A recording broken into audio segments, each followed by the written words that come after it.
Hello guys, how's it going everyone? We are back and we have a new RSS car. It is the 1980s Formula 1 car. Servers up, if you want to get in, search for Gamer Muscle, password is T in capital letters, and we're going to do some racing in this, and we're going to test it out. Should be good. RSS cars are always pretty damn sexy. This car, of course, driven by... It's Nigel Mansell! And, it's PK! I don't think it was, actually. Who else drove this car? Mansell drove it. We're driving the funky coloured version. Who else drove this car? Did Nelson PK drive this? Is it the Williams? I don't know my Formula 1 cars. Clown car. Price. Look at this. Sim power. It looks nice though. I mean, RSS guys, you can't go wrong. We should do this whole stream in the voice of Murray Walker. Hello. Hello everybody. We are here at Silverstone for an exciting race in one of the fastest and most exciting vehicles of the 1980s. Who else is in the car other than Nigel Mansell? It's unbelievable. Yeah, the whole stream. Do the whole stream. Hello, Thomas. Hello, Doug. Hello, Gregor. Hello, guys. Look at this. Look at this. So, in reality, if you put this car on 100% boost, it should blow up after 4 laps. That's the real test. I remember when they brought this car out for R Factor 1. And no one could finish a race. Needless to say, the turbo on this car has a bit of kick. A little bit of kick. A little tickle of kick. And by little, I mean it's like a horse kicking you in the face. I'm going to start with turbo on 60. Here we go. We're in the pit of the cock. How's everyone doing in chat? It was a slight hoof. A hoof on your palate. A hoof. Give me the hoof. Huff me up, baby.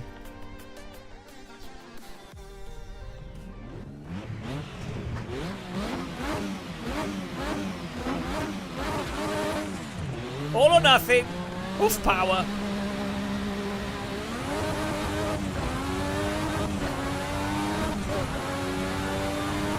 It's a bit cloudy. We've got it a bit too British. I need to make my brake less sensitive as well. This is the proper AC. Whoa! Okay, you might want to be careful on the throttle pedal. I need to make my brake less sensitive. Cold everything. Right, let's just make the brake a little bit less sensitive there, boys and girls. A little bit less sensitive on the old brake of you. There we go. Throttle's all right. Servers up there. Gamer Muscle live. Password T. It doesn't say we're playing. Yeah, we're playing AC. We're playing the proper AC. Hayden Clampett. Hello. We're in a server, mate. This is a server already up if you want it. We've already got it. We don't want it. We have it. Hello. Why is it not capturing the... Could you guys not see the car on the screen? What's going on here? There you go. That was weird. Right. Get in there.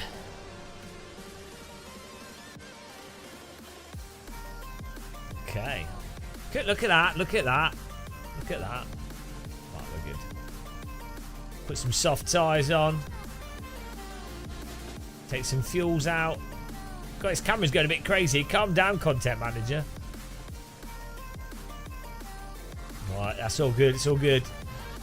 We're ready now. We're ready to tickle the throttle. Let's turn the audio up of the engine now.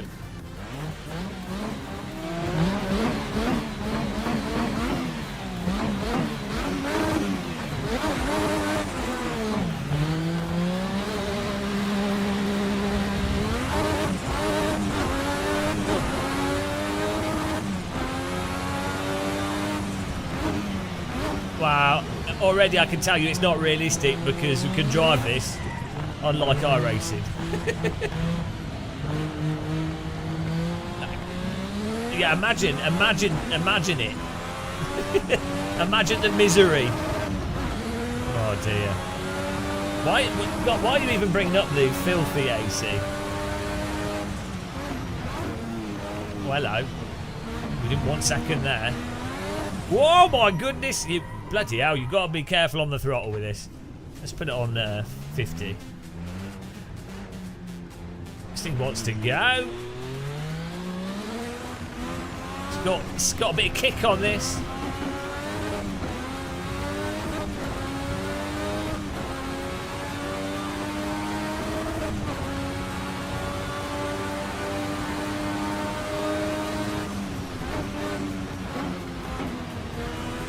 .360 no scope, full activation.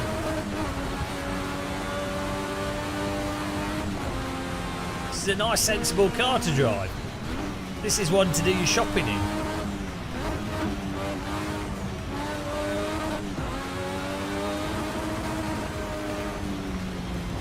I was distracted there.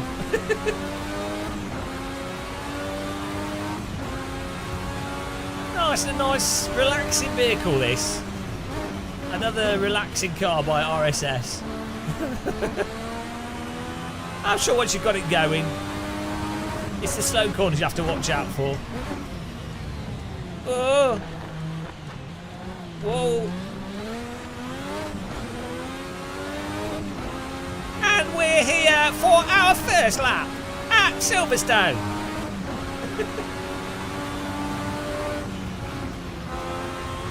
Oh, it's full speed through T1.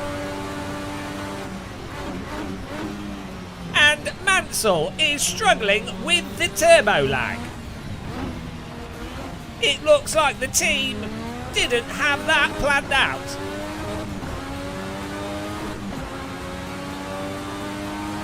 This is when Formula 1 cars were real.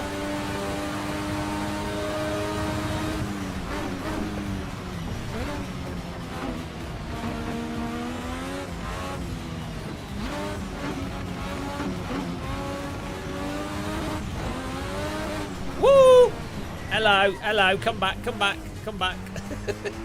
She's got a bit loose on us there.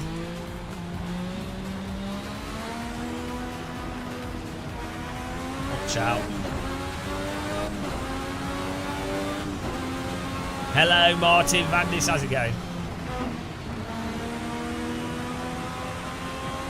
Hello, Extra Pop.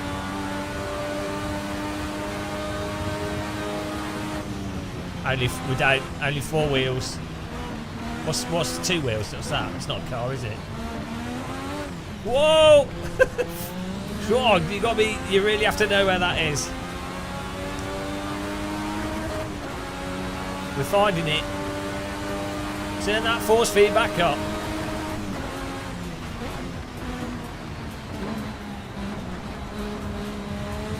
It's not. I'm warming up. I'm warming up the turbo.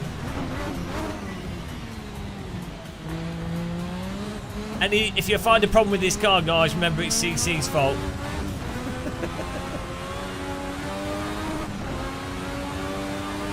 It's all his fault.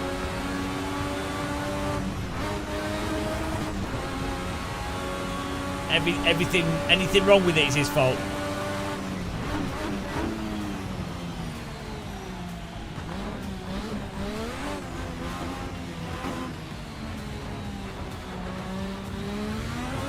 course I'm live with the car. I'm not going to not be live in a 1980s Formula 1 car for Assetto Corsa. Are you mad?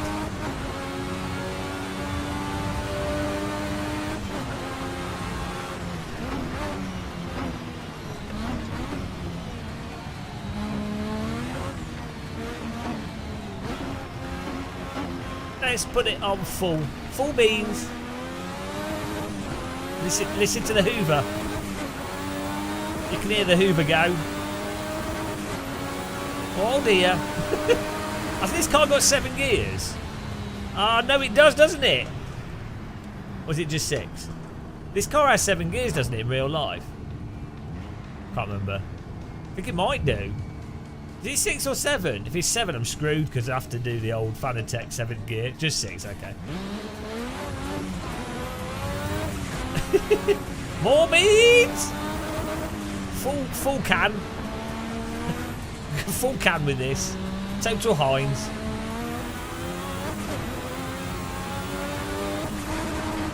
Oops. Yeah, you feel like, oh, it keeps accelerating in 6th gear, so I'm like, oh, it kept going up another gear. If this had more gears, you could travel through space-time. Okay, I may have missed that corner. Don't worry about that. Don't worry about that. Oh! No, my game's crashed. What's going on? Oh, it was too good. It was too good. Oh, we're going, but we're not going. Oh, it was too much power. Too much power. Oh, dear. Oh, too much power, guys. too much power on the turbo. Did the server still up? Yeah, I don't know what happened there. Load back in. Oh, don't go 100% turbo. Car like. I don't know what happened there. 18 doesn't normally crash like that. It was weird.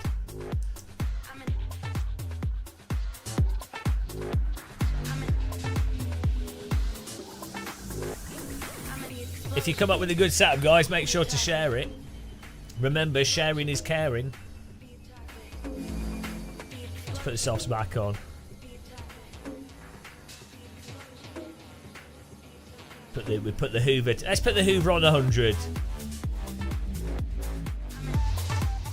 Hello, BRT.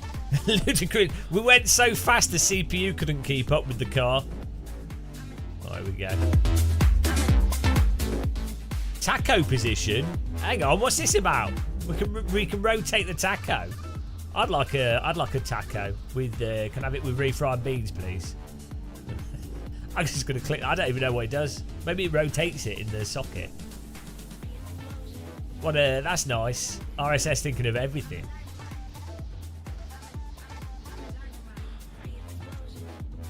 I'm replacing this keyboard. This keyboard's so bad.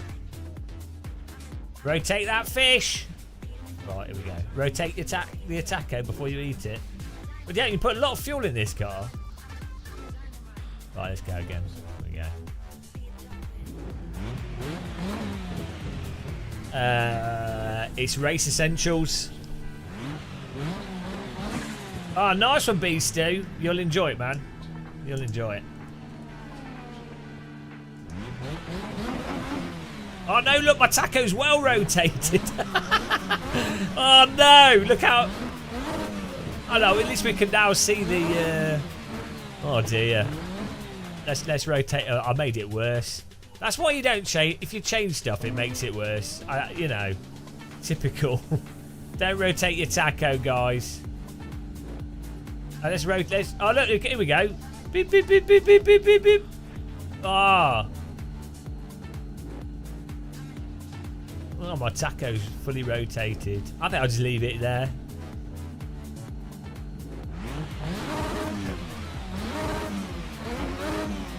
Oh, well, 11's obviously the fastest rotation value. 11's always better than 10. Fact.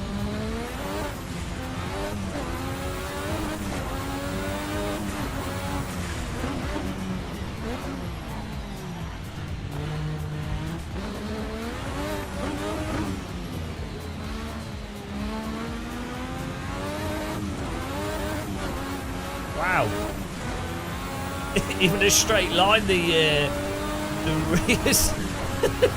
Even in a straight line, the rears are like, oh, we don't need to purchase the road anymore. That's boring.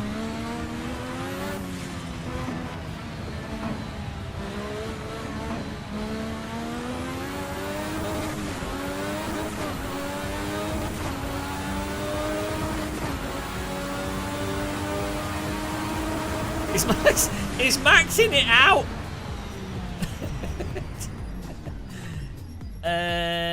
Yeah, well, 100% boost literally blows the engine after a few laps. This is 1,100 horsepower with 100% boost, and the race trim would be like 700 horsepower or something. So basically, it was like mental for quali. And if you rev these cars, if they were revved, like they would blow pretty quickly. Like if you remember in the 1980s, these cars would just explode. and then they'd be all over the track. But that's when Formula 1 was exciting. You know, nothing beats out exploding cars. There we go. But this is sim racing. We can just have 100% boost all the time.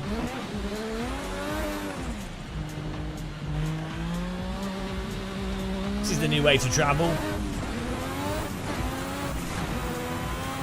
This is how when you run out of tea bags and you need to get your tea bags quickly. 100% boost down the M1.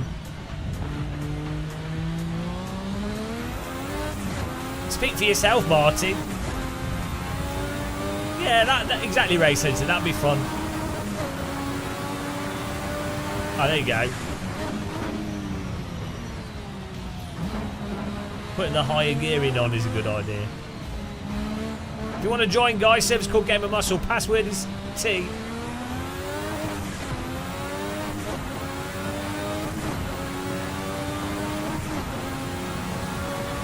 capital letters.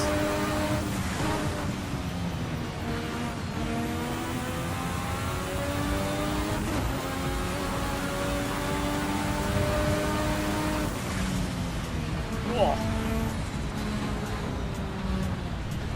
Actually has a lot of downforce. Bit speed. Yeah, running her own server.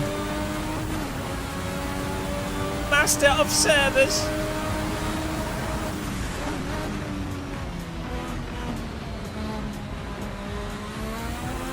Whoa. Shit, it wants to go on the throttle.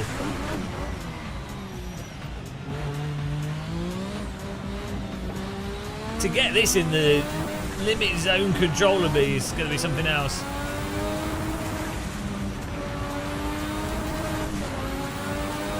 This is a paid mod card. The link's underneath the stream.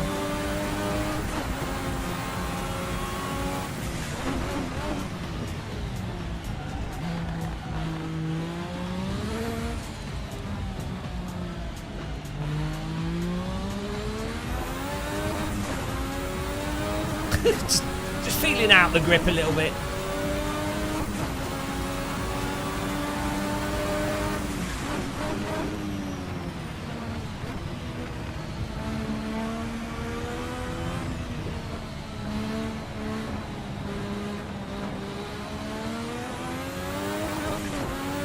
There we go, we're getting in there. We've only had to destroy 2 of them.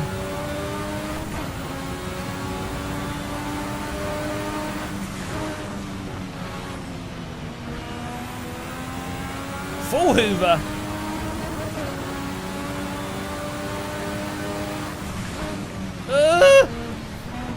It doesn't quite have the downforce of a modern F1 car. Mind you, this is the wrong layout of Silverstone. Well, it's worth buying if you like good cars.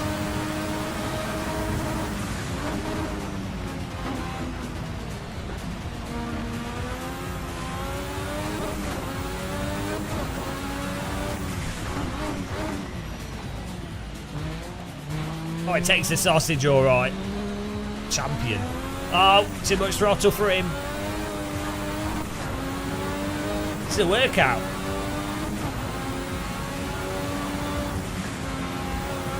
I bought the Mercy, yeah, it's really good.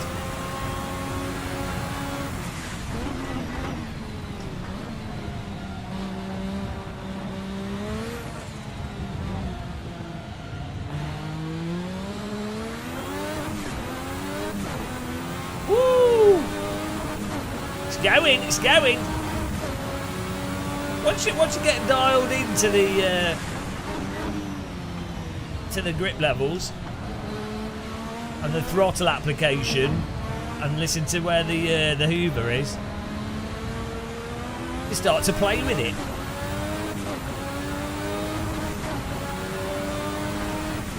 Oh, the slapping the throttle to keep the turbo spooled up. He did that in every car that he drove. He did it in go-karts. It's like a weird way to test the grip as well.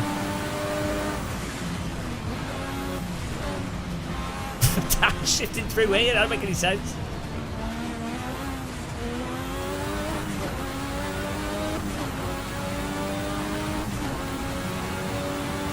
Oh yeah, you'll get.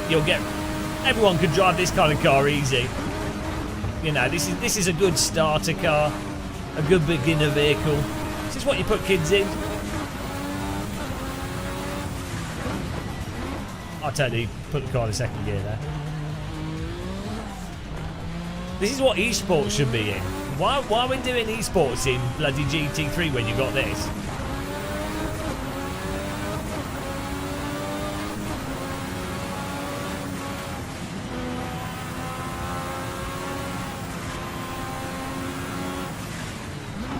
Yeah, this is a good first car to do your shopping. Hello, Novotny, how's it going, man? Woo! This is a workout. Right, rear ARB needs to be stiffer. Suspension needs to be a bit stiffer. We need more front wing. Rear wing beam. I don't even know what that is. I don't even know what it is. Brake power was alright. Didn't lock up too easy. Diff coast. That could be more open. Diff power could be more open. That'll make it more forgiving on the throttle with the turbo. Go with that. Diff preload can be a bit lower, so open her up. A bit more progressive. This default setup could be a little bit more forgiving. Soft tyres, fuel. We'll see. This is all. We'll see what happens. Test race number 1. Why blue tyres? Because blue tyres are cool. Yeah, this sort of MX. Exactly. You're like, MX5 or 1980s Formula 1 car. I don't know. You know, it's a hard choice. I guess the price of it would put you off it a little bit.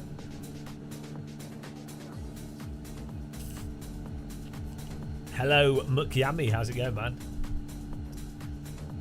Good way to jump in. Yeah, just get in there. It's fine. We do. Hang on. What's this view? What's that looking at? That's meant to be the pedal cam. Oh yeah, I was walking around my room.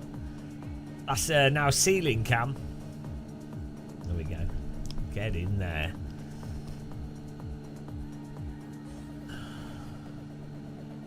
Hello. Chilly dog. Hello. Boys and girls. And everyone else. See, Chili Dog hates people that aren't boys or girls. He puts Chili Dog puts hermaphrodites in a different category. He's really yeah, only likes boys and girls. Disgusting. V6 Alpha, yeah, that's a good way of describing it. And this is like the ultimate Amazon delivery vehicle. Right, here we go. You can burn out every time you do a delivery. You can do a burnout. We're going with the soft tyres. Oh, Nico's keeping the quality tyres on. I don't trust them. Everyone's going to spin. There's no way we're doing even like 7 minutes without spinning. We need some setup tweaking on this. Inclusive. Everyone else. No, but you separated them. You segregated them. You put them in a gated category with a padlock on the gate and a big wall which was electrified. I saw what you did. Don't try and backpedal like a cyclist that doesn't know how to cycle forwards. Right, here we go.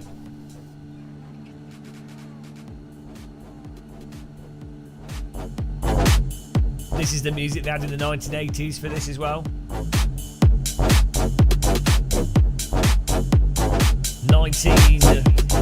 1980s.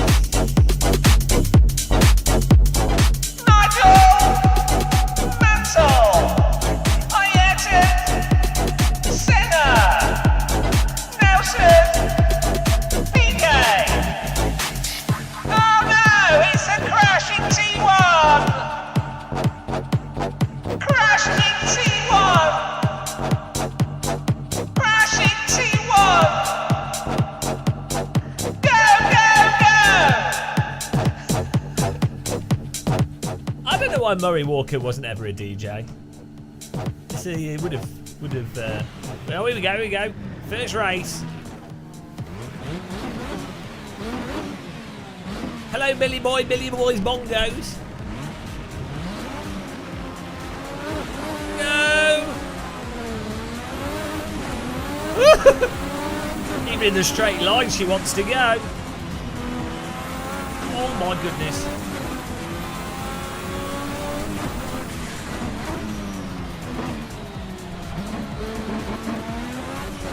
Woo!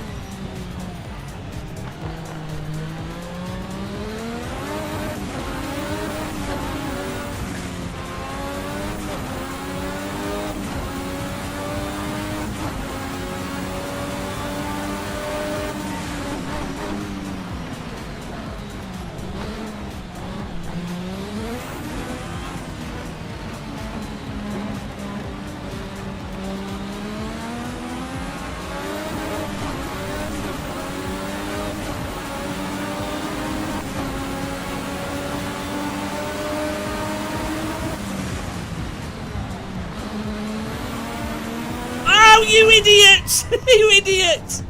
He did it. He just lost it and drove into me. Oh, you penis.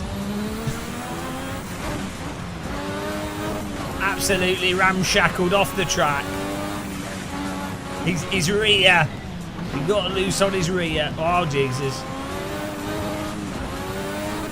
We'll catch back up. Yeah, typical yellow car.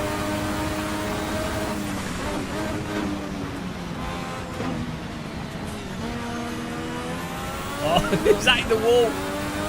Let me tricky on the old throttle here, boys. It's Mr. Clown Wheels. Tickle that throttle. This will get you good on the throttle pedal.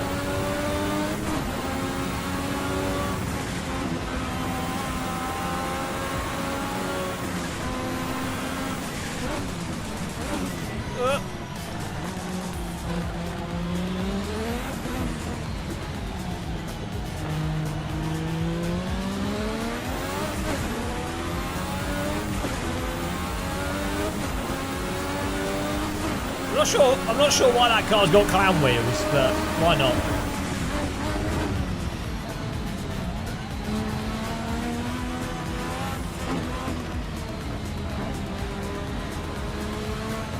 Oh no, he's gone.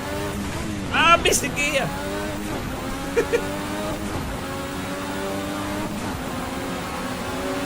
How's he so bloody quick?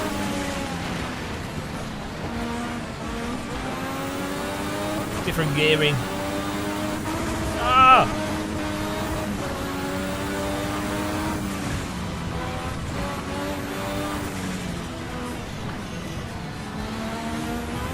Whoa, why? Why? I had it! I had it. I didn't have it. Thought I had it. Thought I caught it.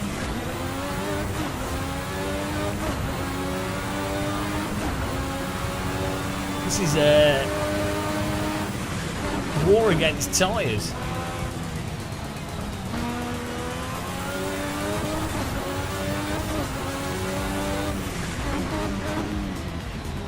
What? Oh, she's going. She keeps wanting to go. Oh, we need to dial in a setup on this.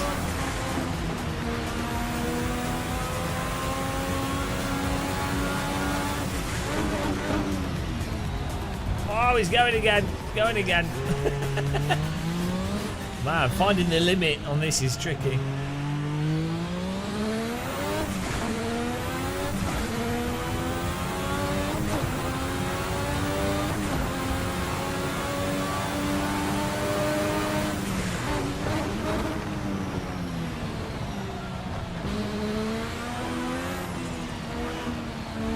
You've got to be smooth, otherwise you'll be dead. Ah! I just tapped the... That was like a mil too much throttle, and it's like, nope. You've been hoovered.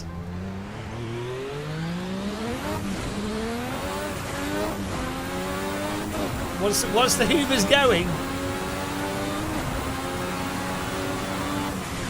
Once the hoover's going, you're in trouble. You've got to listen to that hoover sound.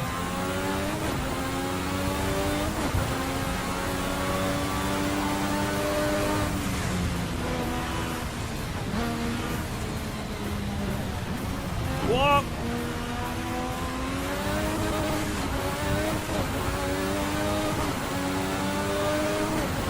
Got to get into an H pattern rhythm with this.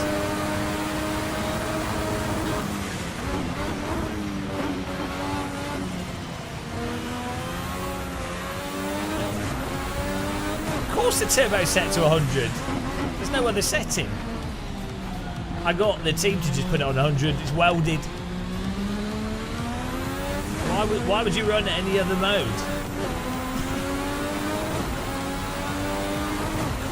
You always put it on the biggest number. Big number equals better. Everyone knows that.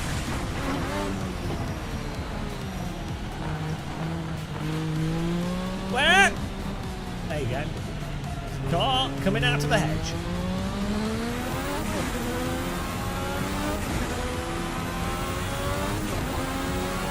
Well, sometimes I don't want to push the middle pedal, you know.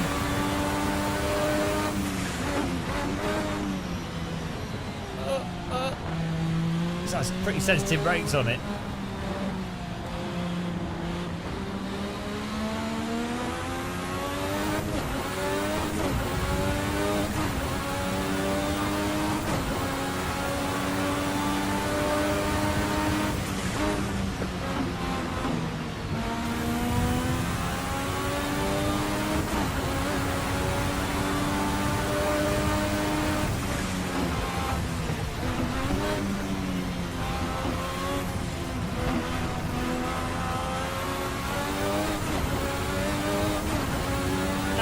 Look, how's it going, man?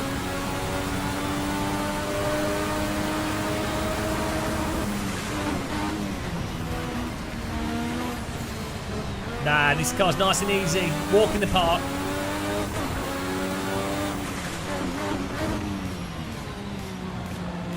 Basically, I'd say this is sort of same class as a Junior Ginetta.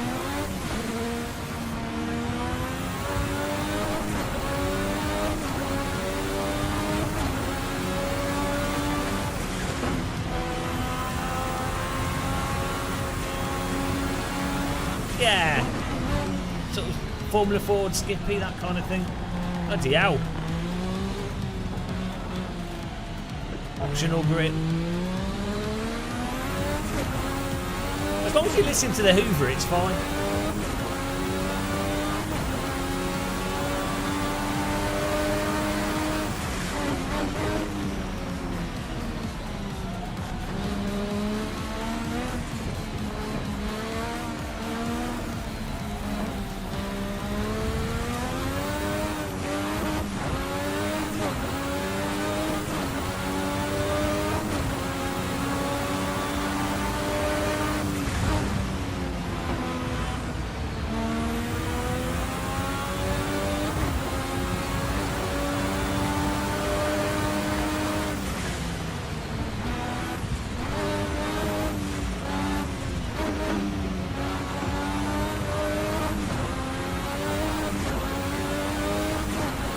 Slap it through those gears. Oh, driver not dying is just boring. You know, you need that risk of imminent death to keep you on your toes.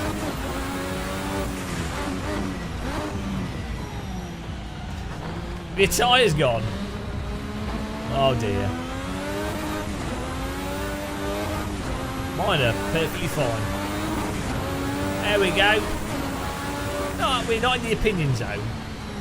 I'd say that's a nice, calm, relaxing car to drive, to be honest. You know.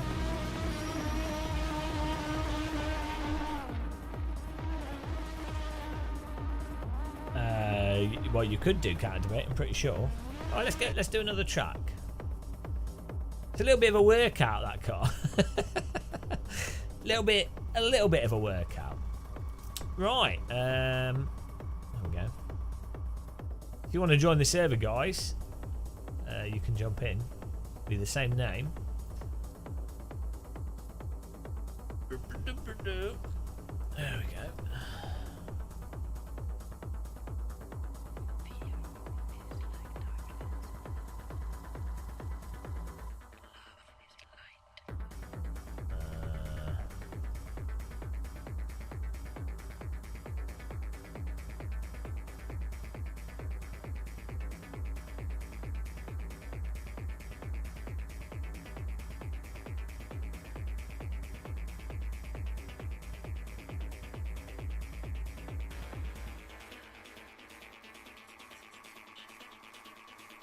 There we go, servers going if you want to join it.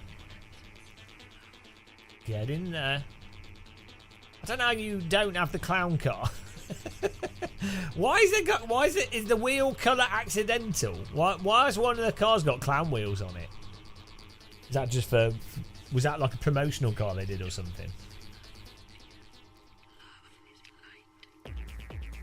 An old Hockenheim ring, so you can relive old German Formula 1 days. Yeah, well, if someone finds it.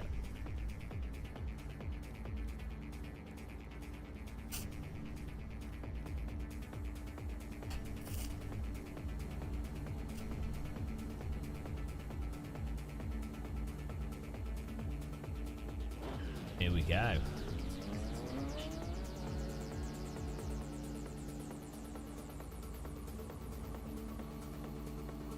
%100 turbo. You've always got to go 100%, otherwise it's boring.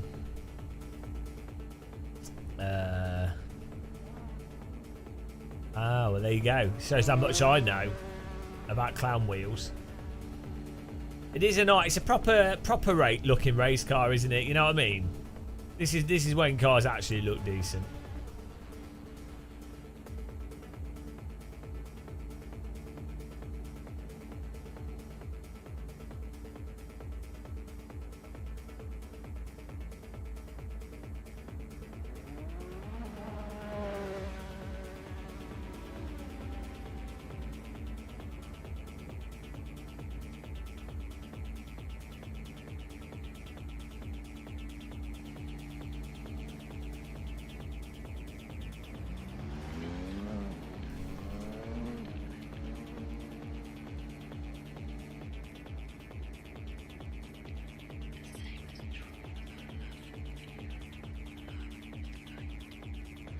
I know. I don't know why the flyby camera zoom it. It should be slow. I don't know why it's gone really quick. Oh, nice one, Thomas. I'll download that. Oh, here we go.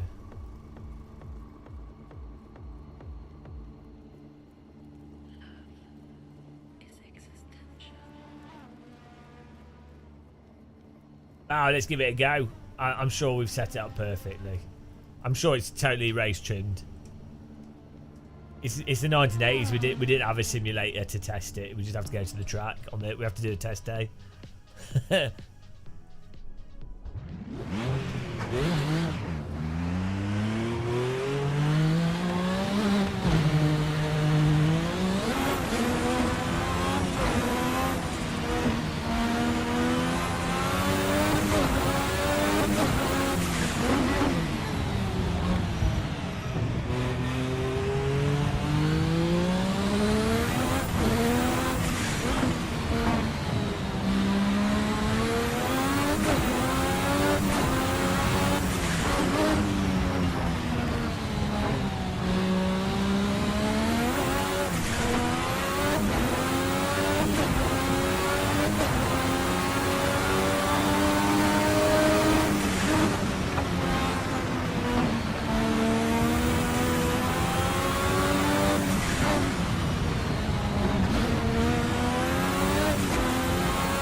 suppose Ram Brown's actually better than Silverstone.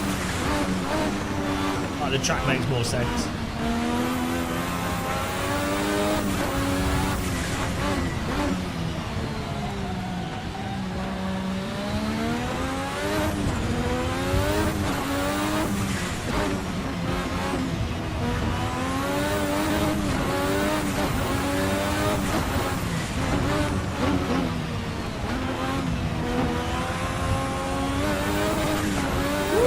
Come on. Oh, we've got to do Imola, haven't we?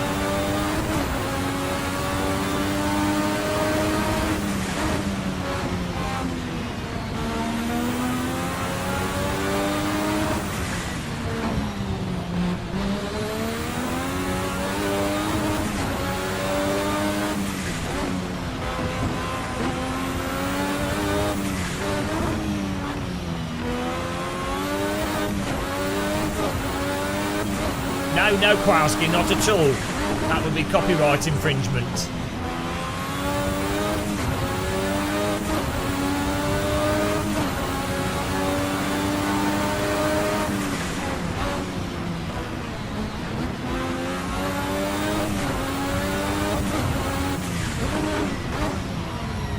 I think we could short shift a second for that corner.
Oh, it's a nice relaxing drive, Crested Island. I think the average sim racer could pick this up and drive it perfectly fine, to be honest.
Yeah, service called Game of Muscle. Password is T in capital letters.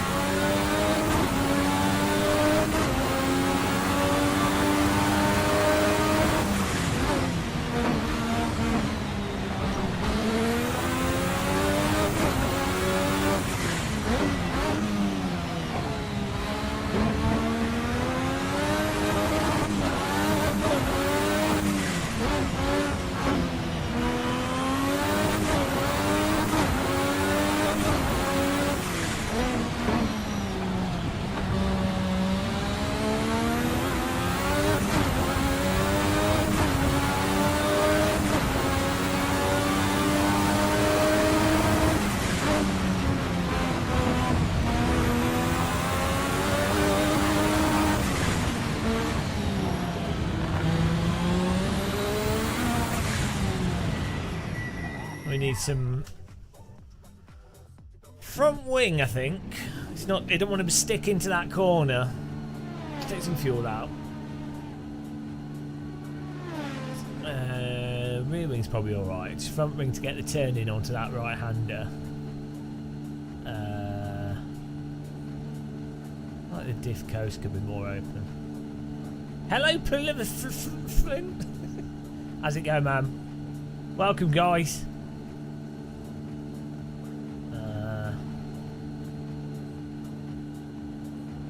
If anyone makes a good setup and they want to share it, though, make sure to share it in the server. Need more tyres. We always need more tyres. How are we 4 seconds off the pace? If you've done setup tweaking, give out the setups.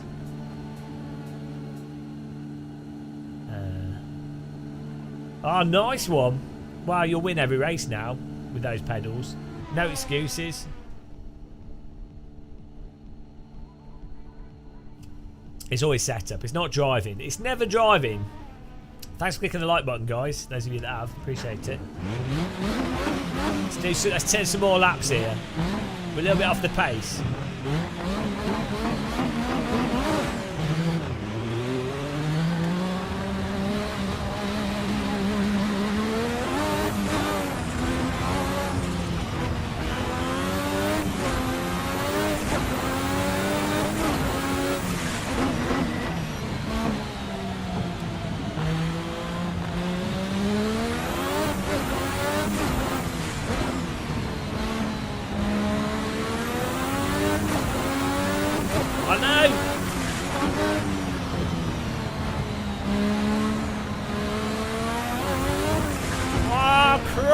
Come on, car.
try the other tyres.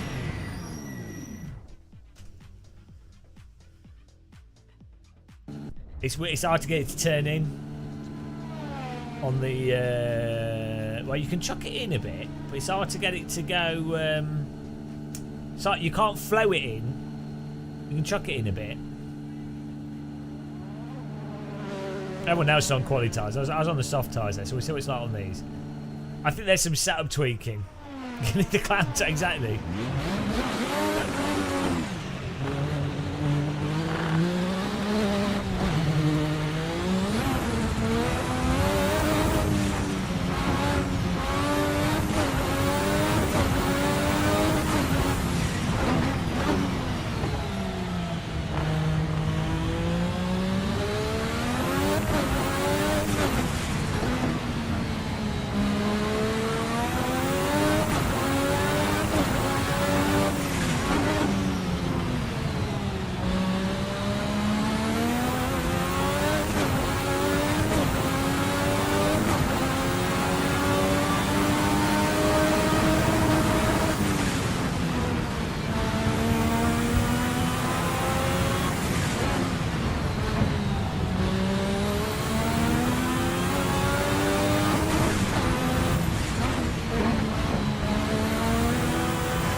Like the moustache happens by itself when you do a fast lap.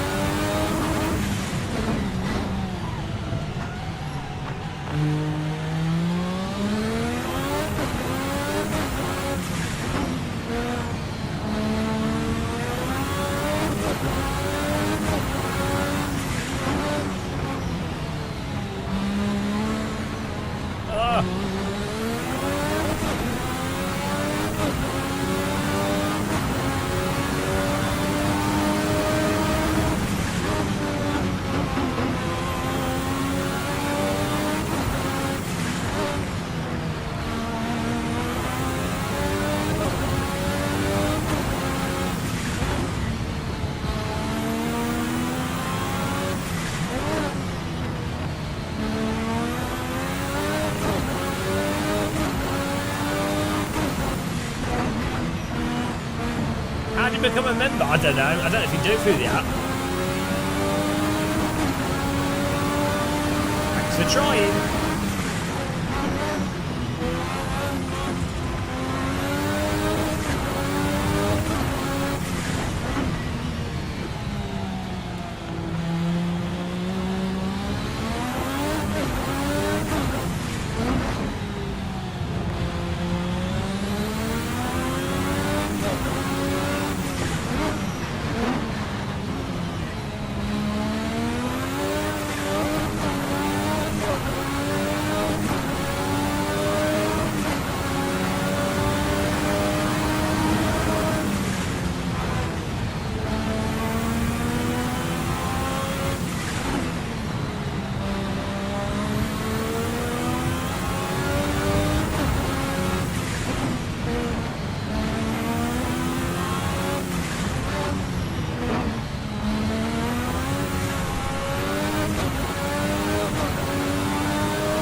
I don't know. I'd have to drive them side by side to compare.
Too much.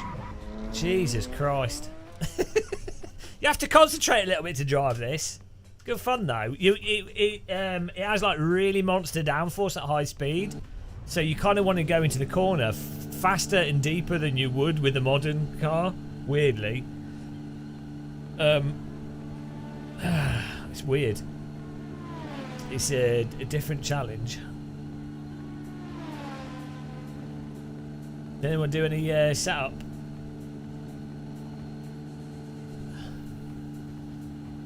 I've turned damage off. Oh dear.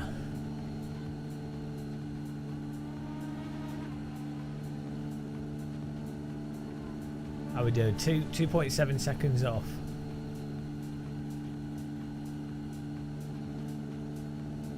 Probably smart. Well, it's all right. We'll still probably fall through the level. That's we'll get brain damage from this. It's fine. Oh boy, it's trying to work out the way to get the yeah, they're kind of like go-karts, yeah, like heavier go-karts, bigger go-karts. Not quite got the timing for catching it.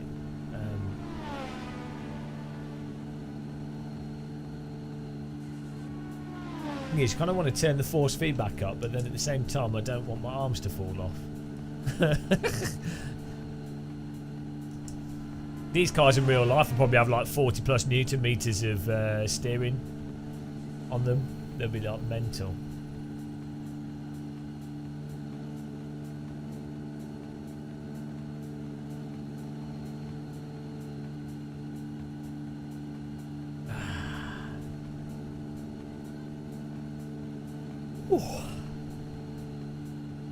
You need a cup of tea after driving this.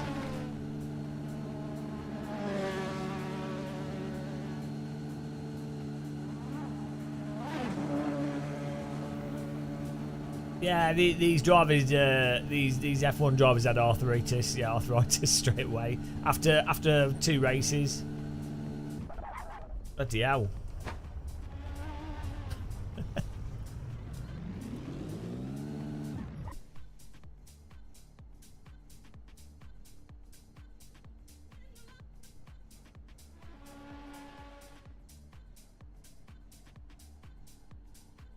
Nice little digital display there. You can't really see it. Oh, there you go. There you go. Be able to see it through the wheel.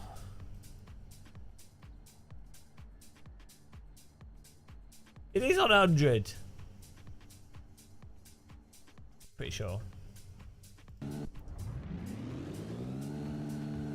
Yeah, 100 power. All in. Right, we go. Next race. More people have joined. If you want to join in, guys, it's server's called Game of Muscle. Password is T. Capital letters. So nice, guys. It's a bit of a puzzle. You can get this car for £5. I think it's about £5.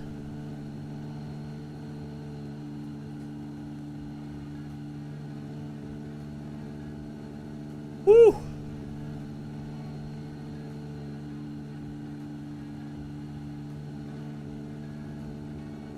This is what cars should still be, though, like this. Find a way to make these a bit safer. It's got carbon fibre cockpit, you know, it's pretty modern.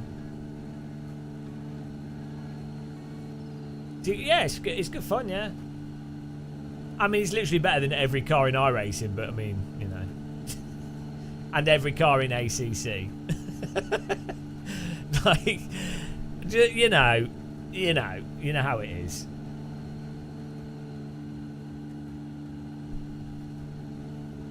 Yeah, but you've got to pay tax on that.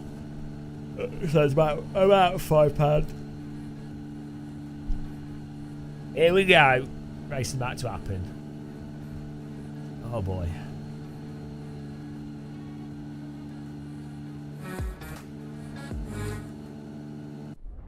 Ah, no, he's done the AC really weird bug.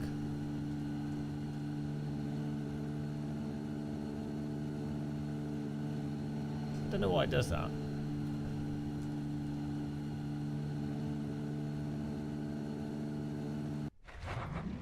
Oh, I qualified second, obviously. Rigged! Stop the count! Alright. The session bug. I don't even know what causes it, that's the thing. This is really random.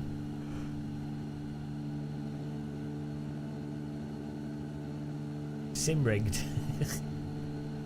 I know, because the server, I think the server ends up in first place for some reason, or maybe it's based on ping, or the join order. I don't know. I actually do the bug on purpose. It's just a way to take advantage. It's genius. Hammer. Right, here we go. I'm ready. I'm ready to spin. Turbo on 100. Ow! Cars are ready to race. Oh, JK. Oh, DD girl. That's not going to work with this car. DD girl with a DD wheel. What a babe, what a beauty, what a sexy lady. It's a DD girl with a DD wheel. She's got servo motor legs and a servo motor in a bed. It's a DD girl with a DD wheel. What a perfectly formed mega babe. It's a DD girl with a DD wheel. She's so powerful and strong, she races full power. Everybody needs a DD girl. Put a DD girl in your sim rig. Everybody wants a DD girl. She drives at 100% turbo in a Formula 1 car all night. DD girl with a DD wheel. What a babe, what a beauty, what a sexy lady. It's a DD girl with a DD wheel. Powerful, strong, full torque. It's a DD girl with a DD wheel. Rotating in JK's Benson night. DD girl, dreamy, beautiful, sim rig babe. Oh fuck! Oh,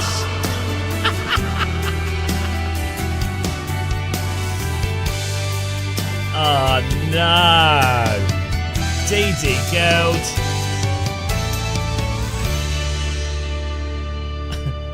That went well.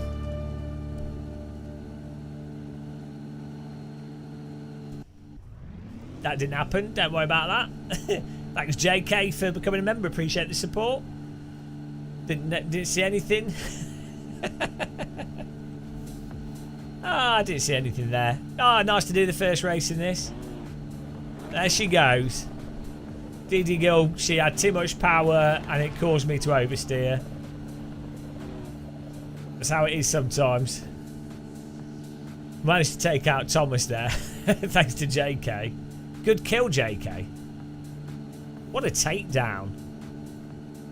Beautiful.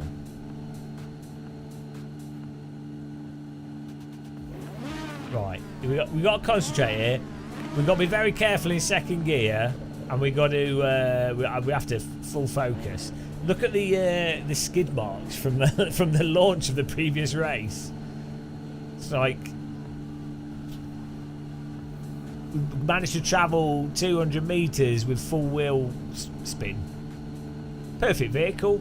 There's no faster way to warm up a tyre, to be honest. Killed by proxy.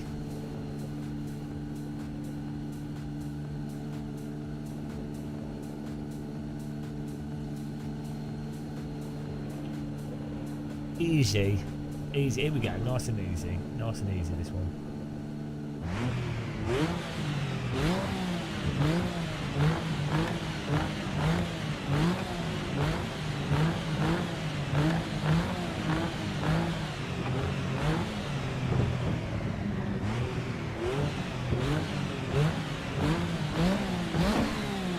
Get ready for new RSS 80s Formula 1 car. Brands Hatch.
Bloody turbo kick on that one corner, and it doesn't. It just spins up.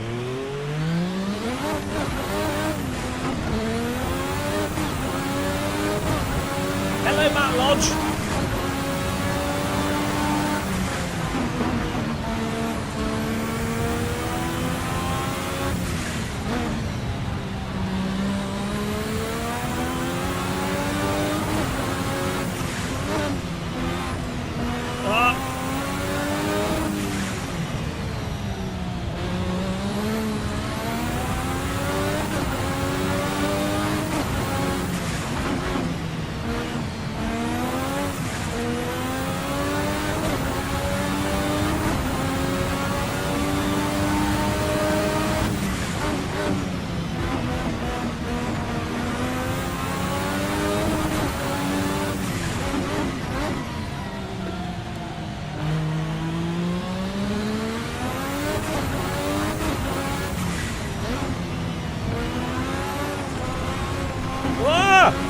Settle down!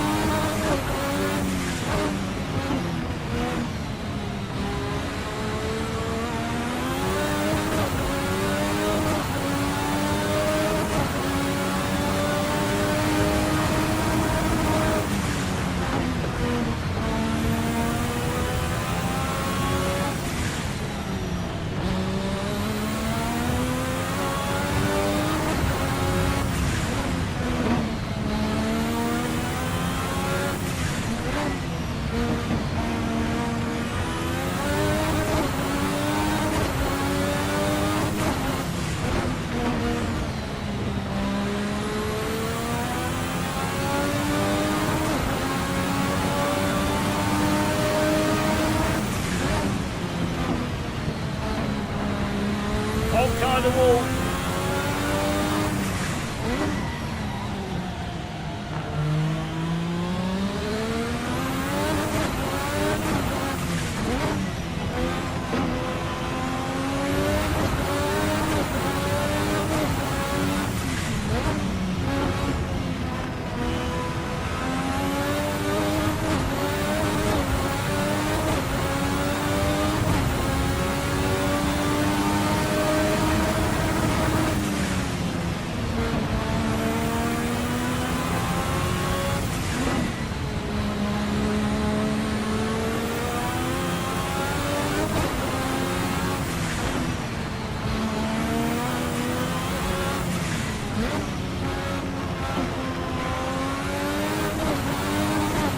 Oh, good catch, White Thomas.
The grip! And the tyres were still sloppy from the grass and the turbo. Oh no, we almost caught it. We almost caught it. Oh, it's good. Jesus Christ.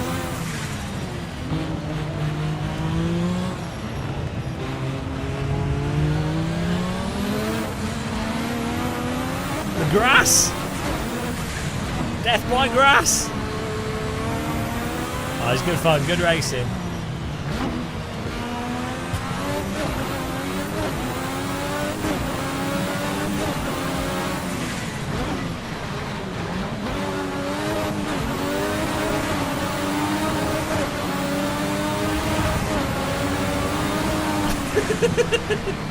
Jesus Christ. The but I'm cooking here. There's something I need to dial in with the car, like I don't know if it's the steering assist. I mean, I put it to 100 rather than 90. For whatever reason, the force feedback's slightly out of sync with the steering. Yeah, what do you think we're driving right now, Shumi? What do you think this is? Jesus Christ.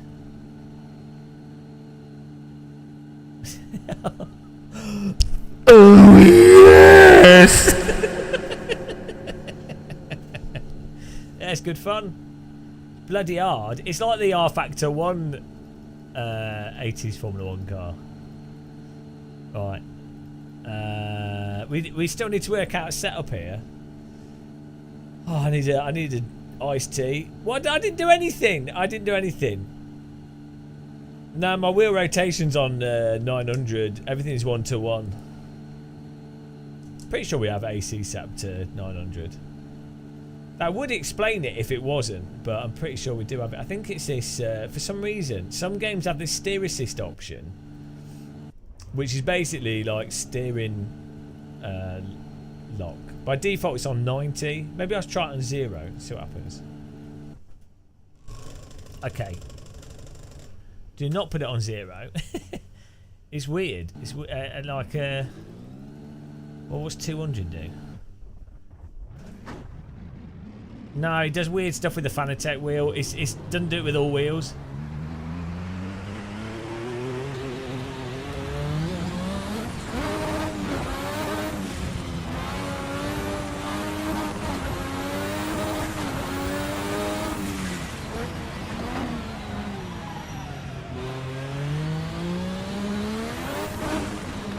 Because with the Fanatec wheel, it scales the force feedback in a weird way. I don't know why.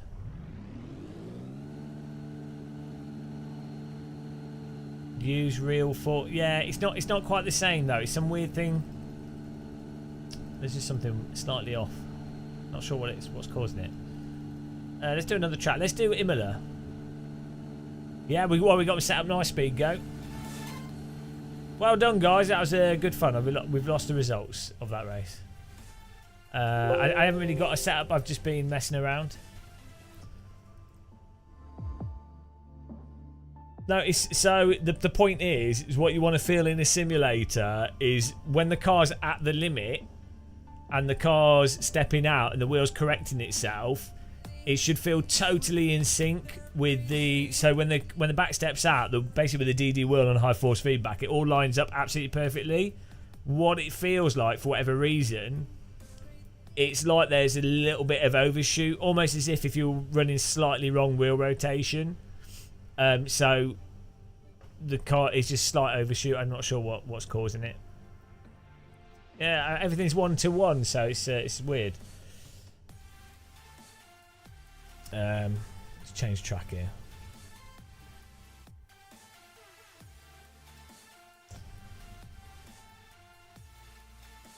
Are you getting that on your wheel, Thomas? It's like there's a slight delay in the force feedback, basically. That's what it comes across as. So, but maybe it's that power assist thing. Did you set that to 100, Thomas, on yours? Give that a go. Maybe someone from race department will know what the power assist setting actually does. Yeah, so on default it's set to 90, which might be causing it. As I say, I think it might be a specific issue with Fanatec wheels and AC and that setting for whatever reason. I don't think it does. I don't think it causes an issue with other wheels, or it doesn't respond the same way with other wheels. Let's get this. Let's do Imola. This car is like a brain cooker. Imola. Thanks for becoming a member, JK, though. I really appreciate that. Jesus Christ, this car's... It's nice with the sprint races, though, I think. Or else we get to grips with it. I keep doing non-OSWs, OSRW, which is the standard one. And let's change the conditions a bit. Same time of day was nice, wasn't it? Let's just make the clouds slightly different. A little bit later in the day. Let's have a few clouds. go. There's no damage is turned off. Tyre wear rate's on 100. Pretty good. I'll turn the contacts up.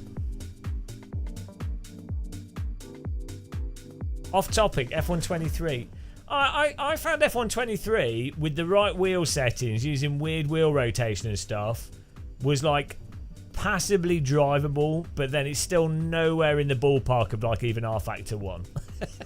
So, like, do you know what I mean? But did you guys see the bug that they've got where it turns out for the esports stuff and just in general, even though they have identical cars, it turns out that the different cars had different tyre wear. So they thought they were driving identical cars, but actually they had different tyre wear. So, I mean, it's almost as if you use a game that's literally an arcade game effectively, or like a console title, it's almost if you use that for esports, it's probably going to have some like weird issues. But I guess esports finds those issues out, so... It is what it is. I mean, I wouldn't necessarily call it crap. I say it's quite expensive, and I'd say they don't do enough each year on the previous version. It's like the FIFA type games. It's something to play through, and if you're playing it with a gamepad, it's not bad, put it that way. But then the problem is when you compare those types of games. So this is the thing. This is all of sim racing. People always think of things in and of themselves. So. They'll be like, if you think of F1 in and of itself, it's not a terrible game in and of itself. Like, you can play through it, it's got a bit of single player, it's got multiplayer. After a few months, it'll be like 35, 40 quid, right? So you can play through it in and of itself, ignoring the previous games that come out. It's drivable, you could just play it, right? But as soon as you compare it to R Factor 1, which came out in 2004, Richard Burns Rally, which came out in 2000. R Factor 1 might have been 2006, actually. Richard Burns Rally was 2004. Live for Speed, which was 2000, that era. AMS, like games that are literally 20. Like, it shouldn't be that a game that's come out in 23 is literally worse to drive with the... it's trying to be somewhat realistic. It shouldn't be worse than something that came out 20 years ago, really, should it? Like, I don't think it's particularly good as... well, it's definitely not good as a simulator. It's not good as an arcade game. So, this is the problem. This is the problem with all stuff. Like, if you compare... if you, like, go, oh, ACC, right? It's not bad in and of itself. It's got... nice GT3 cars, modelled nicely, some nice tracks, don't cost too much. If you've got a fast computer, it'll run okay. You can feel what the back of the car's doing. It's got rumble for the road. Like, you can drive it, right? In and of itself, it's not bad. But then it's like, okay, but what happens when you compare it to AC1? It's completely terrible.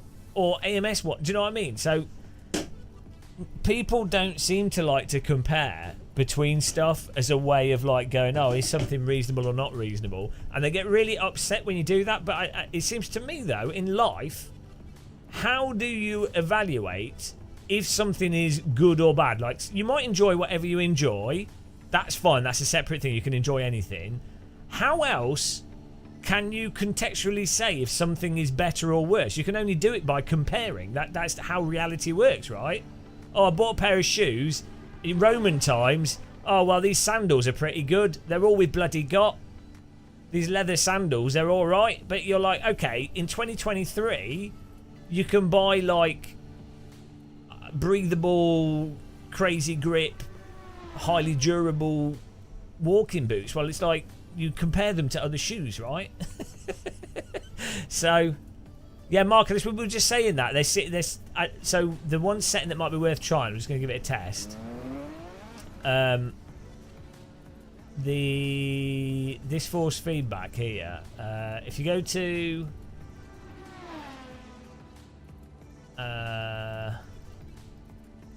it feels to me like the force feedback is out of sync with the car, is my impression. This steer assist, try putting that on 100 and see what you think.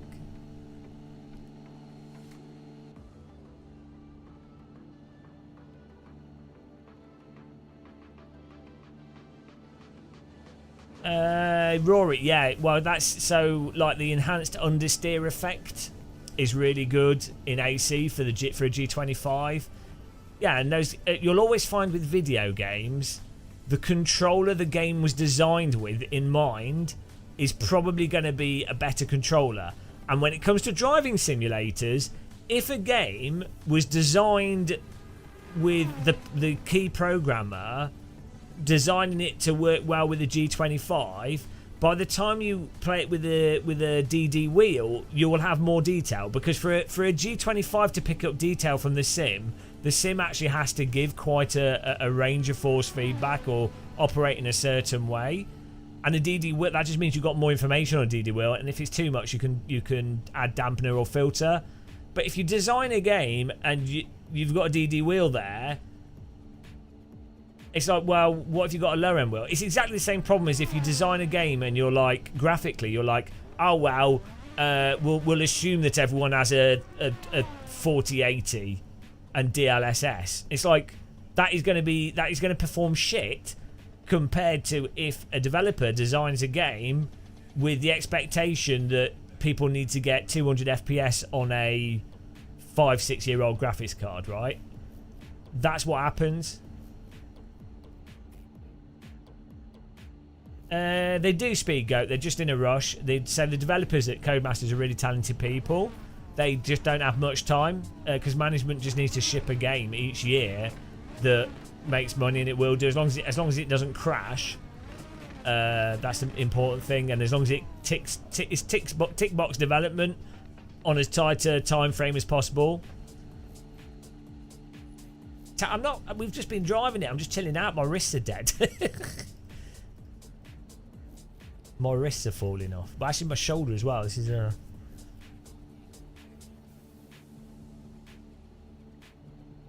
search for Game of Muscle. Scared. Password is T. It's a fun car to drive. It's an interesting challenge, but yeah, we've got to work out what's going on at the limit for that sort of kick and the delay. Like, because it's such a brutal car, it needs to be really in time. So we'll try some stuff out. No, it's a really nice chassis though, isn't it? I don't know why is this camera gone really quick in Content Manager now? It needs to be really slow panning. I'll try to JK. I'll be back in a minute, guys. I'm just gonna get I think I'll get it's 8 o'clock. I'm just gonna get an iced coffee. I'll be back in a minute.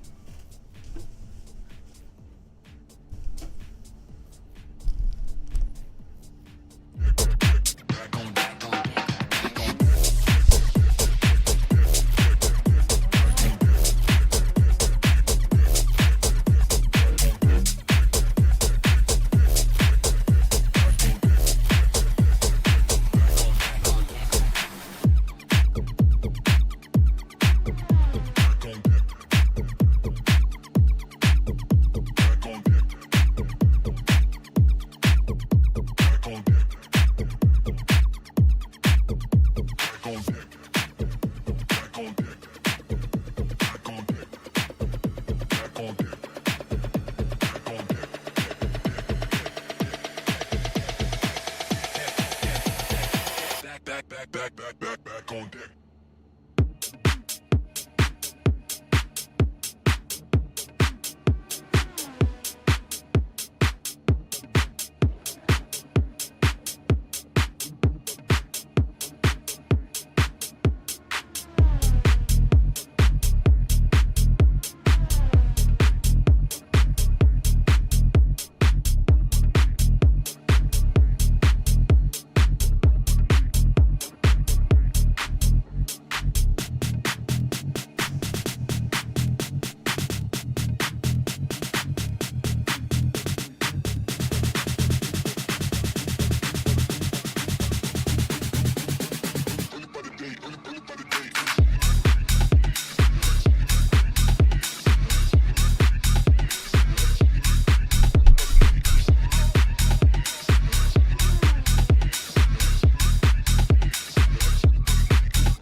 have a look at the. Let's have a look at people's lap times. Anyone done a setup?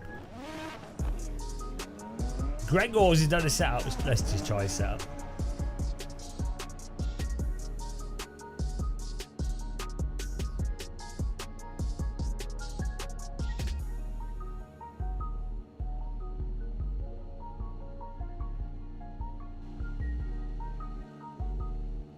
Yeah, you only really need a good PC for sim racing if you're planning on playing in VR, or you know, you got like a 4K screen or something, like 4K OLED.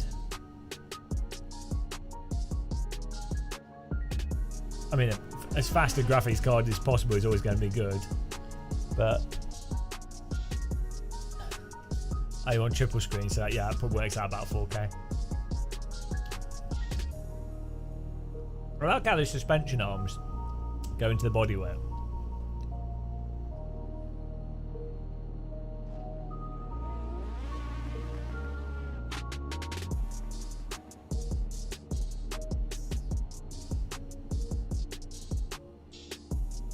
It's a nice looking car. I think there's too much going on with modern Formula 1 cars. There's just too much happening visually. Do you know what I mean?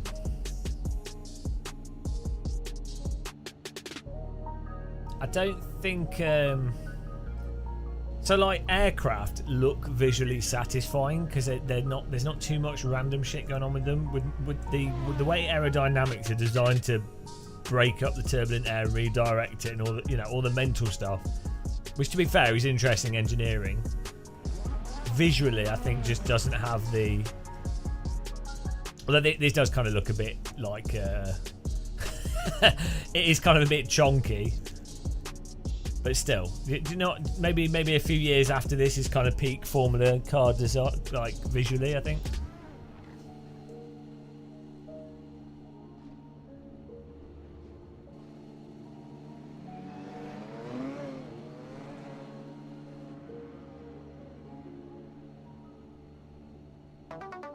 Get out, BTKB.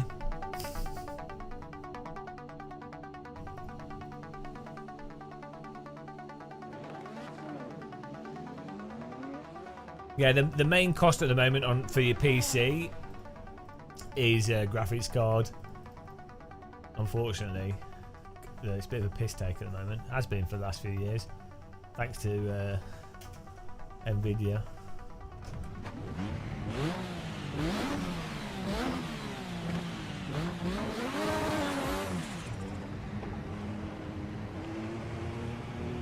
Yeah, it's not. I mean, triple. It's just a resolution. And the one thing I would say though is OLEDs absolutely destroy non-OLEDs, and we're just getting to a point where smaller OLED monitors are becoming more of a thing. So,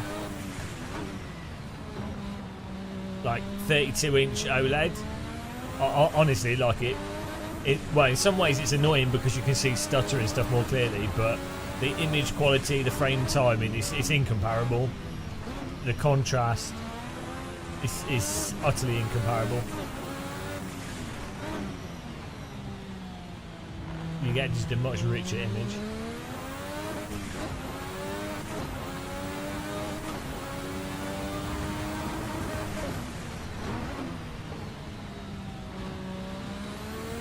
Exactly. Well, I didn't use a gaming monitor for a long time because I was like, I knew the moment I used a gaming monitor that I wouldn't be able to go back.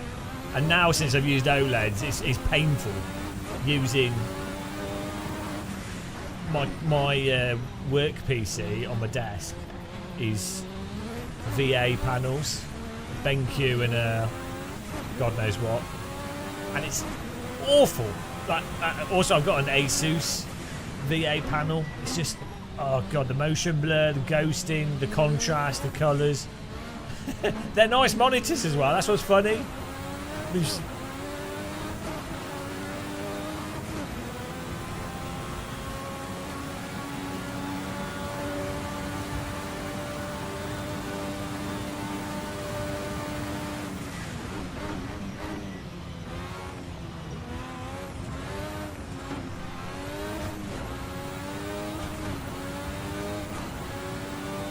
This is actually a good track for this car, I think. It's got a good flow to it, and it allows you to get a feel for the vehicle. Weirdly, new Silverstone doesn't quite hook up with this car.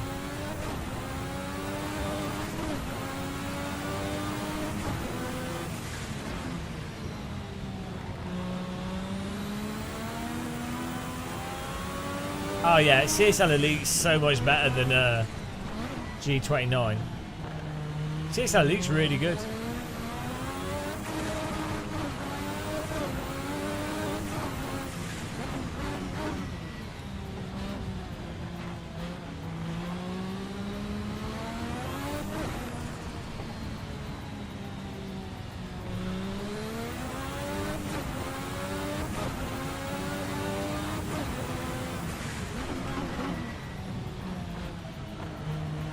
Oh, thank you. Thank you very much. I do appreciate that.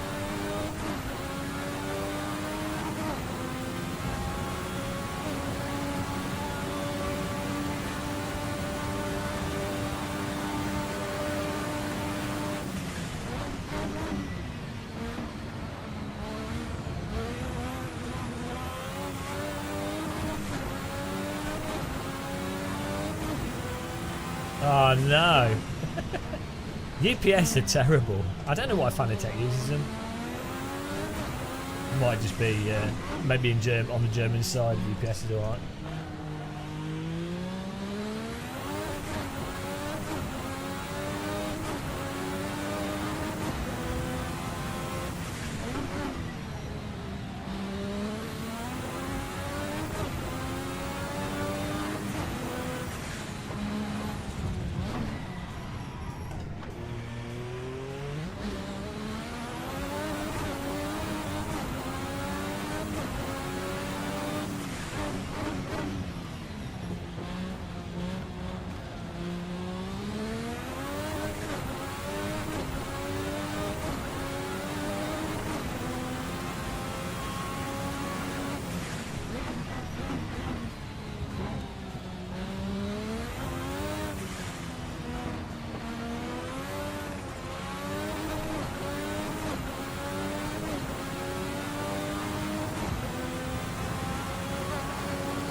Yeah, there's something off with the force feedback with this car. There's like a disconnect in the correction. Like maybe there's like delay to the force feedback. I'm not sure what's going on.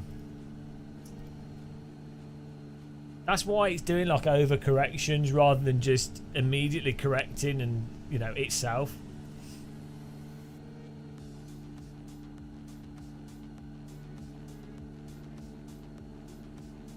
Because I'm not running any filters on my wheel or anything. To try an AC car for comparison.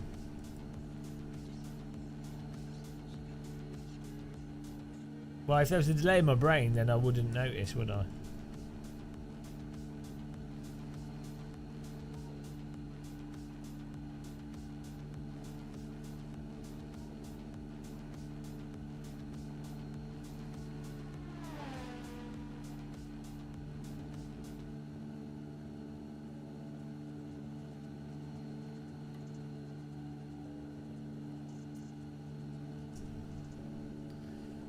Oh, did you? 1991 F1 car.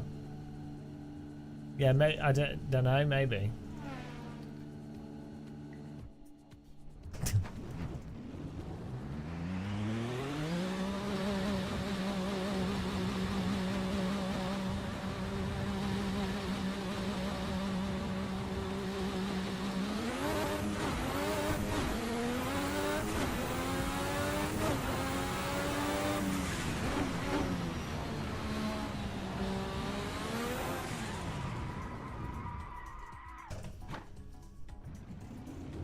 Nailed that.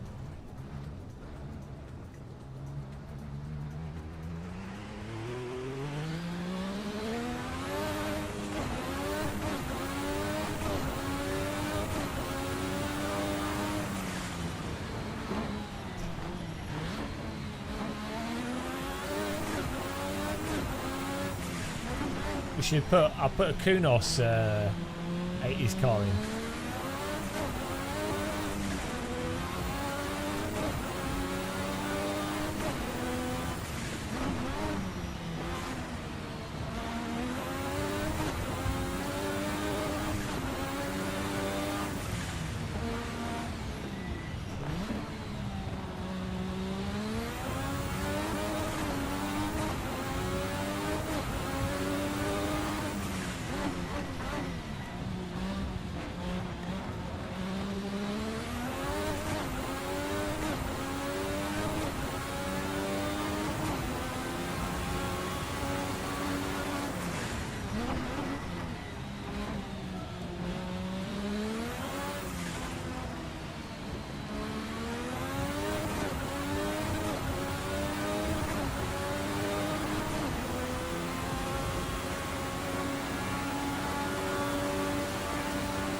Oh, it's AC curve, thing to watch out for. Well, is the Praga in AC? Yeah, but I don't know how close it is to the real one.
No, VA's fine. For sim, like, all the monitors are fine for sim racing. Just compared to OLED, OLED's just like really nice.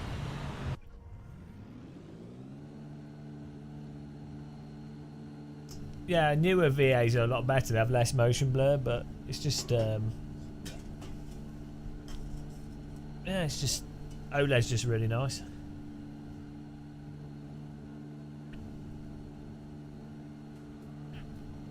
I don't know. We could put the Kunos Lotus in on the next one. We can compare them side by side. There seems to be something with the force feedback in this car. There's like some weird disconnect. Specifically when you're just trying to balance it absolutely on the limit, which is delicate with this car because of the way the turbo is. You know, you need to really be on it very, very precisely, and then it's like the car you get it going, and then you want to hold it, but then the car almost tries to trip over itself, and the force feedback's doing that. It's pushing it. so I'm not quite sure why. We need to work out what that is.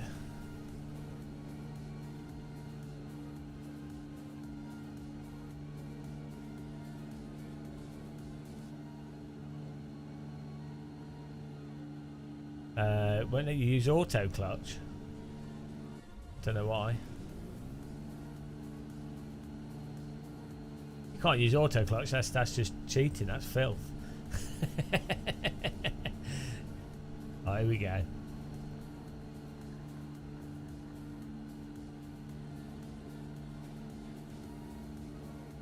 I didn't like it. The maps are badly designed and the graphics aren't very good. Nice gun mechanics though, and the vehicles are boring as well. Try and learn how to drift. I'll just get a really easy drift car, like maybe like one of the BMW M3 drift.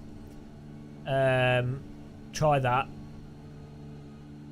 And what the best thing to do is to get a centrifugal track, like a circle track, and try and get the back to come out, and then try and hold it, and just keep doing that until you get a feel for it.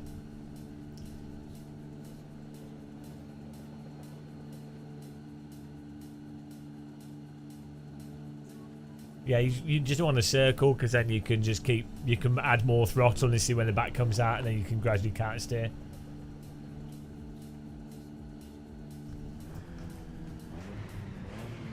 Here we go.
Went in the wrong gear.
Yeah, we have a server called Game of Muscle.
Oh, Assetto Drifter. Assetto Wall Driver. Wow. Once you get quick, the downforce suddenly massively bites in. Well, we're going to add the 98T to this afterwards. We'll see.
I'm using the Fanatec shifter at the moment.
As a Assetto Drifter, he's got to show his setup.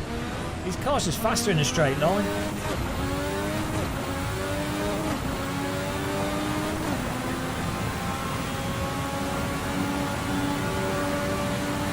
Share your setup, you bitch! That was good fun. I definitely feel there's something at the limit, something going on at the limit, like some delay or something. It doesn't feel totally hooked up at the limit. Like the car's tripping over itself. I'm being very careful on the throttle. If I get it in a slide in one direction, it's fine.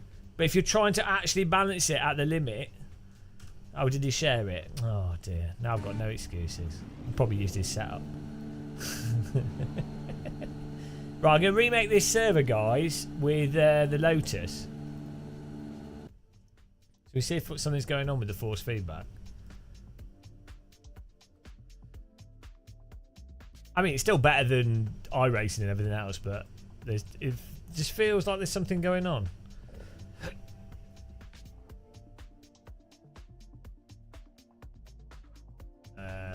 Here we go, mate. New server going up, guys. If you want to join it.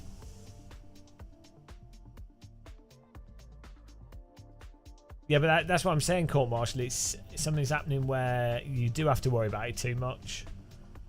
There should be like, you know how it is. It's still nice to drive. Marble, you can drive Formula cars at the limit. Have you watched Formula 1? What are you on about, mate? No, you can. Like Radical SR3 is a downforce car. They can be balanced at the limit. Sorry, Marble. Ban. What are you on about, mate? Yes, the downforce will decrease. It's still got tyres. Tyres still balanced at the limit. Doesn't matter what car it is. Right.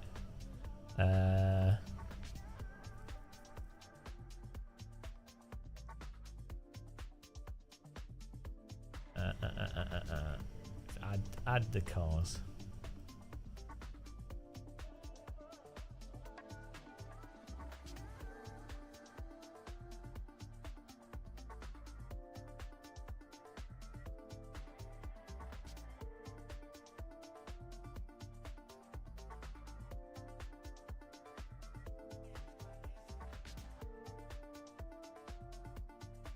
What's the Kunos one?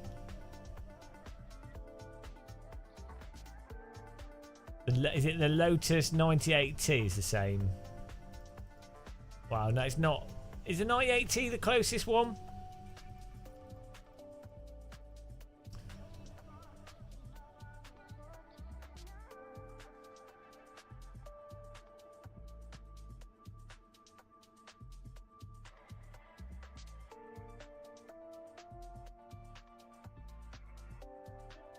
Marble, have you watched Formula 1? You see Formula 1 cars drifting through the corners constantly. Even current era Formula 1, which are the worst for it. They've got like super binary tyres. You see them driving through, balancing on the limit all the time. But even more so, like 80s, 90s, 2000s.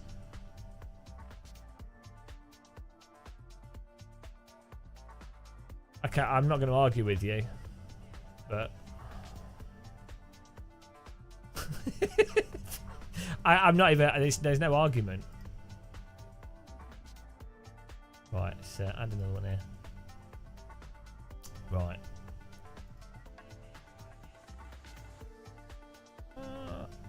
RSS.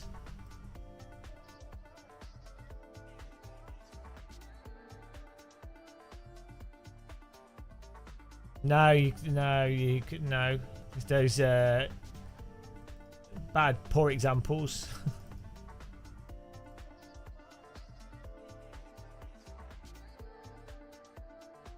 Because if footage is played back slowly, you can more clearly see that the drivers are indeed drifting and sliding and balancing the car. And if it's played back quickly, if you have like a slow brain, you can't tell.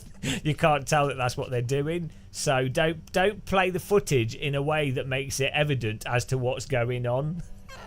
I only like to watch external views of driving, because if you watch the cockpit, you can actually see what the driver's doing with the controls, which makes it patently obvious that they are indeed balancing the car at the limit.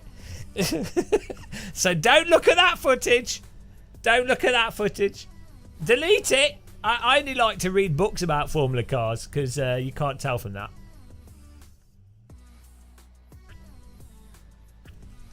No, but they're not balancing it. They're just doing a power slide. That's what that, you know. Right, here we go. I'm going to change the time of day.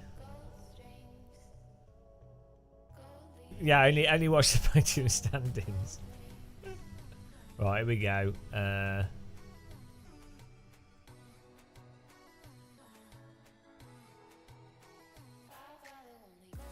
Cars are always sliding. They're not on train tracks. Yes, everybody knows that. Slow-mo just makes them look like they're drifting. Yeah, but you can watch and I'm not arguing. I'm just gonna I'll ban you from the chat. I can't be bothered. I'm not putting up with anyone that is like. I don't have time for it. Right, here we go. Time 10 a.m. Here we go.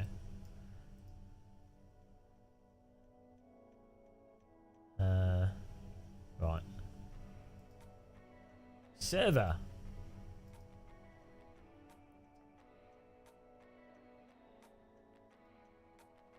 Right, let's try this. Let's try the AC one. Oh, can't load information. Oh, hang on. There you go. I'm just not. There's no point arguing. There's no point arguing with people about car physics. Because either the situation is this: either someone's arguing about a different thing, and they're not. I'm not talking clearly, or they're not talking clearly. That can happen probably like 30% of the time, or what it is they know absolutely about actual how real cars handle, which is probably 60% of sim racers, 50% of sim racers, because they've never sat in a high downforce race car and gone around a racetrack at race pace or with the rear sliding out or whatever. So that either that or I don't know what's going on. So it's just literally pointless. Yeah, all they're fanboys of a specific simulator, and reality is catered to whatever the developer said with that simulator. So like it's just so. Or they're using shit equipment and don't know and can't tell, or you know. Yeah, you might as well like present an argument. You can have a discussion, present an argument, but like how many? Like the fact is, ACC's force feedback is terrible, right? It's so bad, it's hilarious for feeling what the car's like on the limit. But what you'll get back is a load of people go, it's subjective, and it's not. It's not subjective in the slightest. There's objective differences that probably come from the physics and probably come from Unreal Engine causing dampening and weird delays and God knows what going on with the Unreal Engine. But you can't. It doesn't matter. Whatever you say, the only solution would be for me to sit down with someone. Well, first of all, assume that they can actually drive, which some of them can do. Sit down with AC and ACC side by side with a perfectly set up DD wheel, and then explain to them these are the specific differences. You might like this, you might not like it, but these are the specific differences, and this is the information that you get from this sim that you don't get from that sim.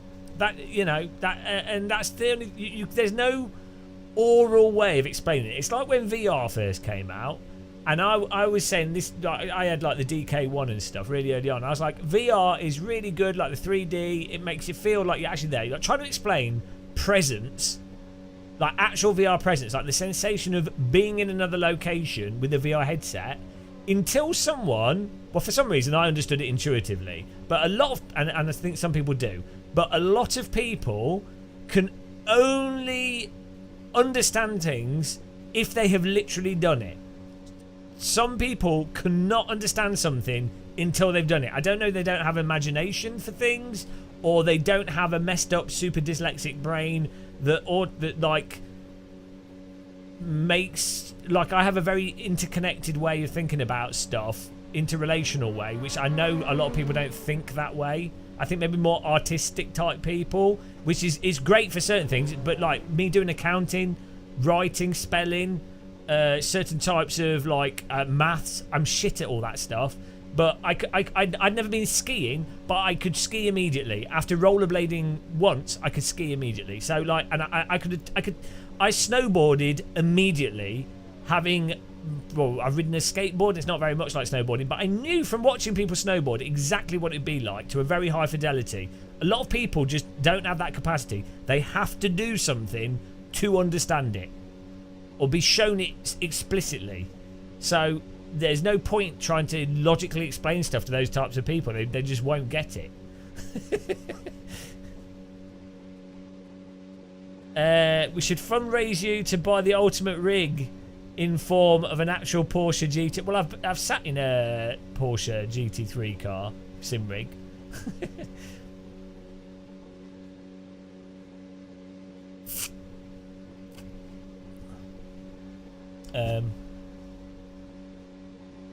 Yeah, so like it's some people have a very intuitive way of understanding things and some people don't, and some people you can't explain it to stuff, which is fine. There's nothing wrong with these different things, and I'm not saying that someone that's intuitive would intuitively understand or predictably understand different things straight away, or all things. Emil Hurleman, yeah, but so force feedback reflects the physics of a car, so yeah, it might be the physics causing it with any sim. So like, so in iRacing, for example, I think the force feedback reflects what the tyres are doing quite well in iRacing, but unfortunately the tyres are getting stuck over the limit. Ryan, yeah. So if you're someone that has a very good, if you're someone that can think about stuff in a very abstract way, you're likely to be someone that can make a reasonable prediction about something you've not done. Some people can't do that at all. For some reason, I don't know why. You know, it's just how it is. Can someone share a setup?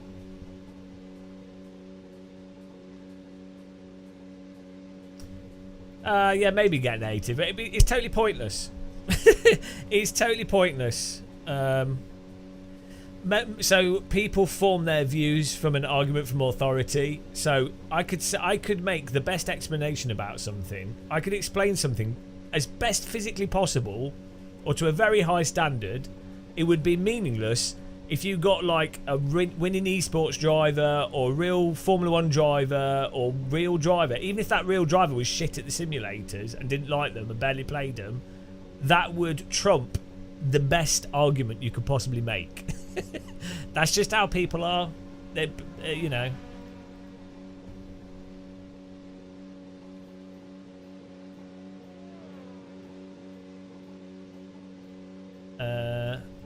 But yeah, it's just how it is.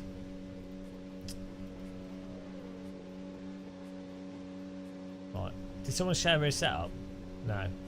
I'll have to do it myself. Oh, that's because we were driving the Lotus. We'll see what this is like. Out of the box.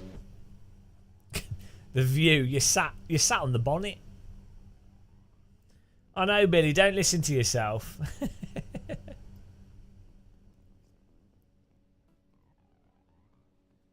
Well, the Senna quote about gaps isn't actually literally not going. He was talking more figuratively. He was saying what he meant was, if there's a reasonable space to go through where it's like a 50-50 thing, you know, like if you back out of something that you should go for, then you're no longer a race driver because you're not going for something. You're fearing a result, or you're worried about an accident, or you're being timid. That's what he meant. He didn't mean dive bomb into people. You know. Yeah, well, exactly. People just took it as, oh, there's a space there, let me just plough my car in, even though I don't know, you know. So an analogy to the Senna thing would be, if you had a good hand in poker, it does require the mod to join.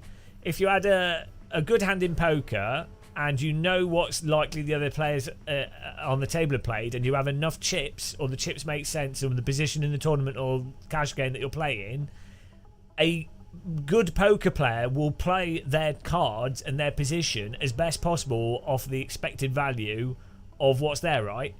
That's exactly the same as going for a gap based off the expected value.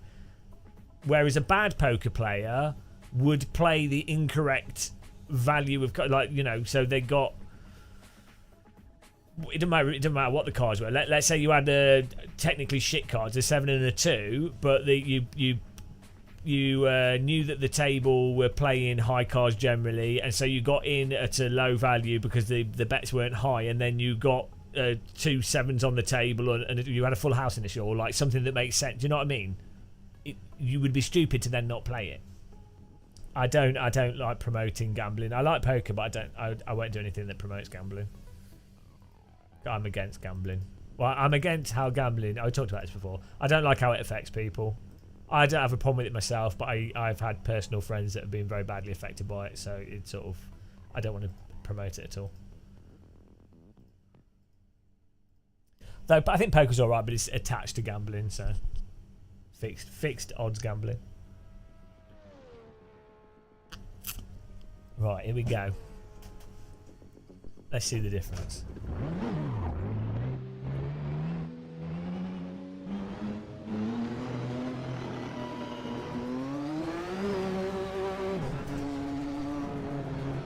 It's a great track, this.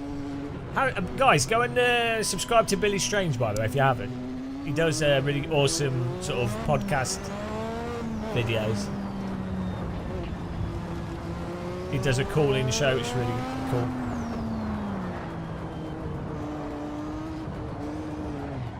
This has the same problem through that corner.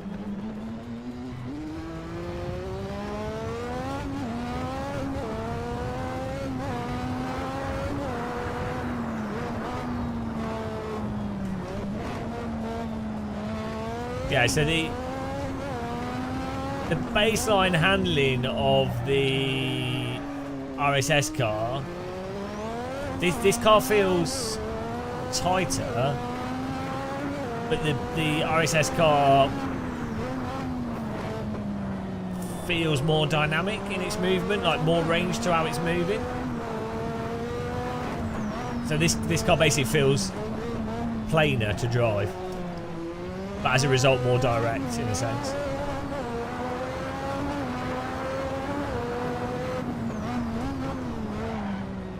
So the RSS car feels more nuanced to drive.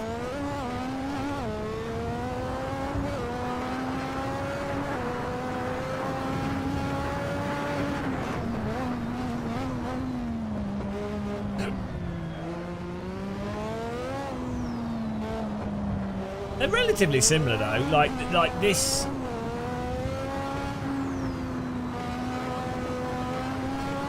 Captures the same sort of thing.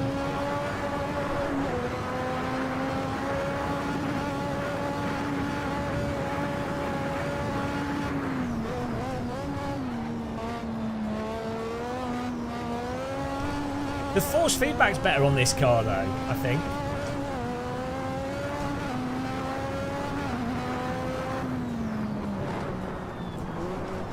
Like, well, it's more direct.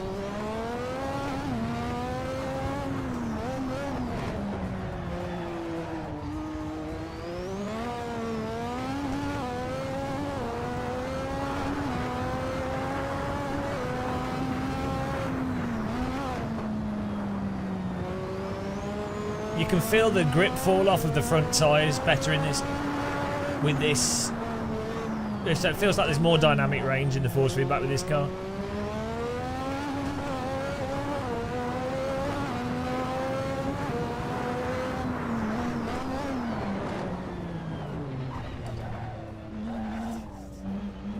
I prefer how the RSS car handles though.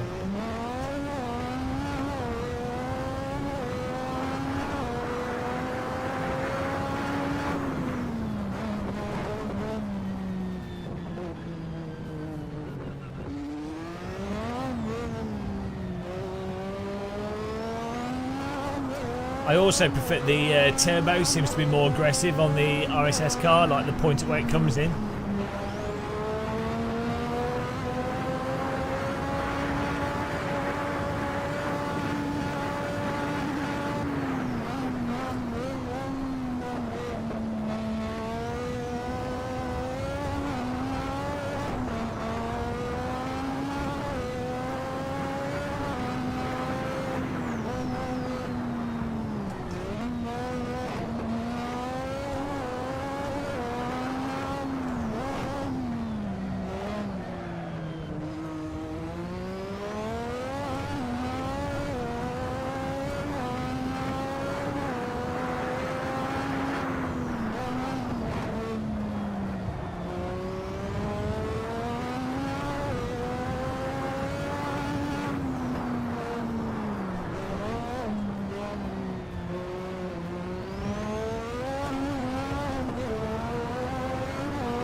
Yeah, the RSS audio is quite nice because it's got a nice bit of bass to it as well.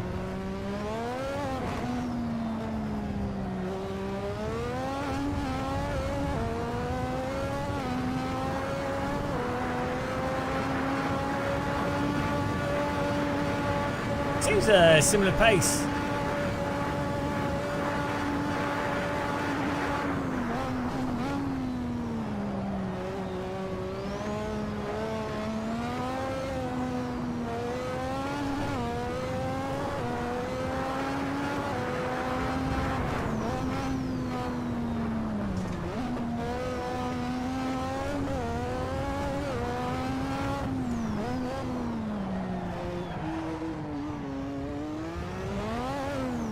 Let's go back to the RSS car. You do have different tyres on each car as well, so you sort of have to consider that. But you know.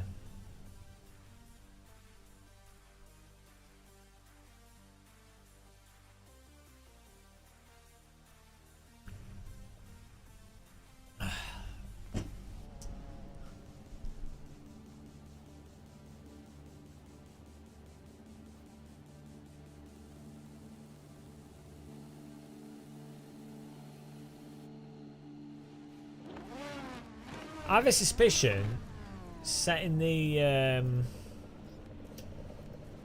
this steer assist to like 120 and maybe turn the force field back up might actually help.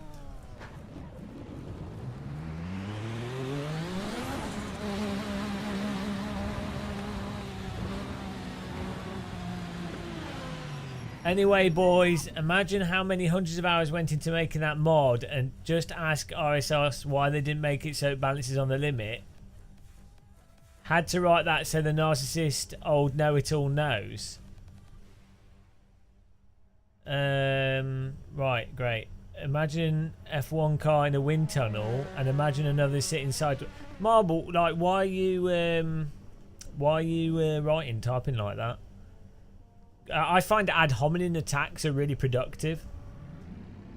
Imagine Kunos spending, I don't know, thousands of hours making a simulator that objectively is less detailed than the previous one because it's got a more complex tire model which has inherent problems. Imagine Reza spending hundreds, if not thousands of hours developing cars trying to do the best possible with whatever they're doing. Imagine if there's like technical reasons. Imagine if there's also some completely subjective components to in-game assets, and certain groups and certain people might make some arbitrary decisions that do have certain effects because they don't have perfect data for things, and you know, maybe a developer goes down a certain trend with how they develop the cars. In fact, that's exactly what you see with you know, styles. Like if you were to look at cars that, I don't know, Neil's Housenfeld developed for AMS1, or other mod teams have developed, or like the style of cars in Race Room.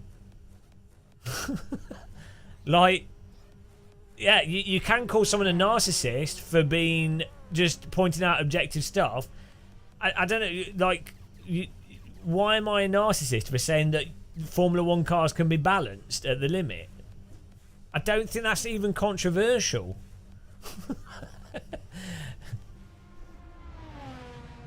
I think Martin Ball works for RSS, so it's just butthurt that I am critical rather than not being critical. I don't know.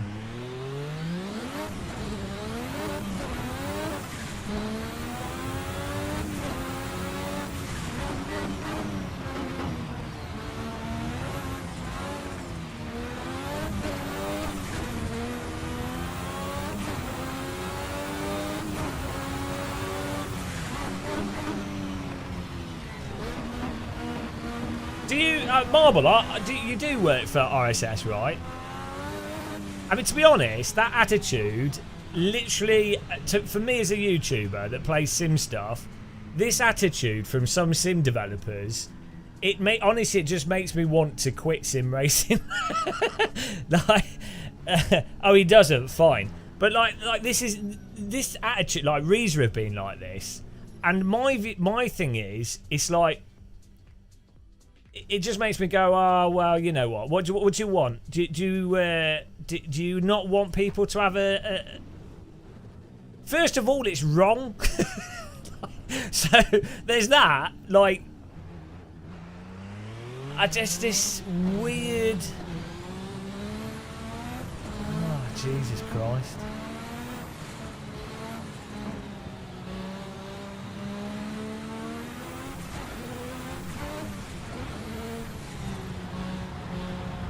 It's just a bizarre thing that some people have where they can't take criticism. Whoa! I can't take the throttle pedal.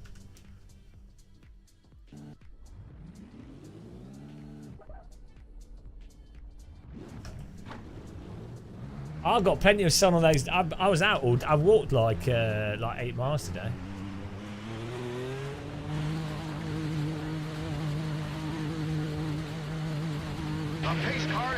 Thanks for following, Langsaw.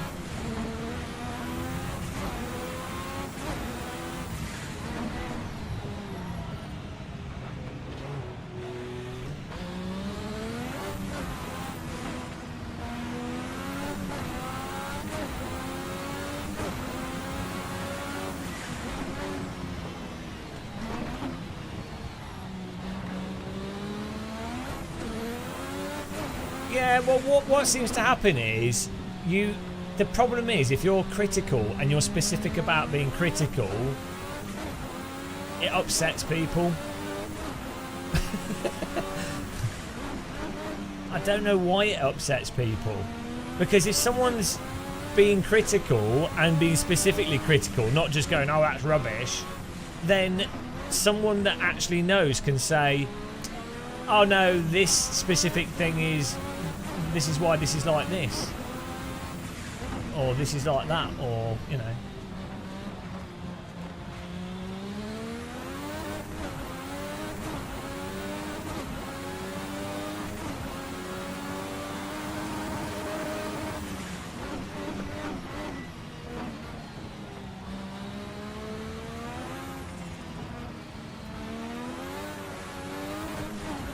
I don't get why there's so many sim racers that don't understand how tyres work, though. I'm not interested in Starfield. I wonder if yeah, I don't know what it is. I don't know why there seems to be so few people that understand what cars are actually like.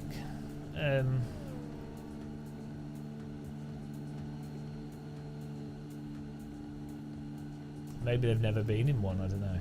Right, here we go.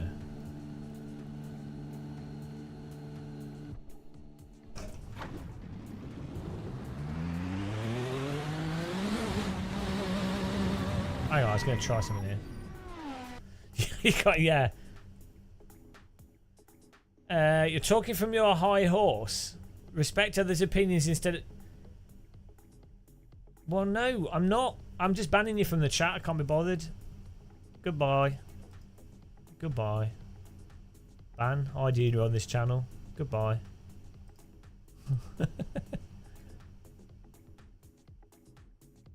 Done. Sorted. Right. There you go. I banned you from my high horse. I'm literally the least high horse sim racer probably out there, because I specifically go out of my way to present stuff in a non-arrogant, non-argument from authority, like I have massively lost a lot of money specifically because I don't do those things. Like, it's cost me a fortune. I honestly, I could have always just been like really rapidly positive about certain games, and I would be making 10 to 15, 20,000 pounds a year more than I make. So I know how to play the YouTube game for pure, you know, I know how to manipulate people. I choose not to. Well, I still manipulate people a little bit, but you know. You know. They need a high horse mod. Put a pony on stilts. Here we go.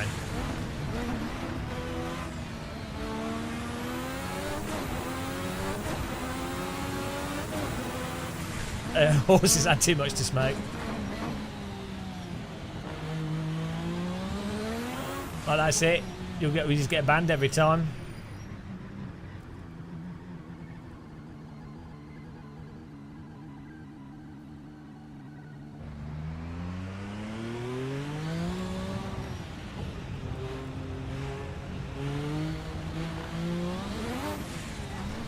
Billy, you've got mod tools. Can you ban Marble every time he chats? if you've not got anything better to do. Or BRT, you've got them as well.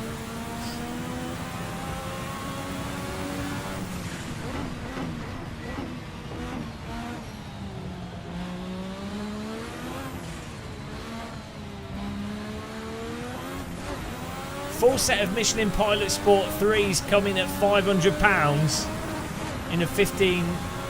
I know, yeah, it's crazy. It's absolutely absurd.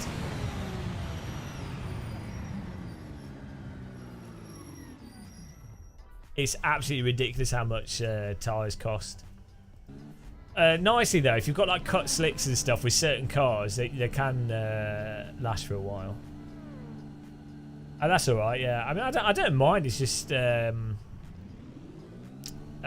tedious. It's just tedious.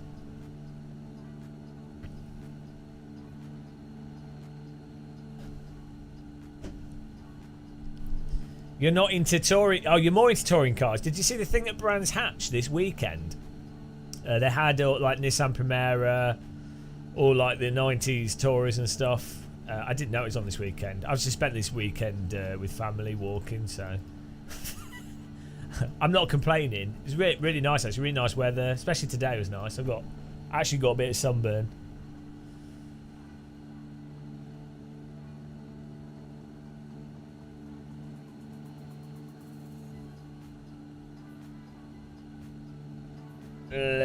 Yeah, I did some oval stuff in iRacing. It's not.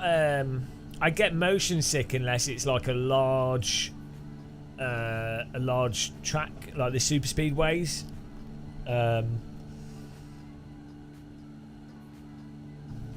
But yeah, I like the trucks on the big tracks. I think they're good fun.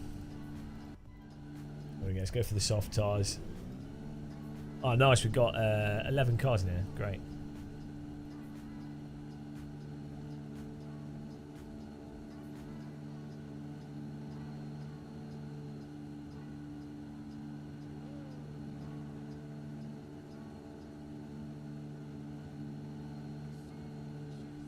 Right.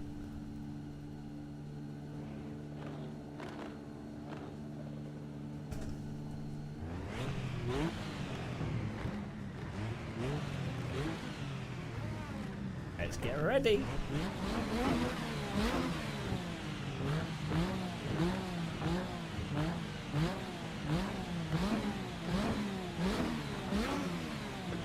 A lot less planted. It's the 98T is like more direct, but it's just a bit bland, I think. This car, the RSS car, feels like it has more sort of suspension roll and more slip to it. But then specifically when the back steps out, that point for correcting it feels a little bit ambiguous. Well, I need to fiddle with these steering assist and maybe like it just feels. I think if I change the wheel rotation either too high, it might line up with it. It just feels like the wheel rotation is out of sync with whatever's going on in the sim for whatever reason. I don't know why. Or maybe there's like overshoot or something from maybe I don't know. Something just seems off, slightly off. One more rants. I just can't be bothered.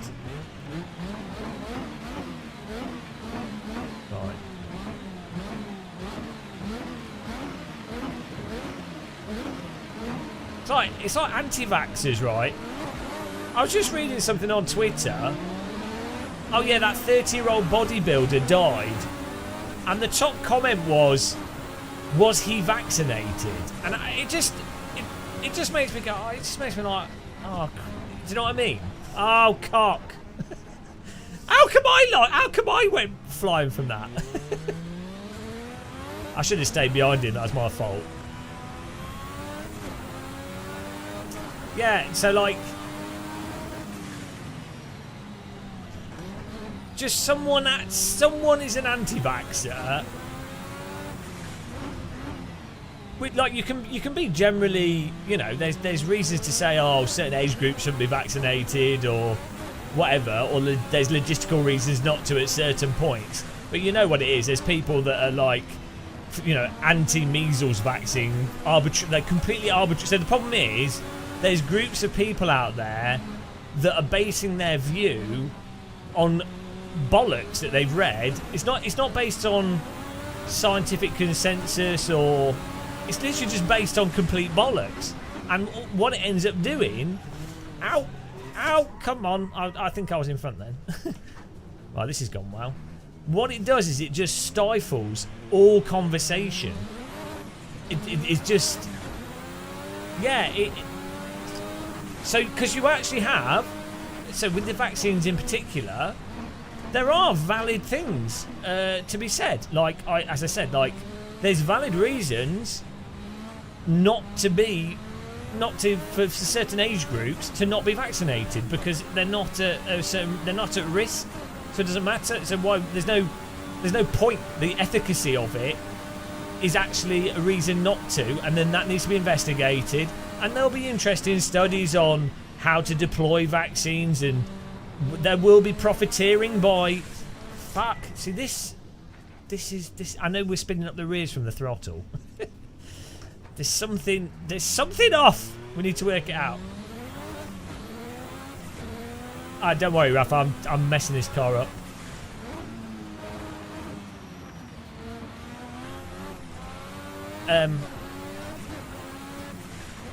Yeah, it just basically all this bollocks talk actually obfuscates genuine, interesting conversation. That's why it really bothers me.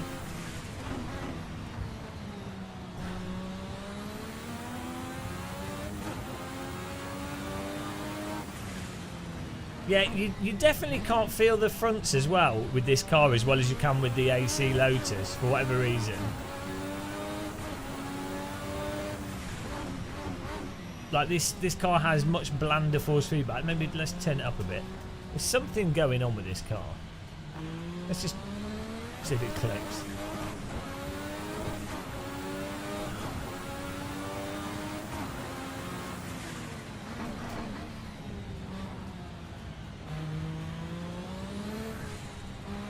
No, the turbo's fine, you just don't push the throttle as hard.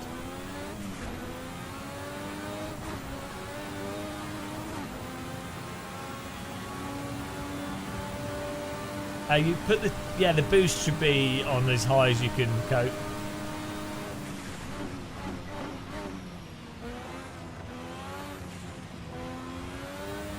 Oh, hang on, do RSS set their 100%?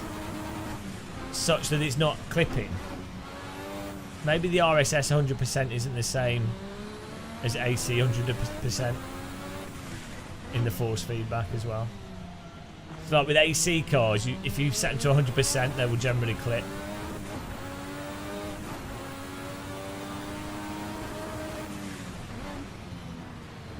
This is clipping a little bit, but not much. Well, there is. There's a bar at the top right, which I can see if it's clipping or not, next to my throttle. I realise I'm being sarcastic, but that's what I'm looking at to see if it's clipping or not.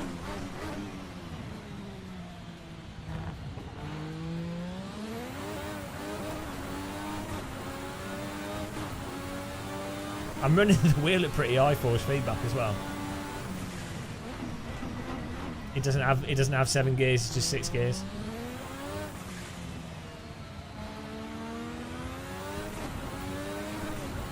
Well, it is flashing red when we're on a sustained corner.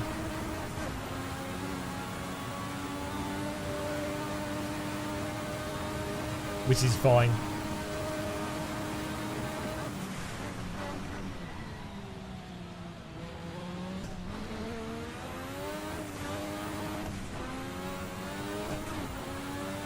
Hello, Zena Plays. How's it going, man?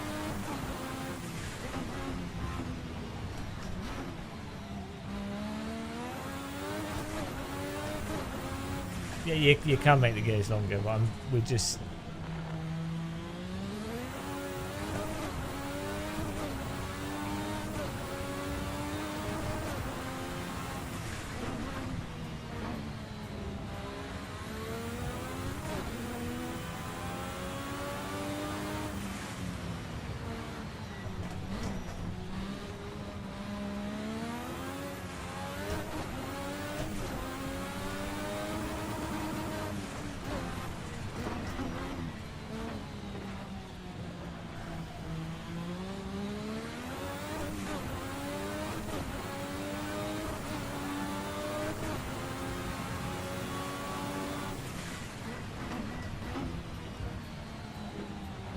Yeah, if it's flash, it's irrelevant.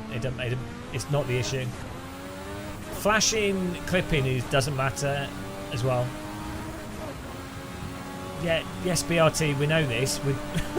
It's not relevant to what we're doing.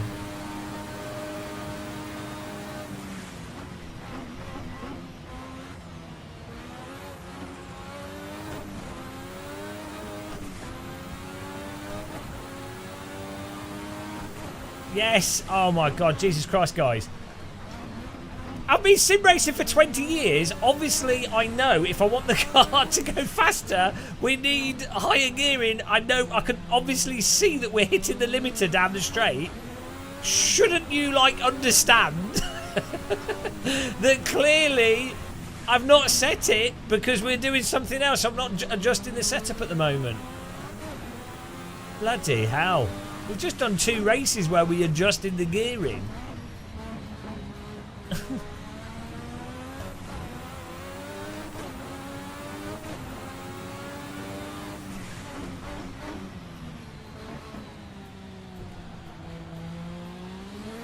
I haven't tried extending my gears.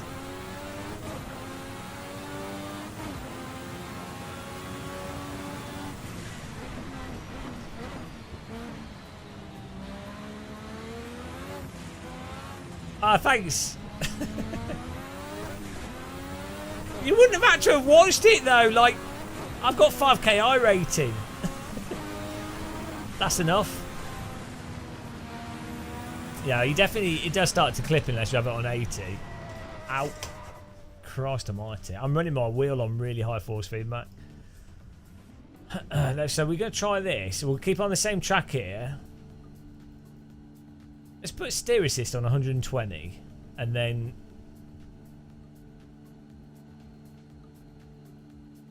Ah, thanks, Tabs.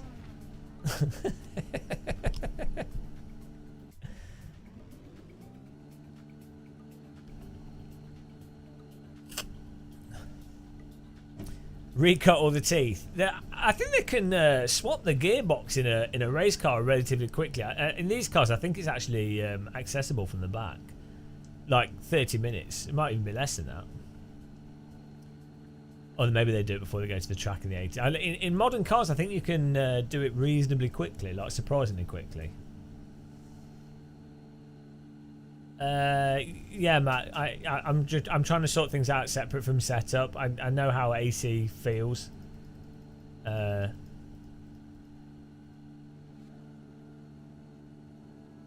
So.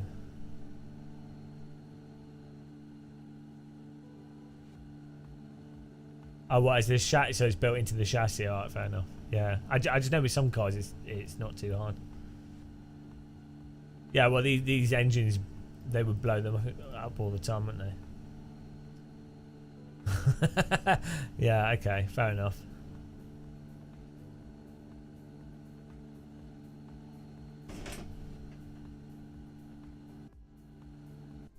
Right.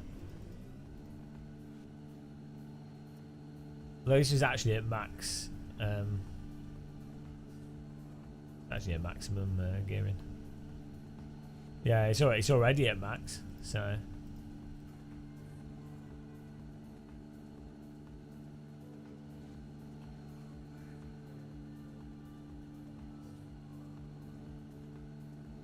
Yeah, four laps they could do at 100% turbo. But the turbo is 1,100 horsepower, and then I think in races they'd be running at 700 or 800 horsepower. So that's quite an overclock. Yeah, I know, Zabby. Can you believe it? Right.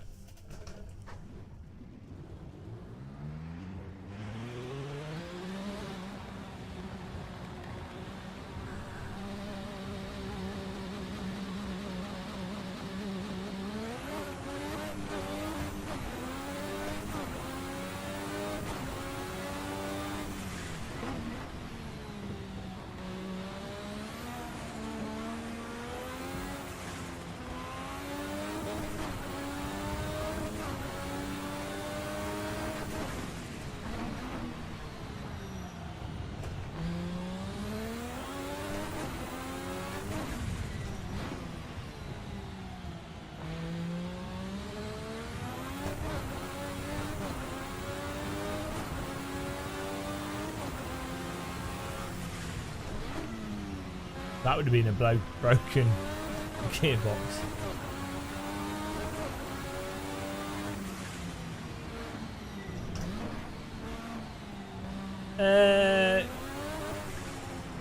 See this. I don't know if it's overshooting because there's not enough damper on the wheel, or if it's the other way around. Let's have a look. Keep that on 100. Let's try that.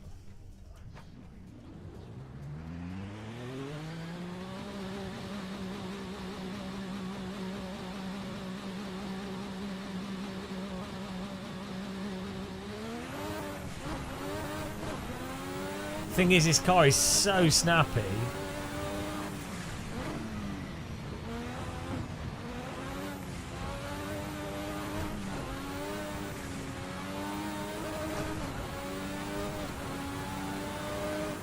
I mean, that's just how it is.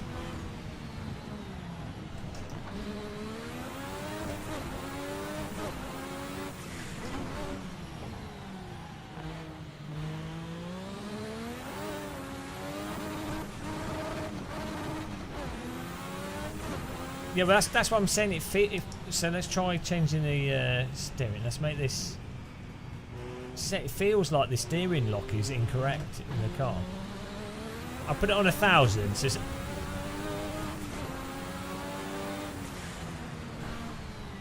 it's 900 in the game.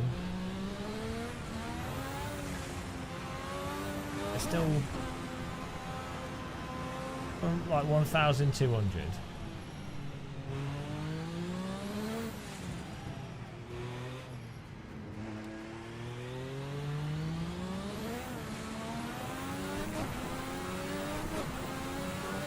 It's doing what normally happens if I was, let's say you had a game set to 900 and then you put your wheel on 700.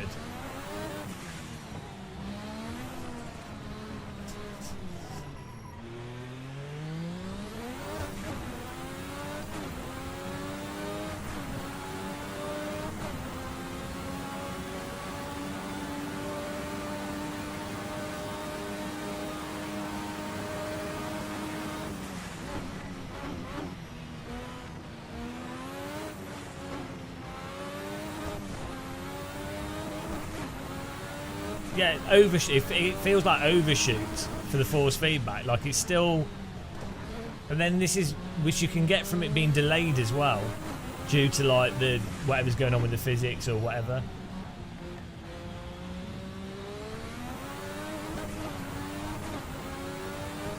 You can add damper, but like the point is, if you've got a really fast DD wheel and you've got the strength up high, it automatically should correct that itself.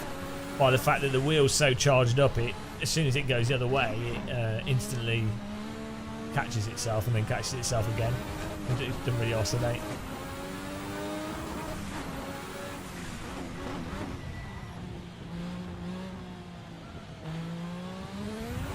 But you can. I could just turn the force feedback down, and then I'll be able to manually catch it.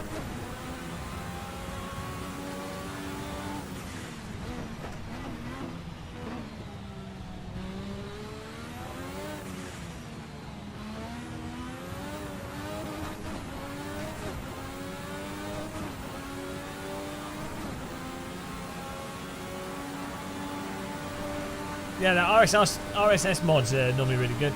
I mean, I think this is really good as well. This car's just like... It's such a snappy car. Even the Lotuses. The AC one's crazy.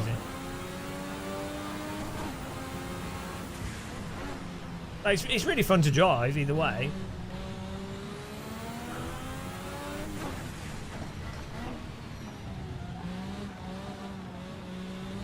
Like, that zone when you're coming out of a corner just feels slightly disconnected.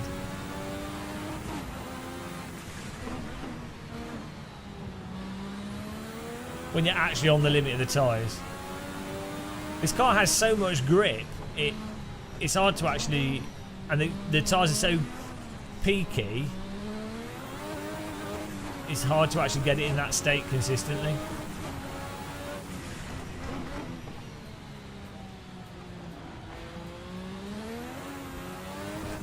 I need to get... I know other people that are much faster drivers than me that have DD wheels. They can test it as well. And if they say the same thing, then I won't mention anything to them.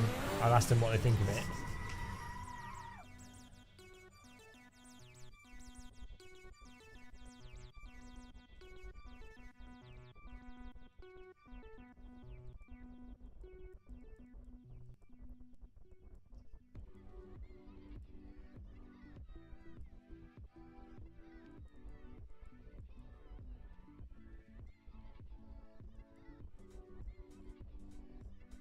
The server's still up, by the way, guys, if you want to join it.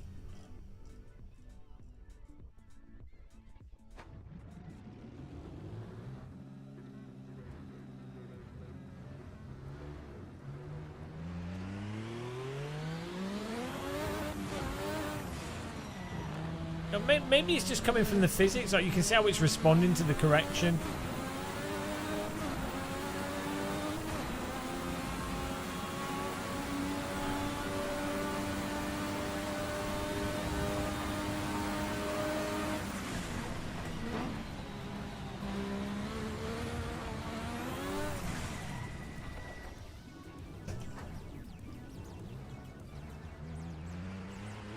Well, I do have an OSW.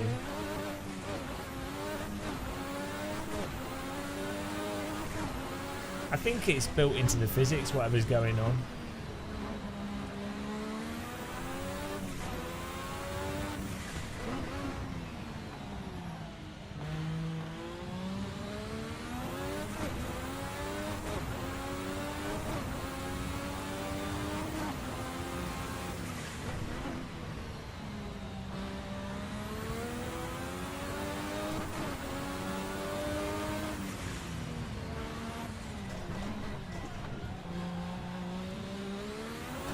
Maybe it could be coming from setup.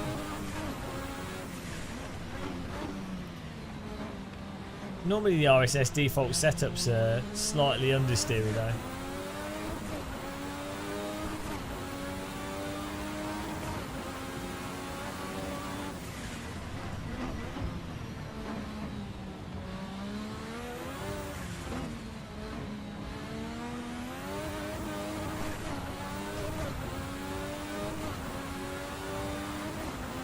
Just search for Game of Muscle, it should come up.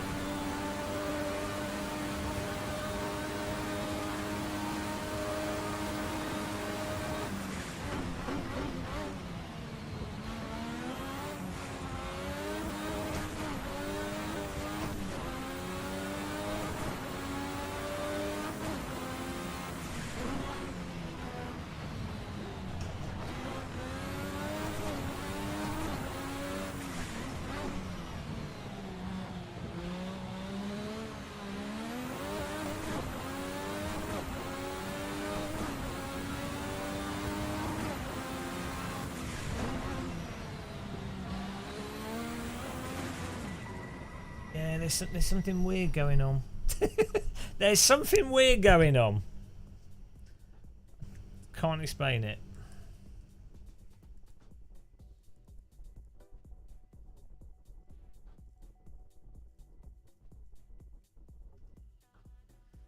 Detective, yeah, I don't quite know what it is. It's like it's the car's tripping over itself.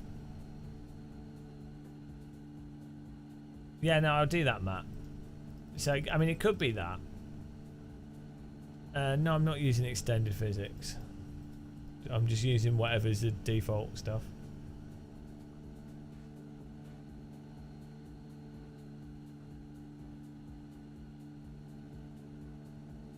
I don't know if it has the same...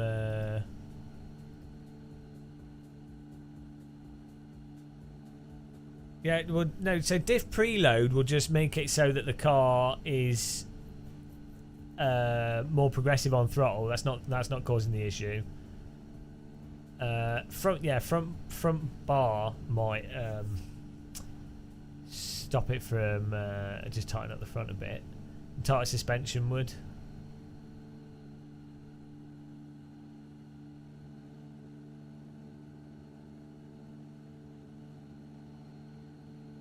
Yeah, it'll make it more progressive, but I want it to snap so I can correct it. And you know, it's not the snapping that's the problem. The problem is the balance at the point where it's snapping. Like, so when you're counter steering it, it's not hooking up correctly. Like the timing, as I say, it's driving like if you have the wrong wheel rotation set.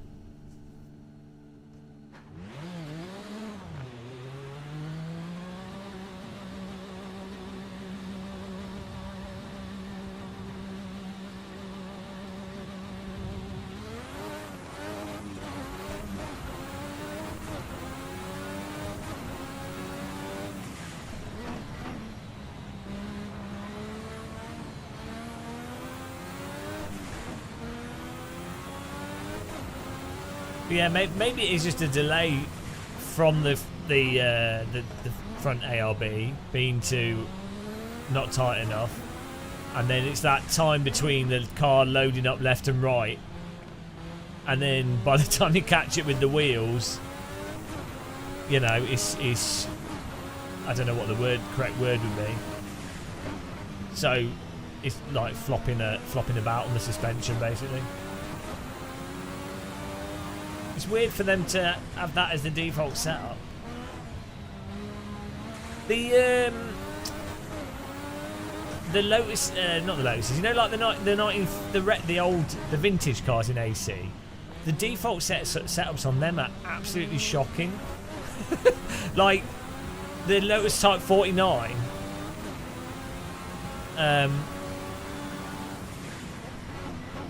You tighten the suspension up on that, and it drives a million times more intuitively.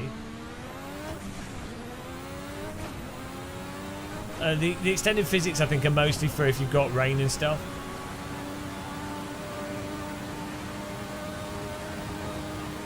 Well, the thing with the having the suspension in AC really loose is that the car doesn't respond to driver input.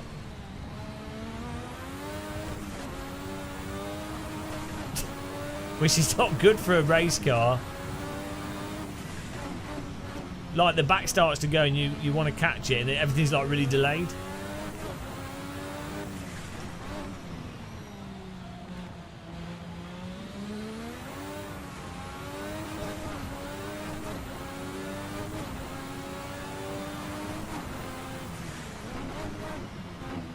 You know, when you get the oversteer here, I'm struggling to be able to hook it up on the either with the throttle or with the steering, so like to hold a set amount of slip. I know this car's actually quite a snappy car in real life. You watch it does that popping out in a catch. But if you're really gradual, or you know, you get it just right, should be able to hold it. Especially if you're not if you're not giving it too much beans and you're just powering out of the corner. And you're not running a super Like that type of slide can be from the diff being too closed on the power diff power, not diff coast. The problem is if you stiffen up the ARB too much, then the car ends up just like when you turn in, you just end up with that sort of flat understeer. And then you can set the rear ARB higher to try and make the rear sort of more progressive on the well, not more progressive, more directly responsive on the throttle. You just end up producing something that's just really flat driving. I don't know a better way to describe it.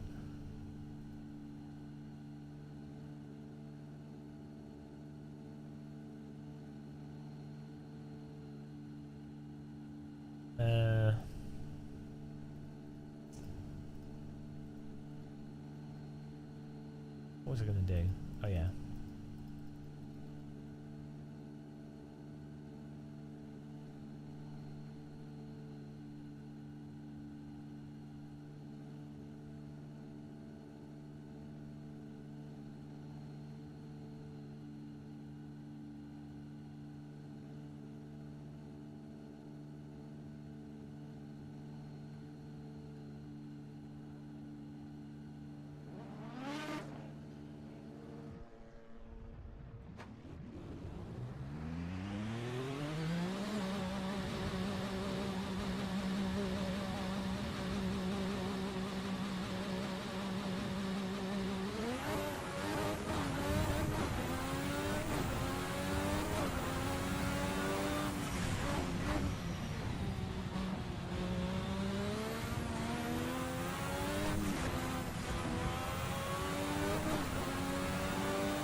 Yeah, see now, car's not turning in on the brake.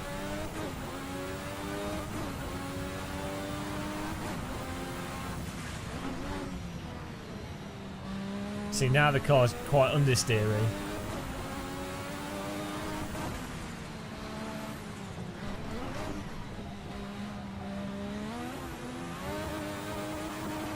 See, all that's doing is it's masking the issue by the fact that the car just is more progressive in how it's going out.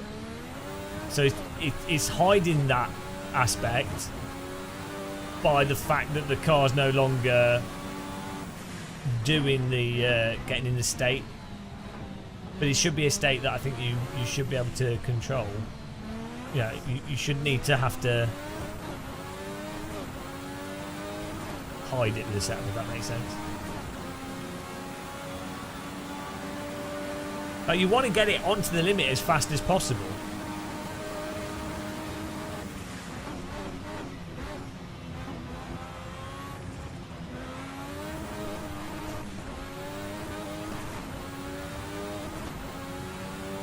But you want it to turn as much as possible and as snappy as possible. But you just wanted to get it on the tire. You want it to get on the tyres as quickly as possible. I think that's the most. That always produces the most fun to drive car. It might not be the fastest for a given car.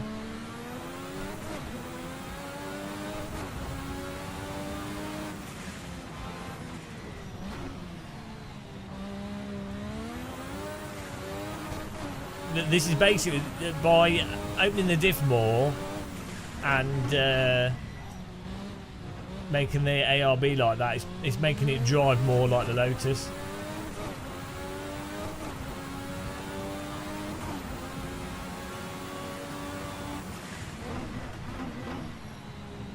As round and straight as possible.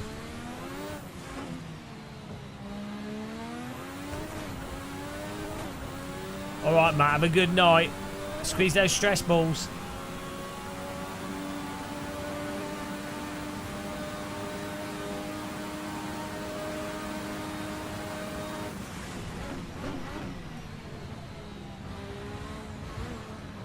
Yeah, so I think also the stiffer front ARB is, when you turn, you get into that state of it turns and then it gets into the state of understeer. When you have less stiff front ARB, the car loads into the corner more, which allows you to turn tighter. But if you're then trying to turn left and right and balance it, the car will have more rock to it. So I guess that's where you probably start to put, you know, like the suspension dampers and stuff into it. So you get the advantage of a ARB being open, so you get that turn in. But then so if you then need to quickly correct by having the dampers just right, the car's still responsive within a range that you want. So car setup, guys, absolute nightmare.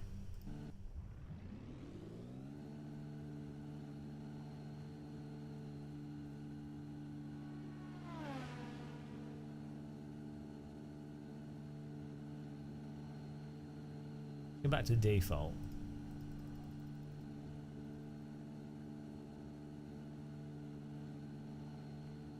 We'll do another race in a minute if you guys want to join in.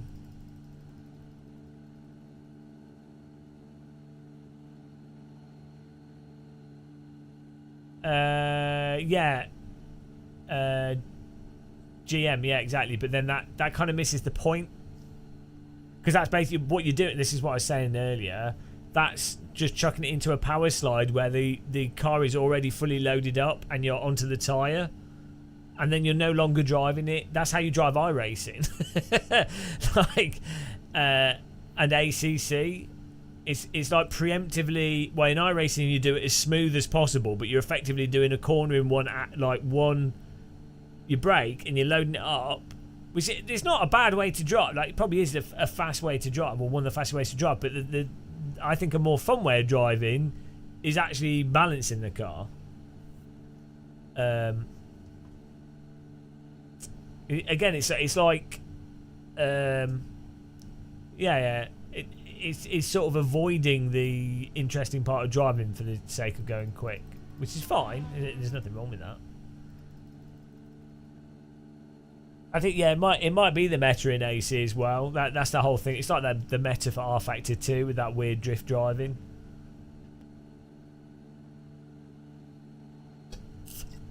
Exactly, race censored.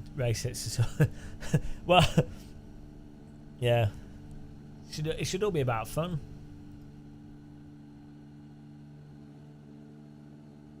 Yeah, well, they've got those the tyres that are really slidey tyres. And then, oh yeah, let's try it with extended physics. How do you enable that? I don't even know if it has it. How do you enable extended physics? I don't even know how you do it. Is it in shader patch? Let's have a look. How do you know it's enabled or not? I don't know if this even has it. I don't think this one has a download. Let's have a look. No, it's just got the one car.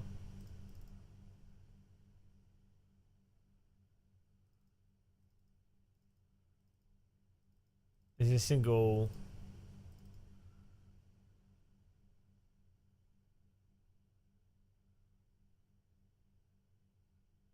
No, I don't think this car uses extended physics.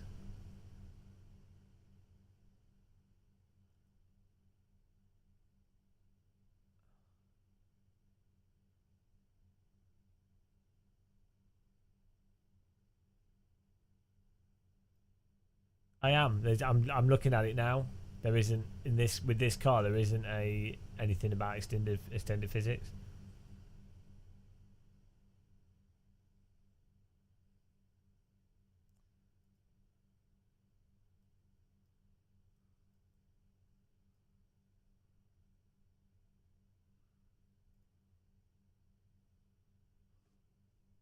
Yeah, you can't force it in online though, can you?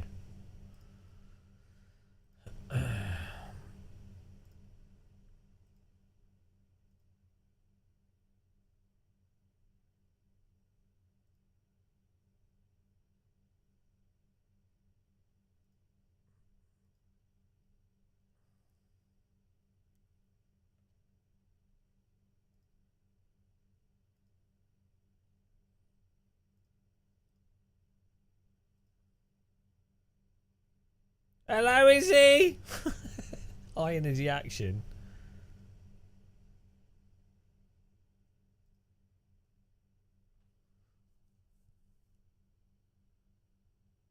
Yeah, it's just for rain tires and stuff. It doesn't really do anything. Pretty sure.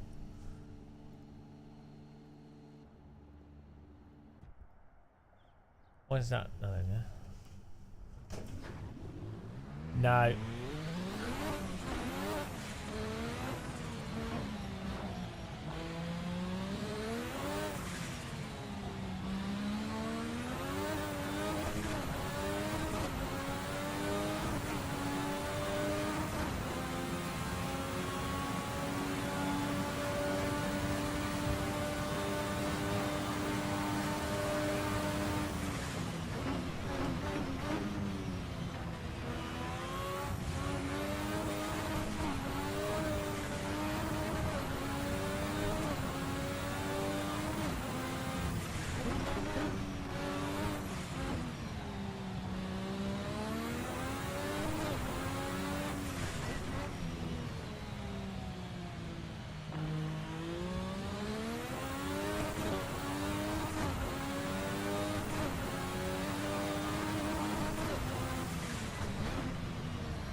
T in capital letters. I'll just reset the server. I'm just going to take the other car out and we'll just put the RSS car in it. Let's try to do a different track as well.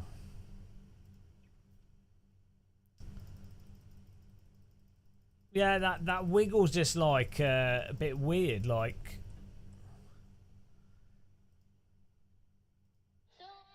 in some ways it should be sort of self-catching, if you know what I mean. Not if you like keep on the throttle and you go mental, but you know what I mean. It seems to be getting stuck in that regardless.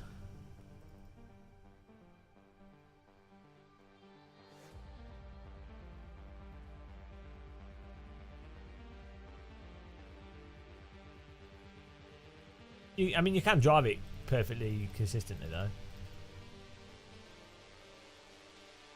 Right.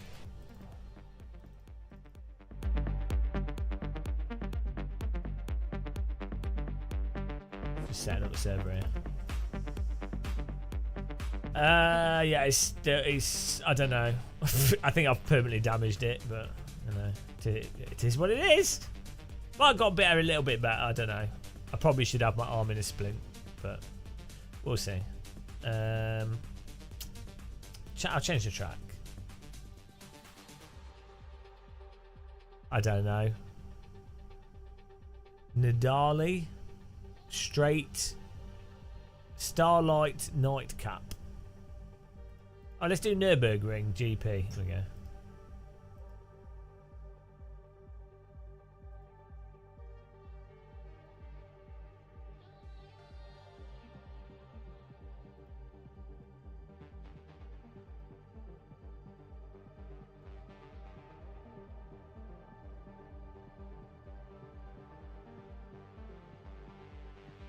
There you go, server's running.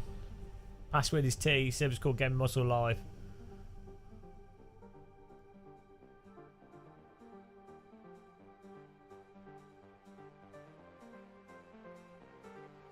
Get in there!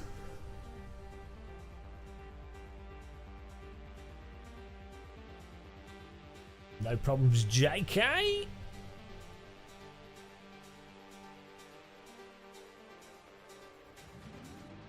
Oh, it looks nice in red.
So someone will do nice car skins for this, for sure.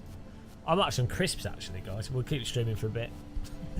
I'm absolutely exhausted. Walked up like a huge hill today, and then got cooked in the sun. It's nice, though.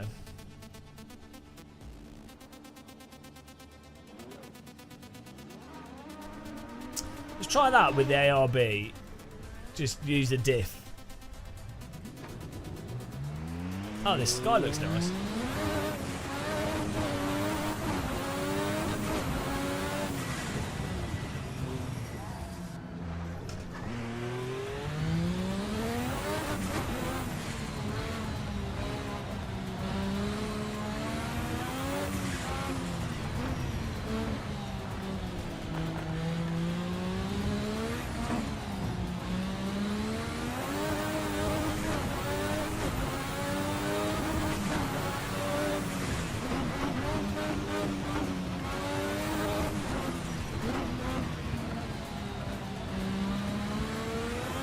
Yeah, I have a suspicion just using the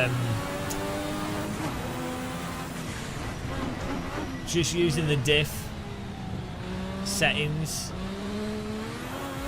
it's going to make it so much more progressive. Because you still want this turning. When you reduce ARB, I think it causes it to go into understeer rather than the front to really hook up into the corner.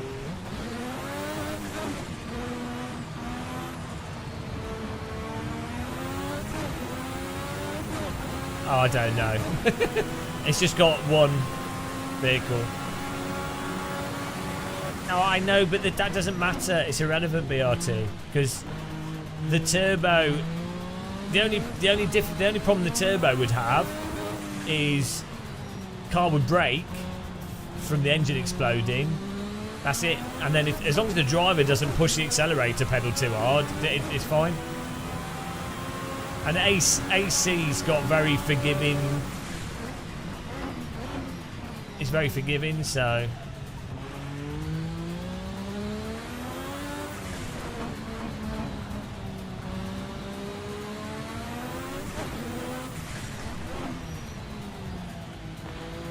But I think for most people, just opening the diff. But I still don't know, because it's nice having it super responsive.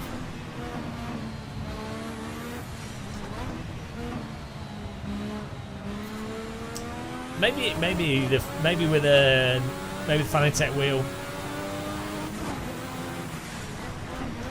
Maybe using a like the OSW or something, because they are slightly tighter. And you're not going to notice with non-DD wheels. That's for sure.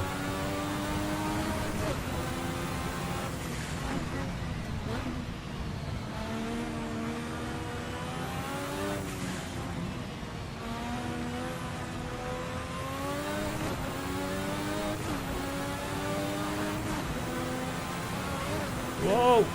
It has a really weird, at high speed, the downforce and grip is like, it suddenly goes up by like 3x. So it really catches you out, because most cars, even like modern cars in AC, at high speed they will start to understeer if they don't just bite into the track. I don't know, Ramagid. Not tried it. Hello Geoda as well, welcome. Yeah, what you really need with this car is plumes of smoke coming out the back, leaving slippy oil on the track. If you want to join the server, guys, it's called Game of Muscle. Password is T. Yeah, he's good. It's good that we got cheaper DD wheels. Just a bit sad that force feedback in Sims is terrible. Like ACC's absolute god-awful force feedback. And then you got these, and iRacing, you got these people with DD wheels playing ACC. It's like, Jesus Christ. It's literally pointless. I mean, it's not. It does feel better with a DD wheel, but it's just absurd.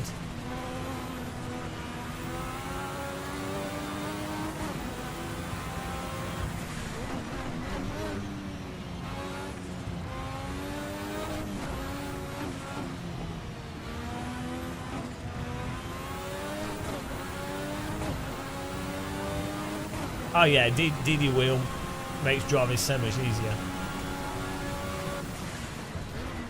Especially with these more snappy vehicles. Well, like going through that chicane. Fucking out. We're stuck in the... Going through NGK chicane there. I just let go of the wheel. I know, Greg.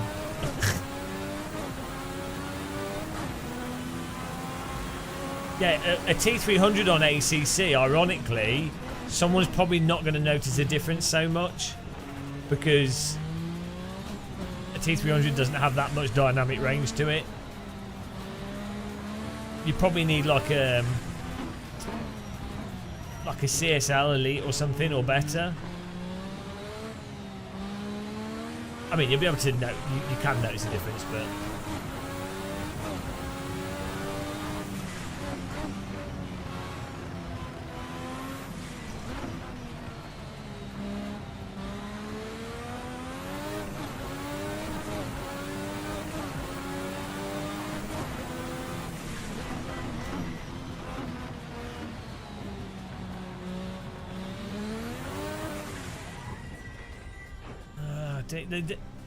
there's something off with the timing.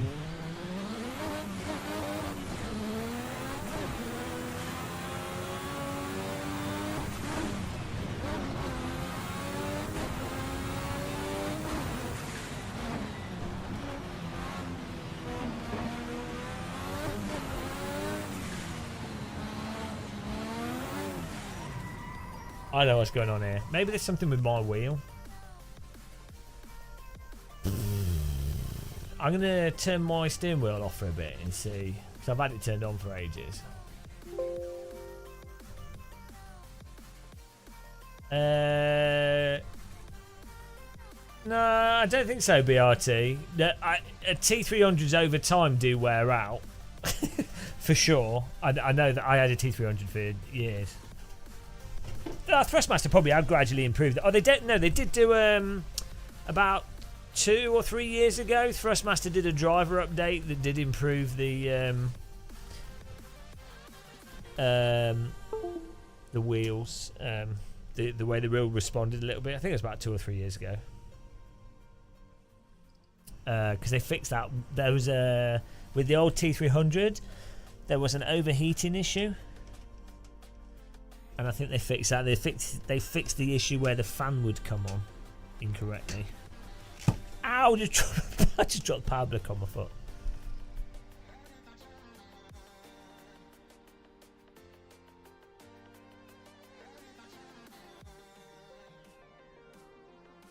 Yeah, it's all right. Like the T300 is smooth. It's a nice upgrade from the G25, and it's fine. It does the job. Yeah, I like the T300 myself.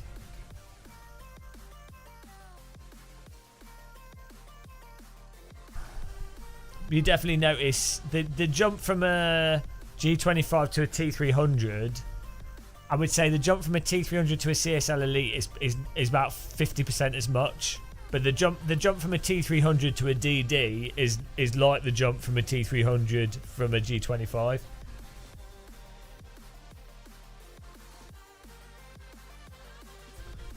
Yeah, AC's got way more detail than ACC. Whatever wheel, like you can feel the range for the front tires, like understeer and like that dynamic range of load. AC1 just has it because ACC just doesn't have it. ACC, when you go over the limit, the load just drops off.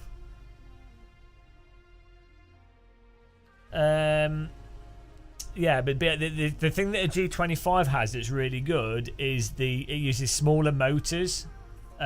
So the actual slew rate on the small motors is faster, but the maximum torque is really low. But they are ironically, or not ironically, but the G25 motor is more responsive than the T300 motor. It just can't correct the wheel quickly. And obviously the maximum range of Newton meters is lower. So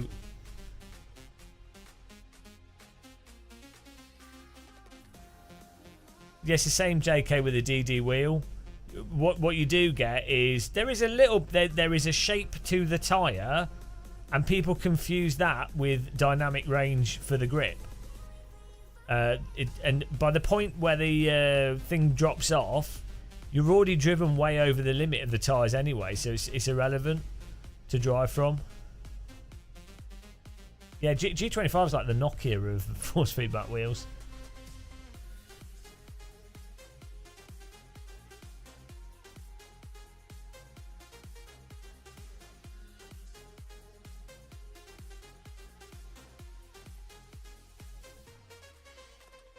The Moser wheels have an interesting thing on them where you can EQ the force feedback on them. I've not tried it. It probably doesn't work very well, but it's quite interesting.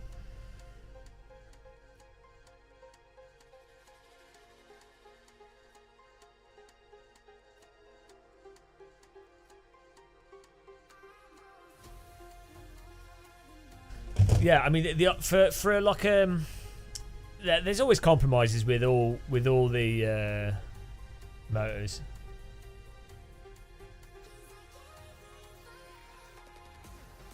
Yeah, JK, that's literally ACC force feedback. You can go through Barcelona, the right-handers, right?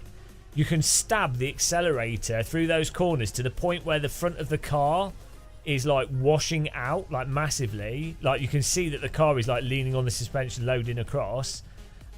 No, you have had that BRT. You either not noticing it. It's literally that's the simulator. Like you load the corner through Barcelona, have the car loaded up, so it's already the suspension is already compressed. Because what a lot of people confuse with the tyre in ACC is just the suspension compressing. So you're going through the corner, car's loaded up already, and you can push the accelerator really hard. And it go on and off it, and you'll notice there's no change in the force feedback.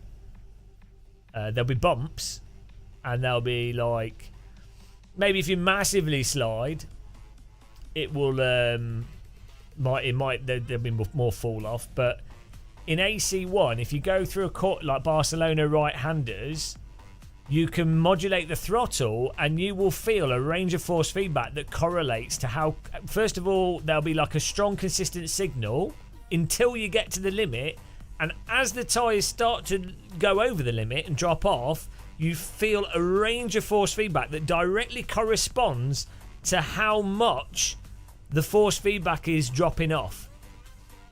Not the force feedback, the tyres are dropping off, and that means that you have a specific force feedback feeling to know exactly where on the limit the tyres are, which is exactly what you feel in a real car through your body when you're trying to work out, should I push the accelerator more or should I turn the steering wheel more? That is how you know. You're like, that's how you balance a car through a corner, to know what the fastest line is through what you feel. That does not exist in ACC, but you know. Well, being able to catch it is a different thing, JK. That's separate. Like that's a separate thing. That's probably because AC has a much more forgiving tyre model.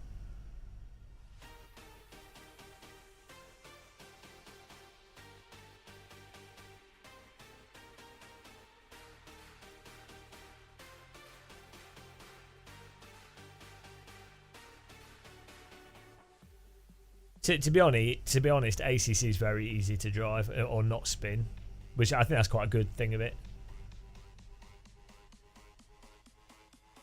Yeah, I mean, I don't know. That might be a lower end wheel thing, JK. On a DD wheel, it's very hard to lose the rear of a car in ACC. Like the back of the vehicle is very clearly like that. The back coming out and correcting, and that force on the wheel is like most of the force feedback.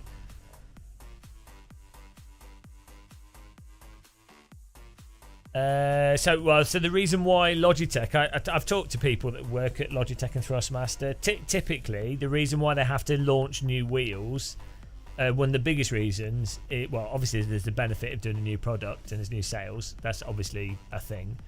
But every time there's like a new console or they need to license for consoles and stuff. They have to do a new wheel because it has to have a different chipset in it. There's different licensing arrangements. So, I mean, yeah, they're obviously like Logitech clearly do it for BS reasons as well. Hence, like, look at the Logitech C920 webcam. It has literally got worse. Like, the first Logitech C920 is the best. They've done 3 new ones. They're all worse, and they didn't need to. So, but one of the reasons why they do have to release new wheels is when there's a new games console. So it's not 100% BS, but it's probably like 50% BS.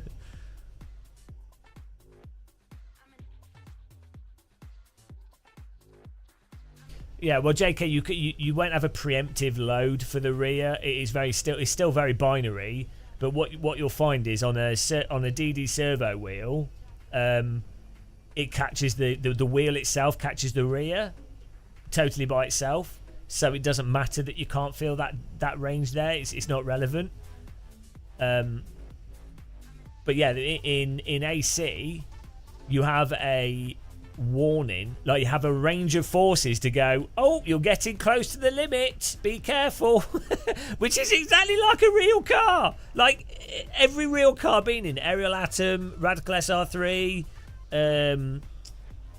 Aston Martin GT4, BMW GT4, Ferrari F450, go-karts. They like rental go-kart.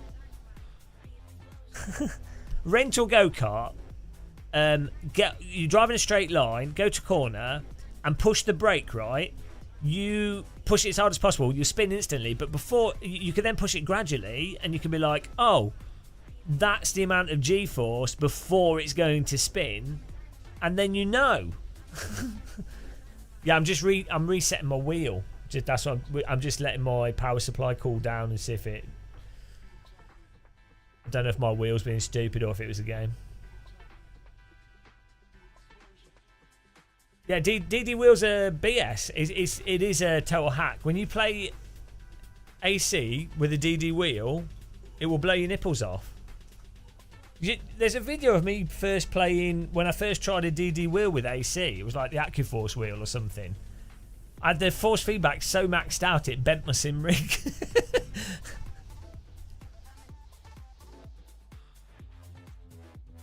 I had one of those the crappy race room sim rigs, and it literally bent the wheel mount because the force feedback was too high for it. It was all like wonky. I think they designed that sim rig for like a G25.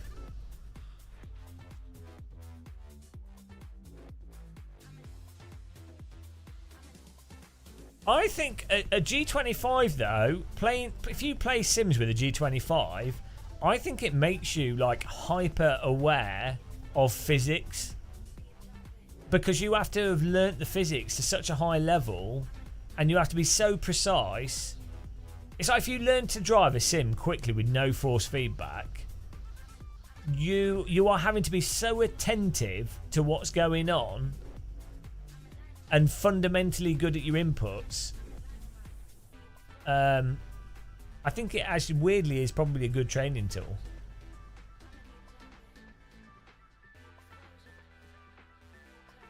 In some ways, it'd almost be worth someone doing a DD wheel rental service if you could rent it for like 3 months. So you have a Simucube wheel or something, and you could. Oh shit! I just poured coffee on the floor. If you could rent it for like a few months at a time, that'd be a really good way to demo stuff. Right, I'll be back in a minute. I'm just going to mop up this coffee.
can't believe you've done this.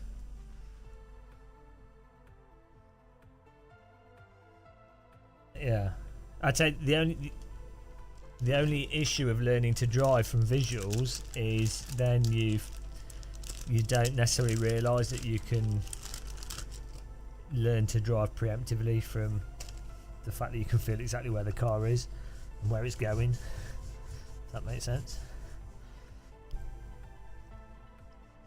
Bloody hell, I'm always pouring shit on the floor.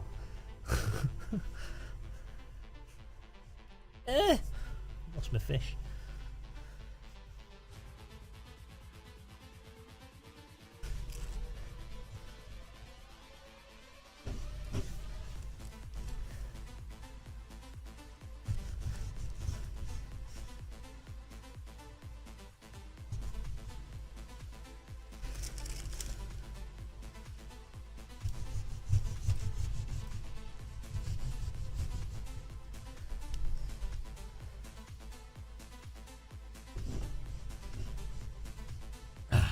Right, got some tea. Sorted, mateys. Shocking. What are you up to, Izzy?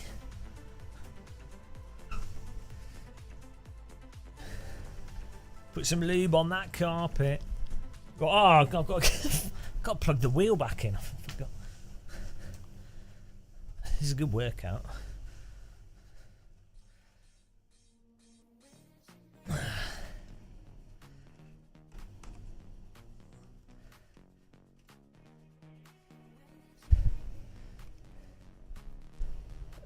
Clipping through the floor. Apparently I'm clipping through the floor.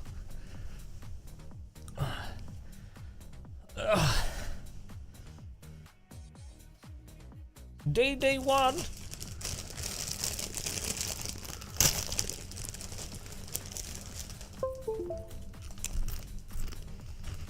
Right.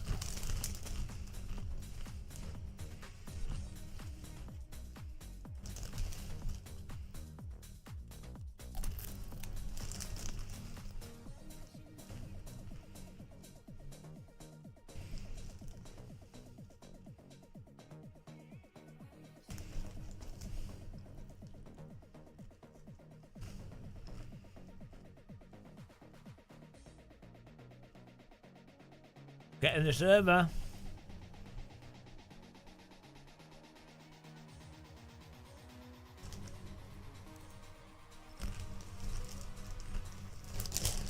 Just Tesco's tortilla crisps.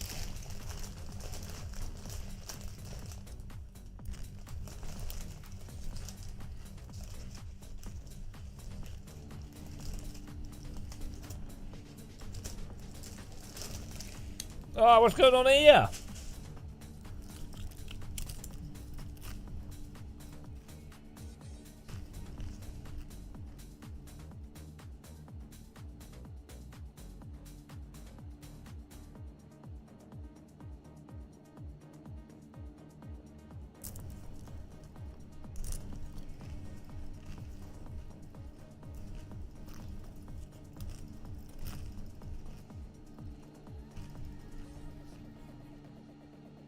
I know.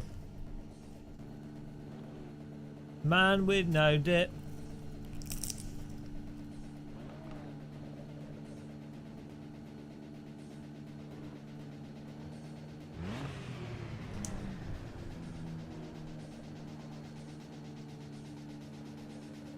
Well, let's see what happens.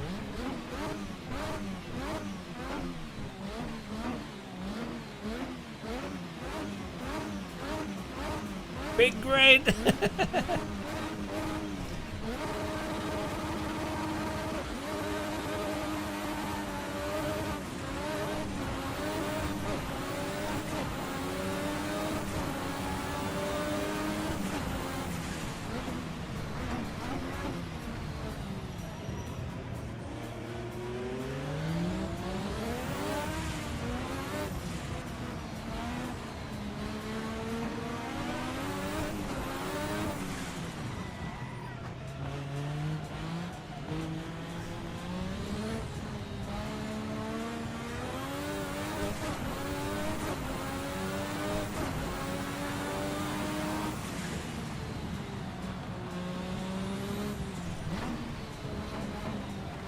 Does anyone in chat want to join?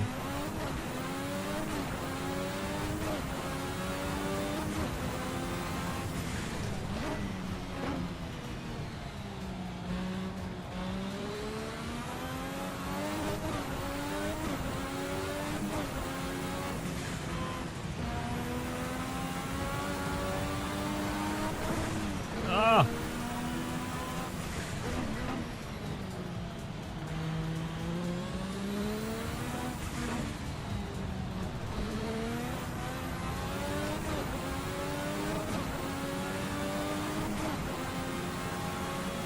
I always find it hard to go from 6th down through the gears.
Nice pass.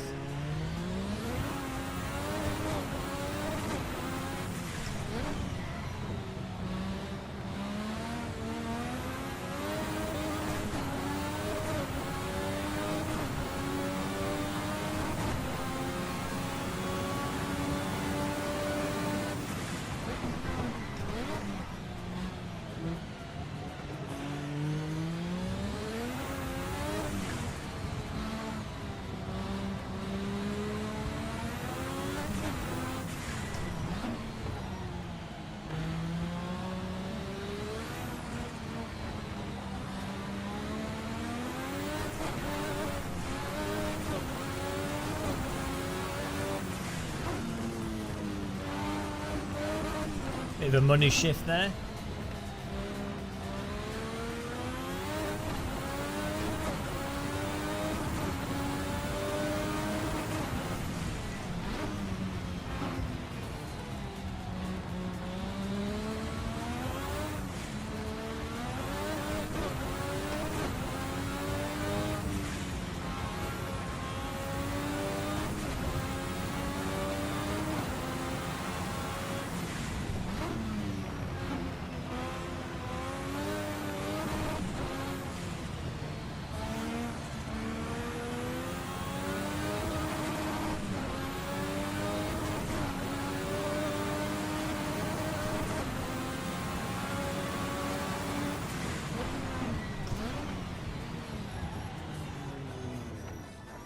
Oh, I messed that up.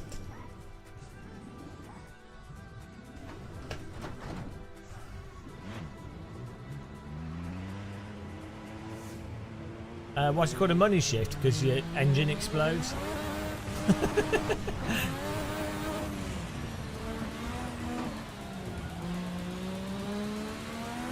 quite a common thing for people to do on track days.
because YouTube is awful for live streaming.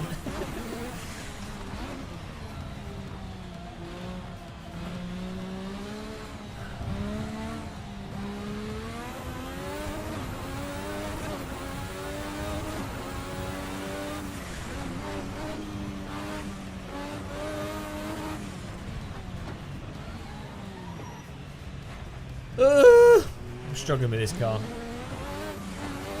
Like, I'm struggling to get on top of it. People do talk less on Twitch, but after 2 hours of live streaming, they get notified that I'm live. I haven't banned opposition.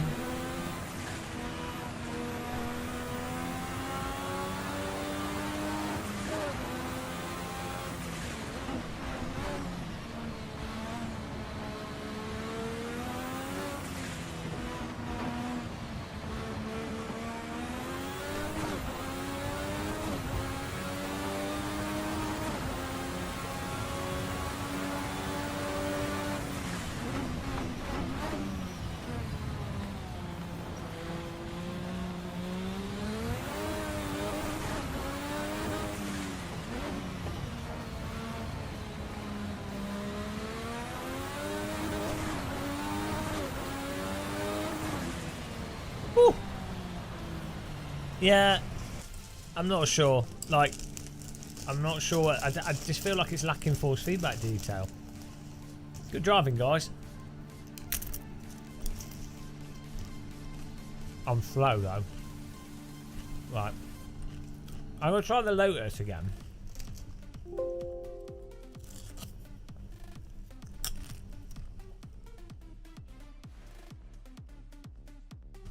Let's reset up the server.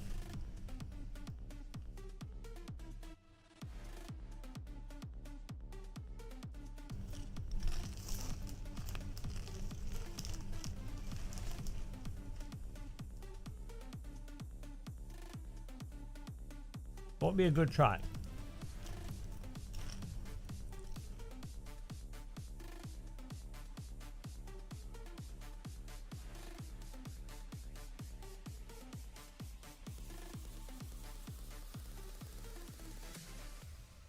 Vallelunga.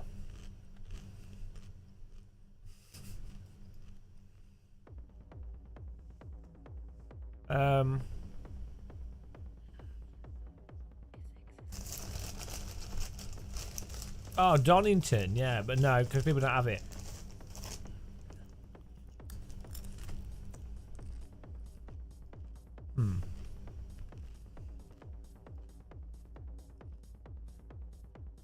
What's the normal road temperature for AC?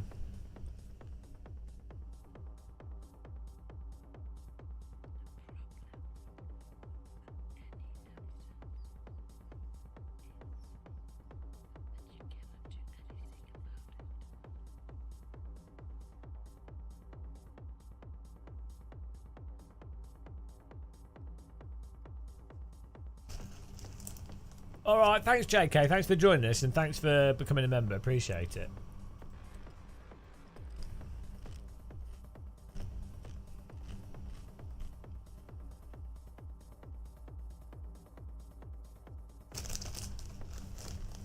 Hey, 30C's recommended, are you sure?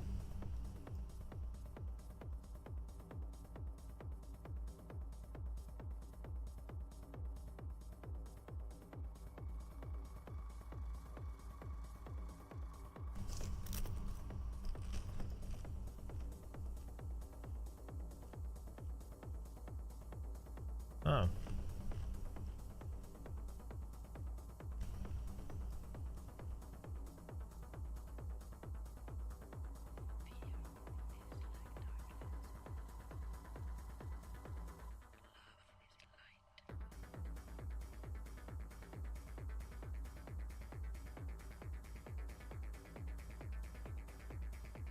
A slight problem here.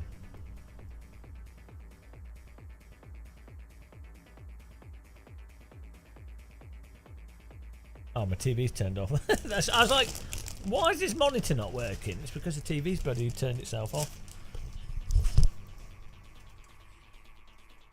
Ooh, there we go. I wouldn't stream on Kick anyway, even if they did offer me millions.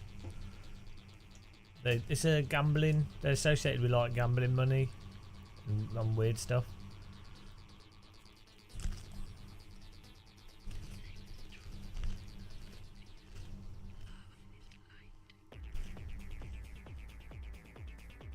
Why would the road temperature be recommended to be 30?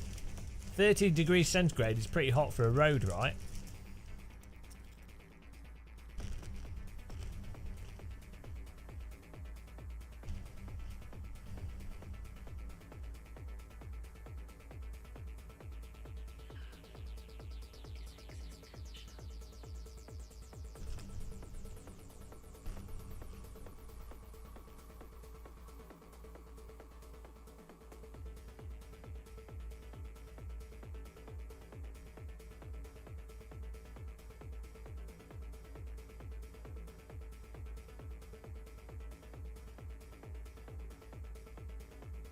Alright.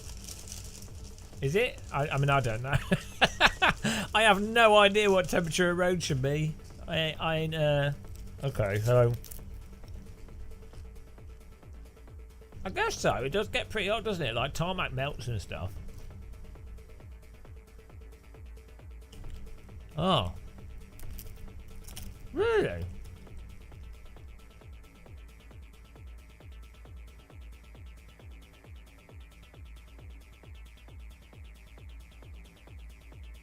Right.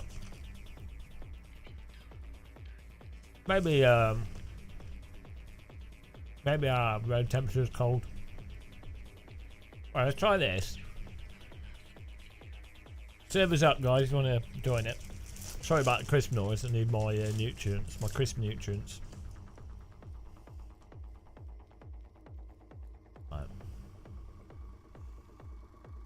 Server filter.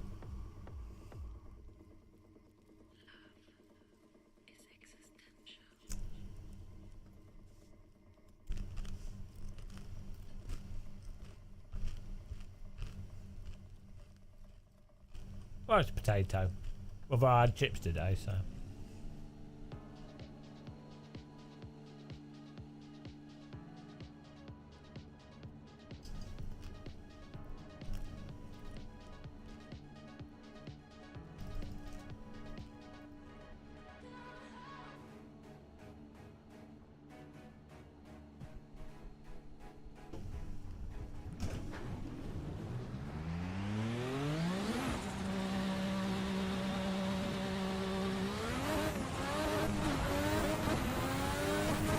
This road has a nice, track has a nice road texture on it.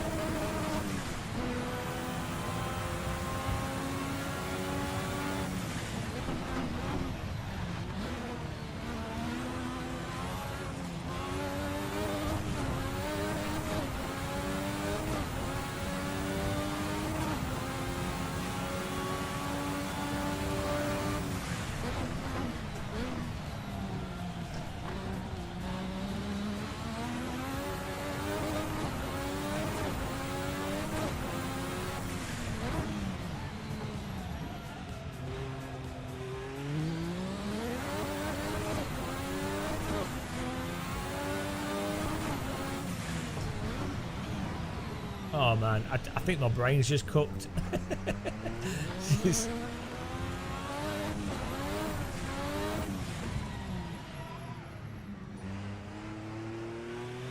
I don't think it's a dodge, I just it's just that specific aspect at the limit I'm struggling with. I think it's you know, it's just a certain type of car to drive. I'm not the biggest fan of H-pattern cars normally. Like, I mean, I like them, but I find them very hard.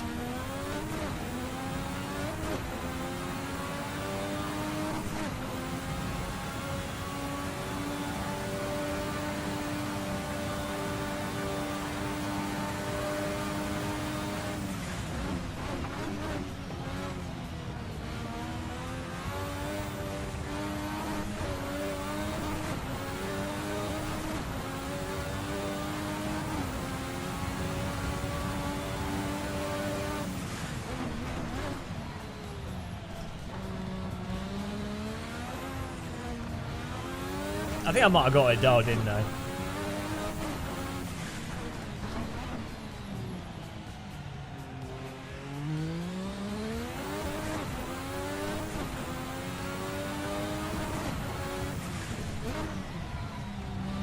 You just have to get, it takes time to get used to different cars.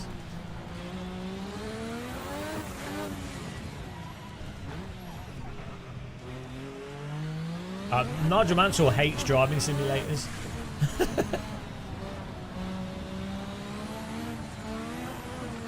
There we go. I've got this dialed in now. I've set my wheel rotation a tiny bit lower than 900.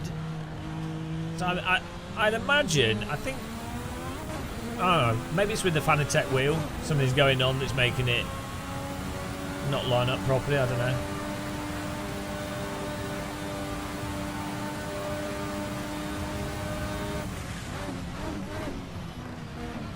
Slightly faster steering rotation seems to be more in sync. There you go, look at that. It's like hooking up perfectly now. It's so weird.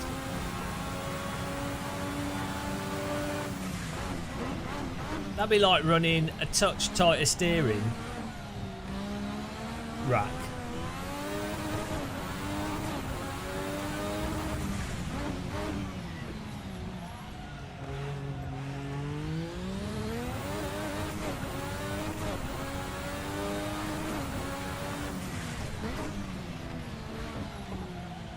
That's it, the car's driving itself now.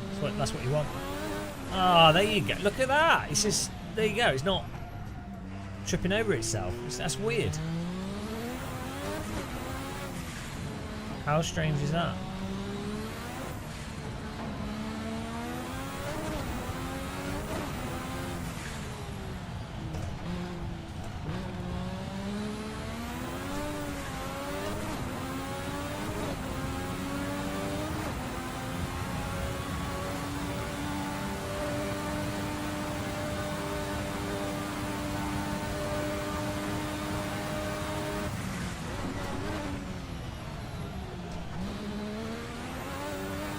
See, the really satisfying thing is you come out of a corner and the car sort of balances itself.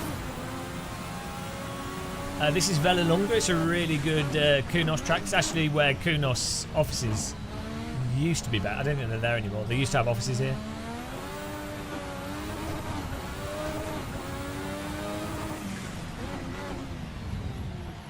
Ah, here we go. Now we're talking.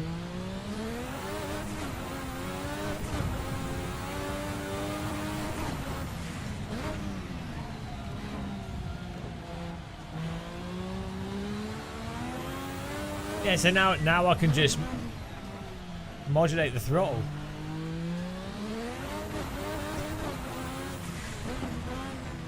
I'm not having to like be overly. I'm not having to fight the force feedback. Yeah, it's more fun to drive than the Lotus. The Lotus has more detailed. Whoa, has more detailed force feedback.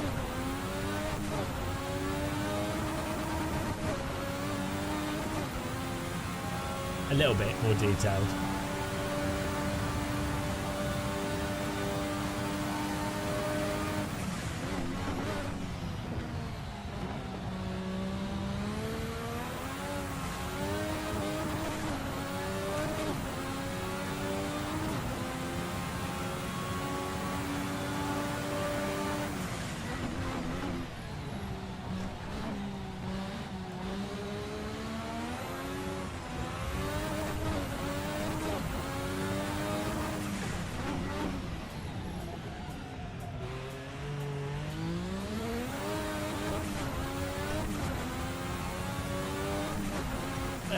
Well, I mean, I just drive with a single screen. I don't... Unless I was doing oval racing or esports. And even then, a lot of the esports events use single screens, so... you don't need triple screen. You've got Helicorsa. Triple screen's not as immersive as VR anyway. So if your goal's immersion, you need a VR headset.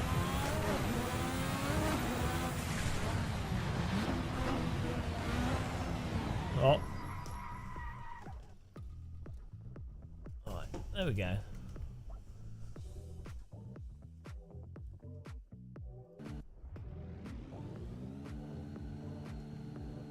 Any of you join in? Do any of you have a Fanatec wheel?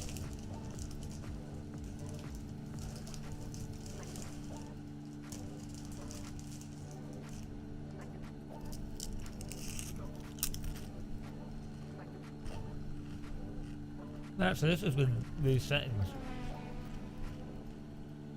Weird.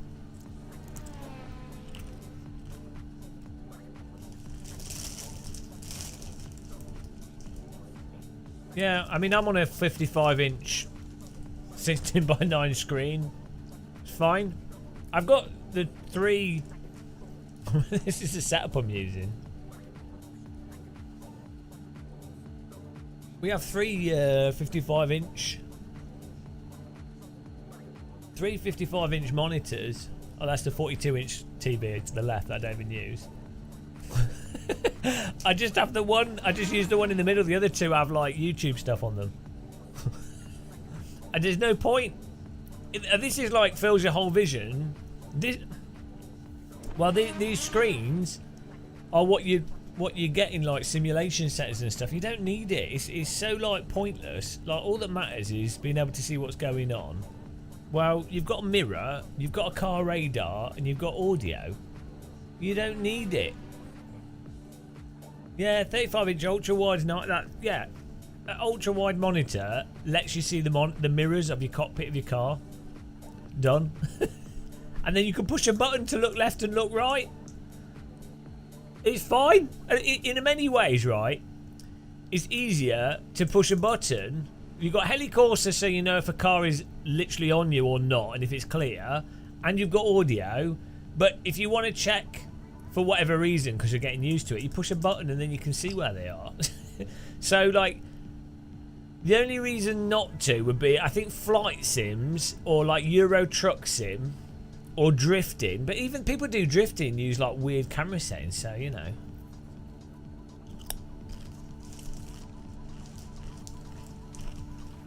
Yeah.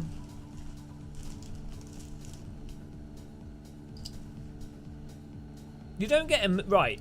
If you do lots of sim racing, you don't get immersion from the visuals. You sort of ignore it. It's more just the actual driving experience and the concentration. It's like if you're watching a good film, you don't need to be in an IMAX cinema to be immersed. You know, it's the story.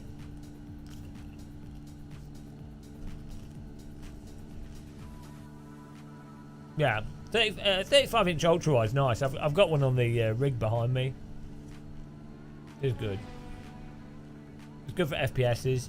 Yeah, 35-inch ultra wide is just about the amount of width you want before. When you get like 55 ultra wides, it kind of breaks. A lot of first-person shooters just look really weird on them. You know, those 55-inch ultra wides. They're good with driving sims and flight sims, but yeah, if your goal's immersion, VR's the only thing that categorically works.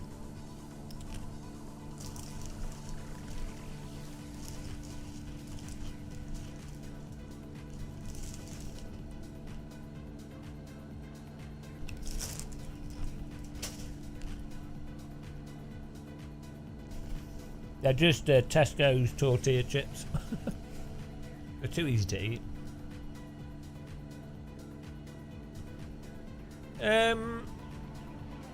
Yeah, a good motion rig which doesn't move much is nice.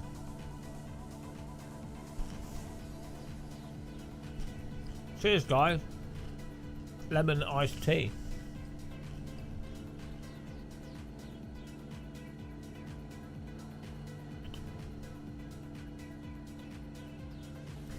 Can't go wrong.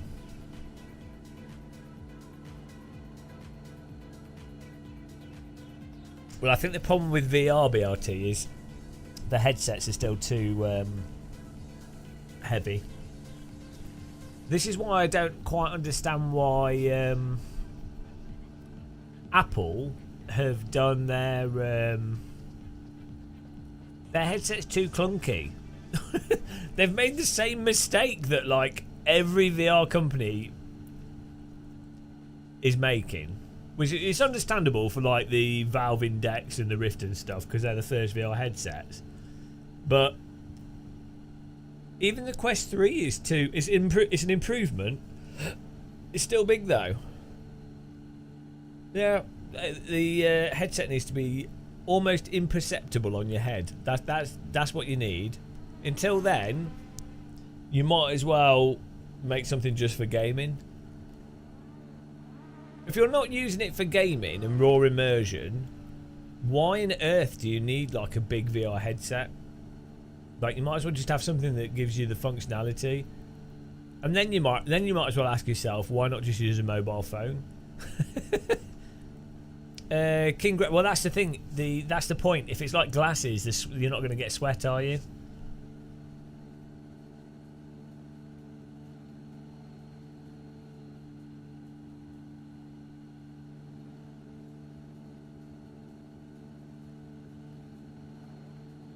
I know you can get a smaller headset, but they're still, the lenses on them aren't ideal. And for gaming, you might as well not have a small headset. I'm just saying for general VR. Yeah, I've used a Vario Aero.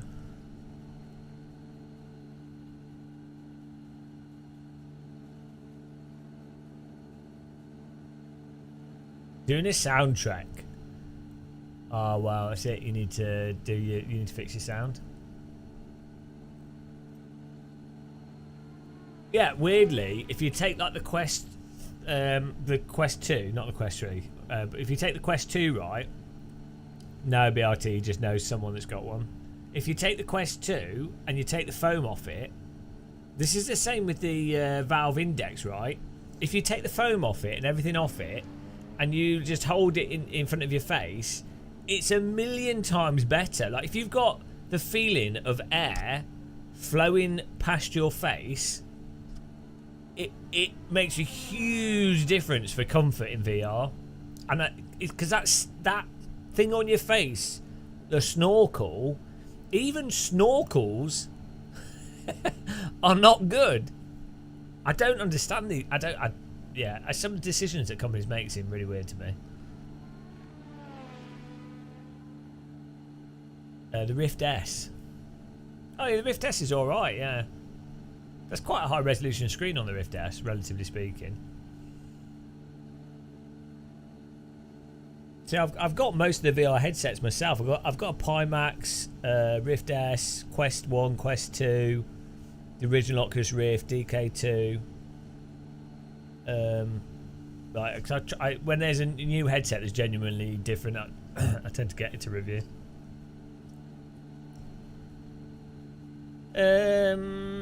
Yeah, kind of counter debate, but it was still different. But weirdly, the Rift S is better ergonomics than the Quest 2.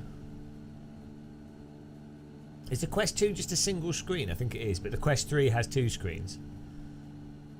Does the Quest 3 use Fresnel lenses, or is it using Pancake? I can't remember what the Vario Aero uses. Lens-wise, the Vario Aero still has quite a small field of view though, and for some reason it doesn't quite feel like. So for whatever reason, the Valve Index is the most immersive VR headset. I think it might be vertical field of view, but there's just something about the Valve Index, is stereo separation. I don't know. It always had the best quality VR for me. Yeah, I prefer the Rift S to the Quest 2, personally.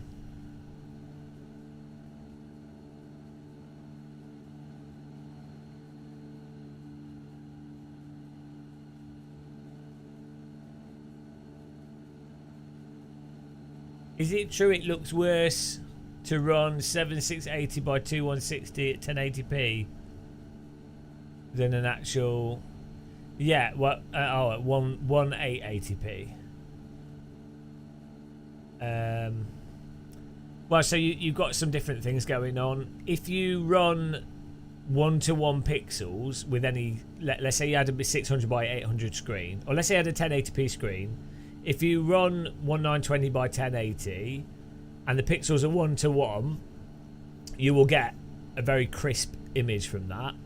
but you would also need to run anti-aliasing on it because you'll get aliasing due to it being 1:1. If you have a 1080p screen, but you run like the internal resolution is like 3x 1080p, so I don't know what that is. You're basically doing super sampling AA, and that will look better than a 1080p image. But there's certain ratios of super sampling and screen resolutions where it will look worse than if you just ran a low resolution or native resolution to a specific screen. It depends on like the structure of the pixels. There's a whole bunch of random things that cause like subtlety to resolution. Also, with like VR headsets, now a lot of them are like pentile screens. So as I say, like the pixel arrangement.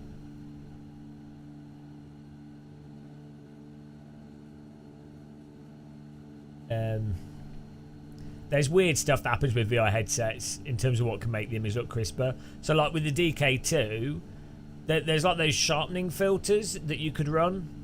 The same kind of sharpening filters that you use with when people use FXAA and stuff. But if you set them up just right, weirdly, you could end up making an image look quite crisp. Or like, you can make the panel look a lot higher resolution than it actually was. Basically, because you're making stuff in the distance be effectively bigger. So if you had a 100-meter board but it's really further away, the sort of posterization or sharpening effect would cause it to actually take up more pixels than what it actually takes, or the text of 100 meters would pop out more because it's taken up, instead of it just being 1 pixel or half a pixel that's shaded because it's not a full pixel. It's not full black. It's like the computer's displaying it as like a grey because it's in the distance and it's half one thing, half another. It would force it to display it as a full pixel or 2 pixels, which then makes it pop out more, which then makes it look high resolution, but it also gives it a certain weird look to it. It gets very convoluted and complicated.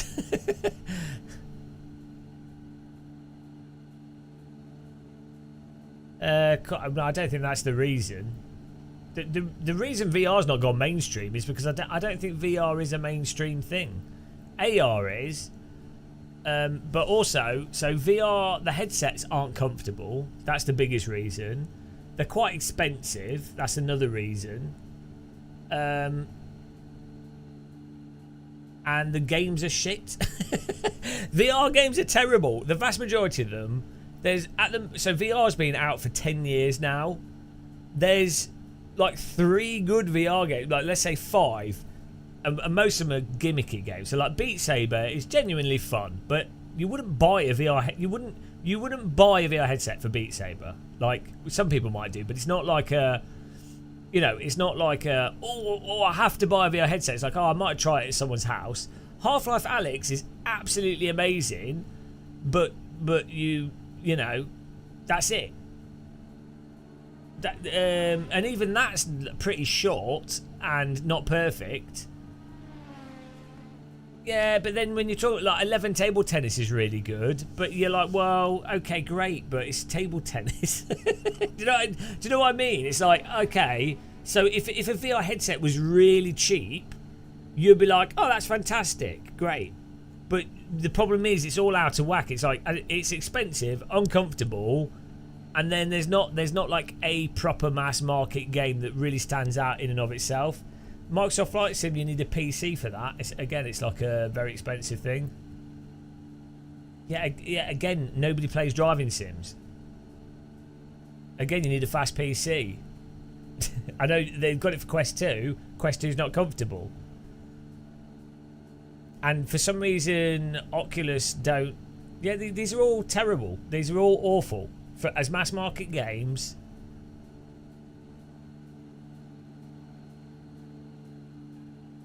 Yeah, exactly. Like as Court Marshall said, if you add, but mods again, that's not native to it. So it needs to be like Mario or something. With like a Nintendo console, right?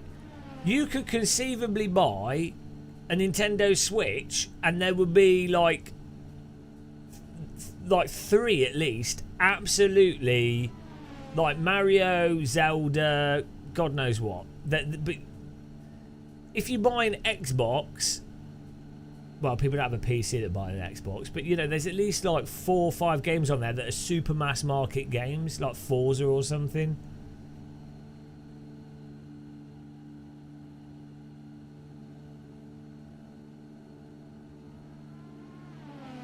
Oh yeah, running a lower resolution on a better screen. Yeah, well, it depends how good the upscaling is.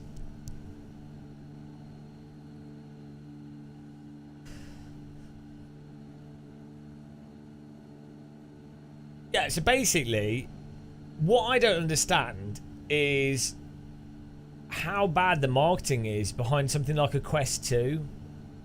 It's so, like, incoherent. Like, so compare it to a games console marketing.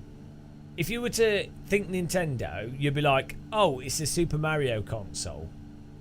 In the past, if you were to think Xbox, you'd be like, oh, it's Halo. Or, I don't know, if PlayStation, you'd be like, oh, it's like FIFA or something or whatever.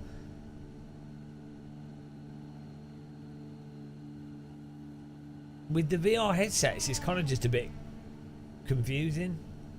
They don't seem to have a core game or a core selection of 3 games. It's all just disjointed. It's kind of like how mobile phone gaming is. And nobody buys a mobile phone for the games. Like, you buy a mobile phone because you need a mobile phone, and then, oh, it's got games on it. That's kind of how the VR headsets are marketed. It's like, oh, buy a VR headset because it's VR. But it's like, well, no one's buying VR for VR because no one actually needs VR. It's not like a telephone. You need to sell it like a games console. But Facebook don't want VR to be a games console. They wanted it to be... So this is what I don't understand. It seemed to me like Facebook wanted it to be like, VR chat. It seemed to me that that's what Facebook wanted the Oculus Quest to effectively be, but Facebook owned VR chat or what metaverse or whatever bollocks they had in mind. I don't understand why you wouldn't market it. Why wouldn't Facebook pay or buy 11 table tennis, Pavlov, whatever, Rec Room, whatever these games are that, why would they not, after they've seen that they've been successful, effectively buy the code for those games and then put them into a metaverse thing? So when you buy a Quest, you don't need to buy any games. You put your Quest on and you are in the you don't go to a menu, you don't do anything. You put the Quest on, you are in the metaverse, and oh, there's a table tennis table over there. Oh, there's you can go and jump to thingy. Oh, there's a cinema. Like, it should just be, the room that you have in the Quest when you first put it on your head. You have your little room. That should be metaverse straight away. I don't understand why it isn't. It don't make any sense. If that's what they want to do, why is that an app that you load into? Why would it not be the first thing that you have? It's insane. It don't make any sense.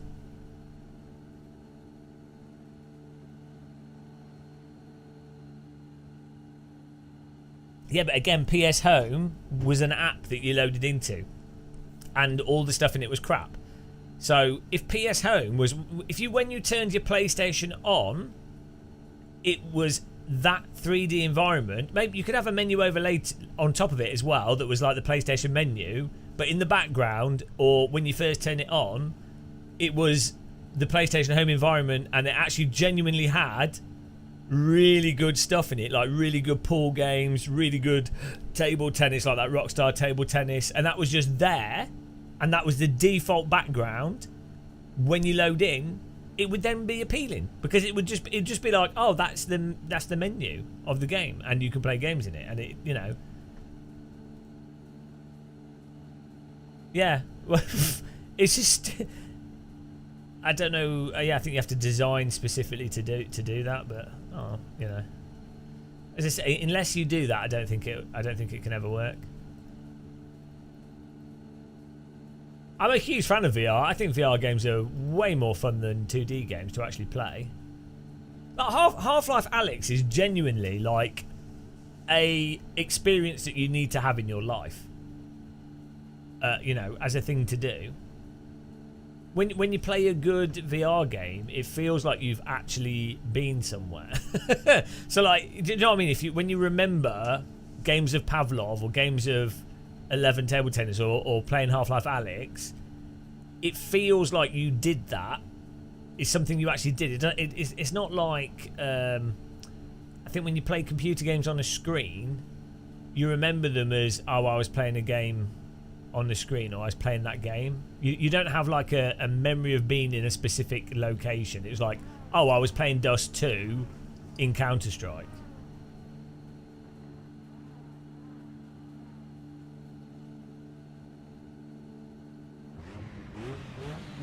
Here we go.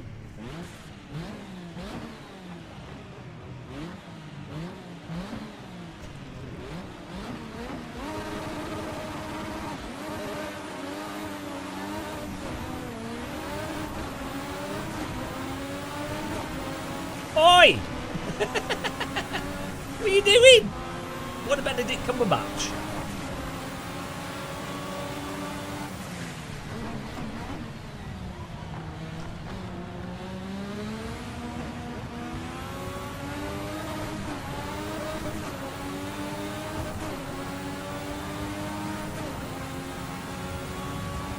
It was a good overtake, actually.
This is Velelunga.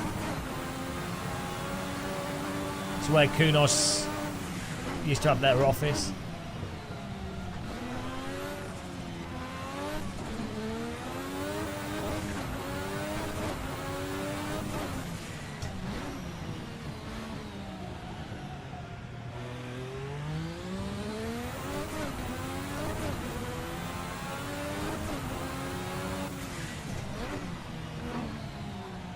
This is such a hard car to actually be on and stay at the limit.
To be honest, I think ACC's force feedback is how it is because of Unreal Engine. I'm optimistic for ACT. The alternative is a universe of despair.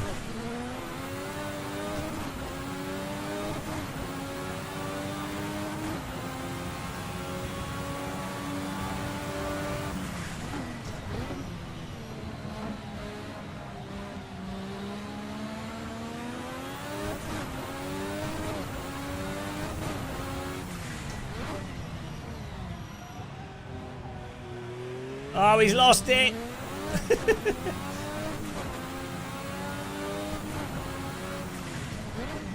Quite satisfying. You can just short shift into second for all these corners.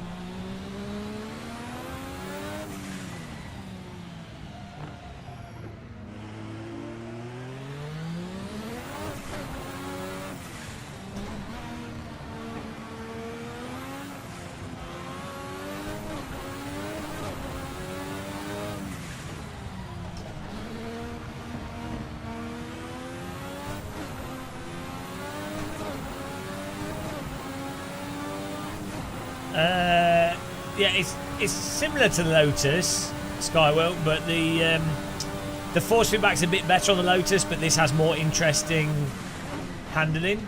In the Lotus is a bit flat feeling.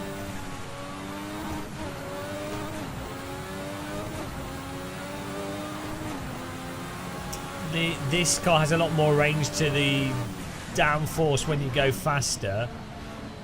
The sound is better on this car. Fuck, but then that happens in second gear with no warning. It didn't do that the previous laps.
Oh my goodness.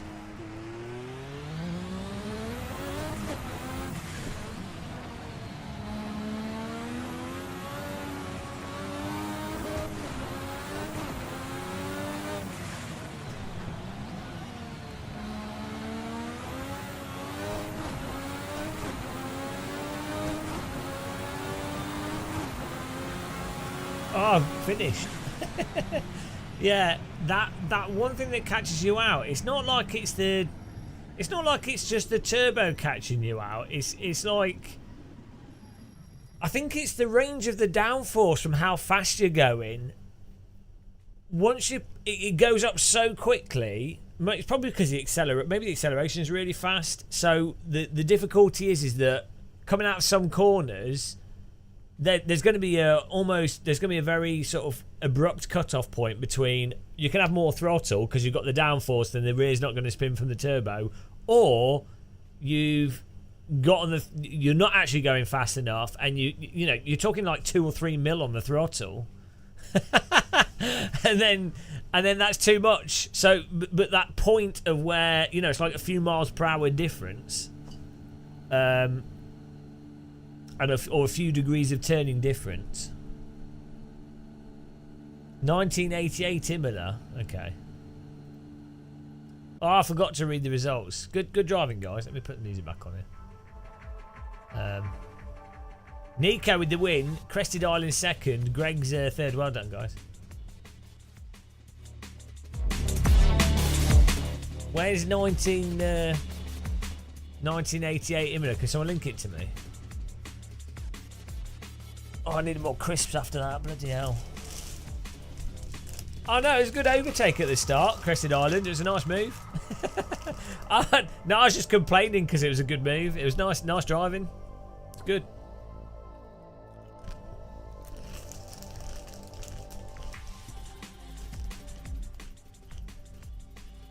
Okay, 1988 Imola.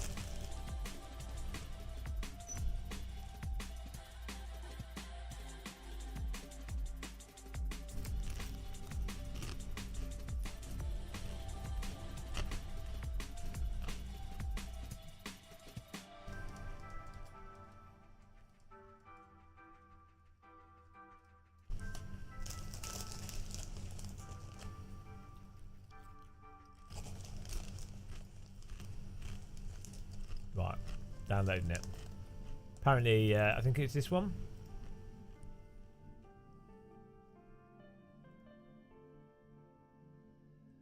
Here you go.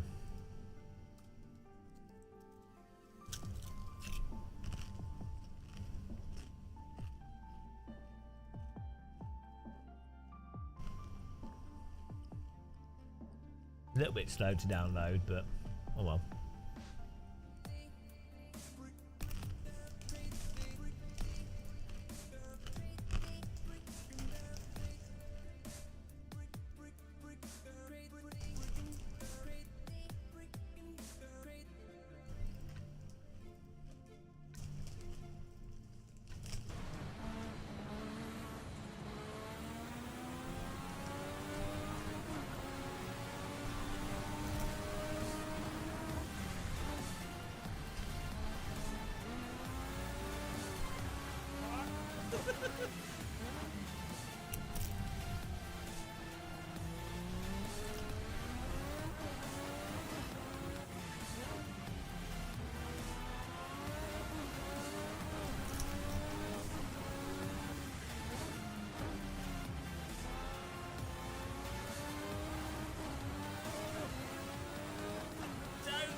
What?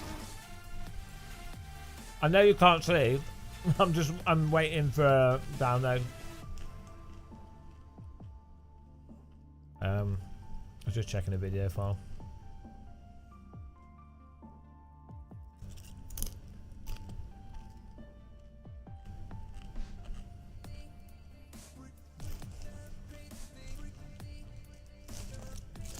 Crisps have got to be the worst thing to eat whilst live streaming.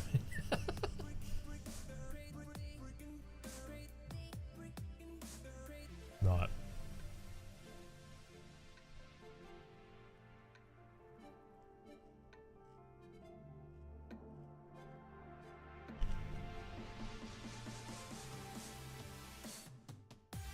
There we go.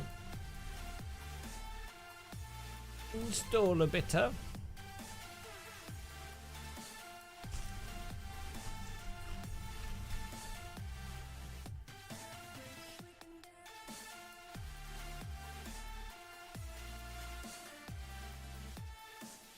I'm just gonna put the server up with a new track.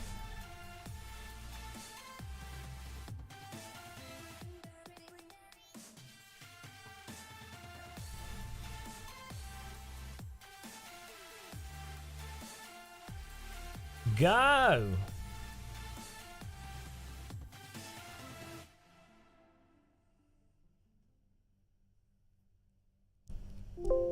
Oh, what's going on here? How many pit boxes has this got?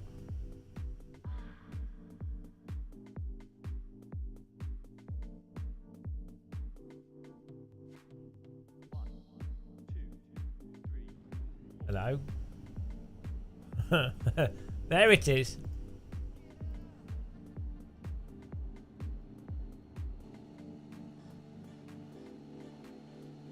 Who's got a setup we can use?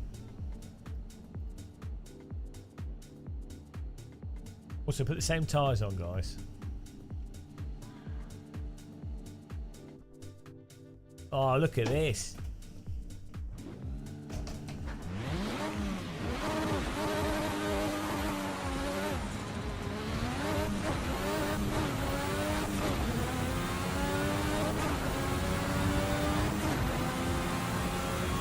Whee! Proper corner. Oh, this track's a bit flat. It's like an R-Factor 1 conversion. Oh my god! I guess we were going a bit quicker. The track surface is totally smooth on this. It's a bit lacking.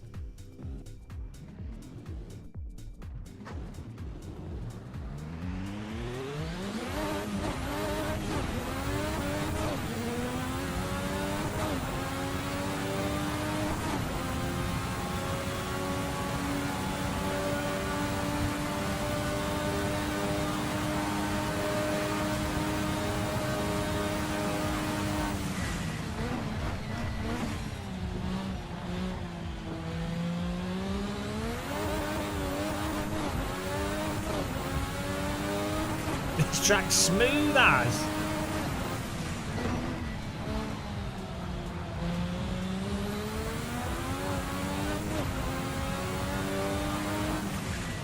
Ah! I've never driven this old layout.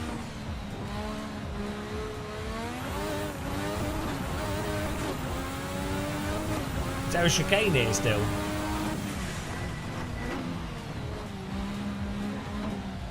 Is this a rip from AMS1?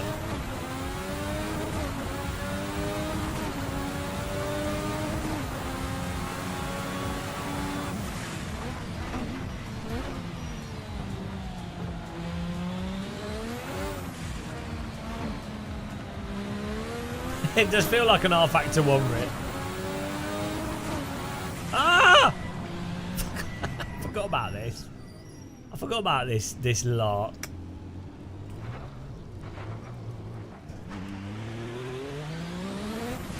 It's important to slow the cars down here.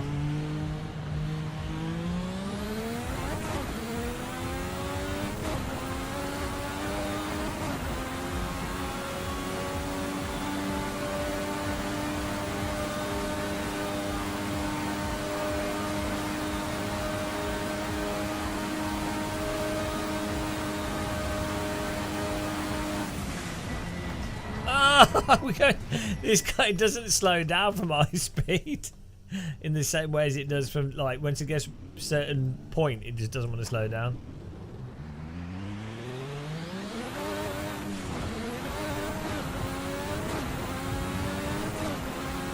I did brake.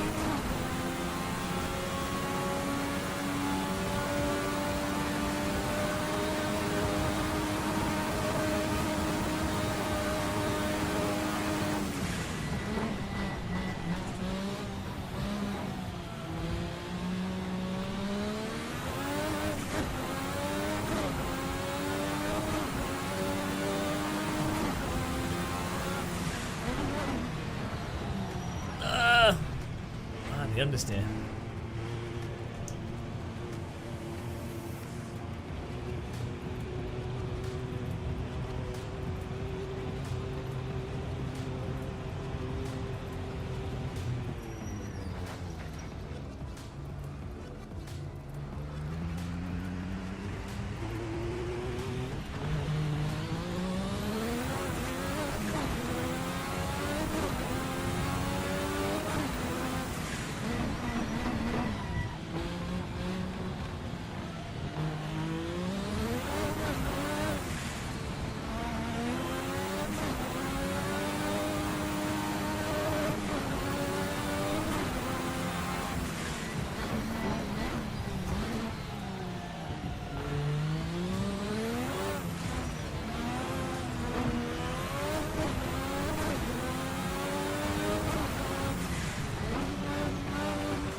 Longiness. Don't know what that's about.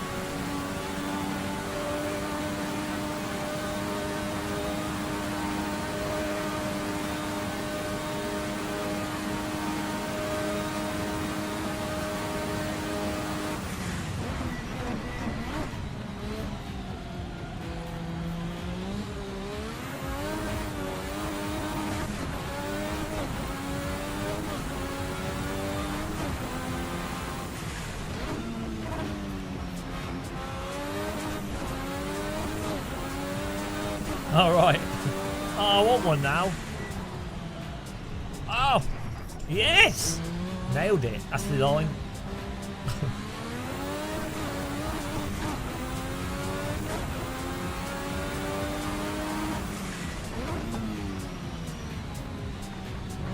Can you imagine doing that in a real car? The wheels would fall off.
I forgot.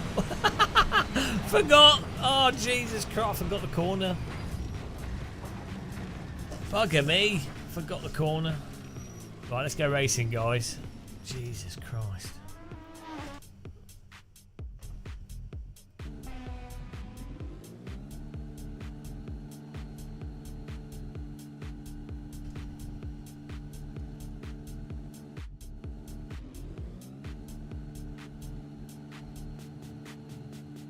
I hope you, yeah, everyone, put the soft tyres on, guys.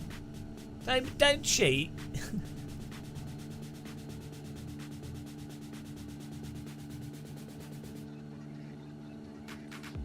No, I know. I have trouble learning a track when the track's got the same name and.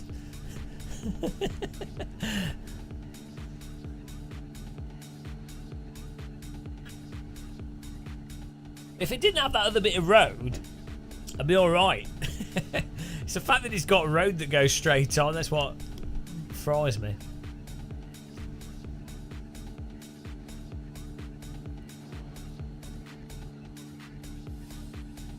Why did they call it Imola for ages and then called it Autodrome Enzo Dino Ferrari and then called it Imola and then now they've started calling it Autodrome Enzo Dino Ferrari again? What's that about?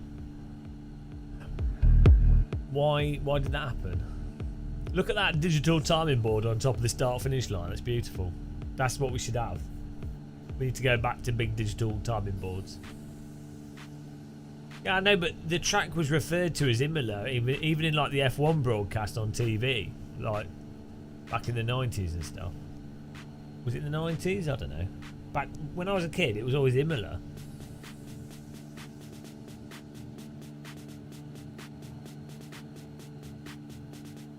Yeah, I don't know why the broadcasters changed their... No, Imola's on the right. There's a river on the right hand side, and Imola's just on the other side. But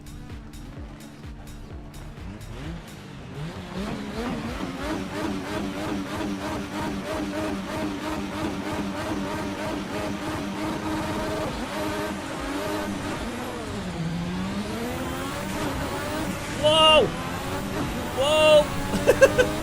He's gone. As you go up through the gears, it still spins.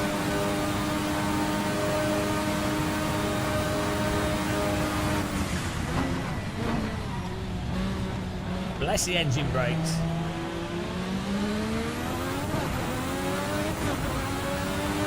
Yeah, anyone could join.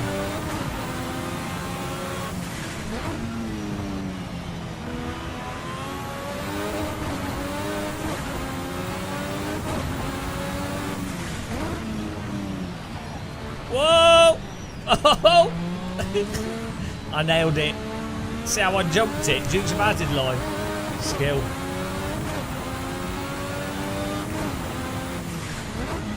Only I can pull that off. Might have broken my spine, but we've got... Oh, shit.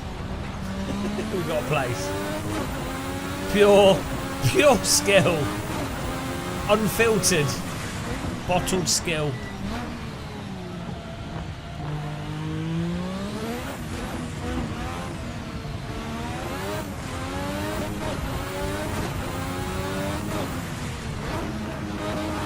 Technically, these would be R-Factor 1 curves.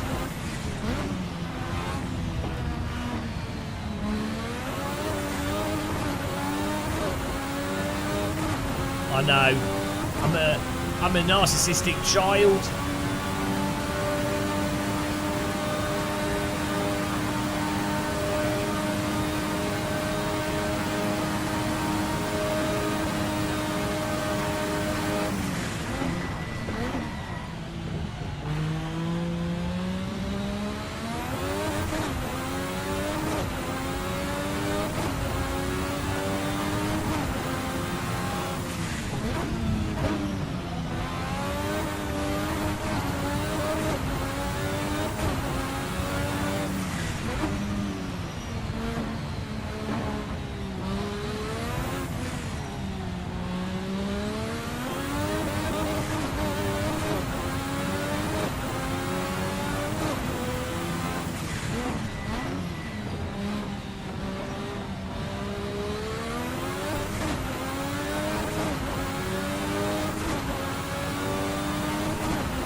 Alright, CC. I've reduced my wheel rotation by 100 degrees, and that seems to make the car be more in line with what's going on, weirdly.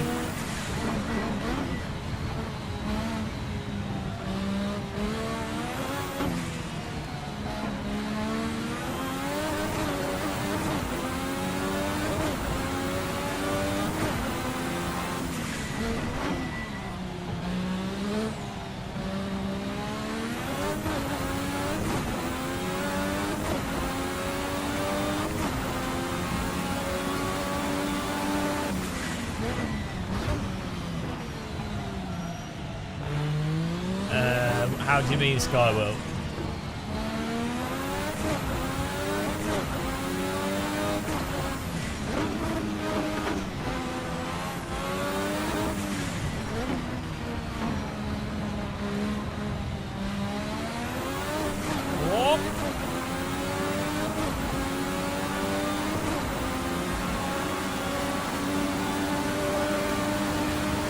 was going to break then.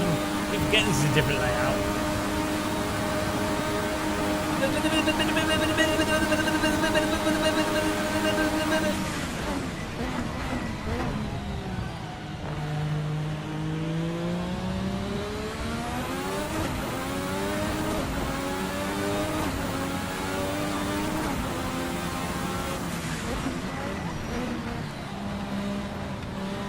Oh, don't put your brakes on there. He's gone. Too much throttle. There's the bottle.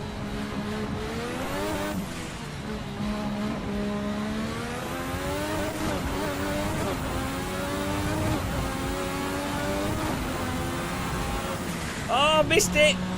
Shortcut.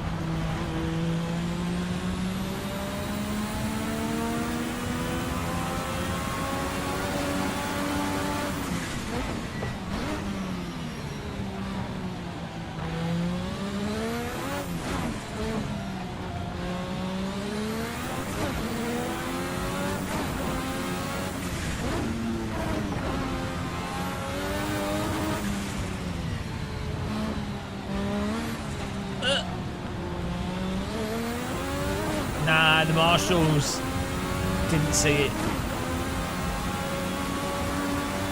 I'll enable auto clutch CC.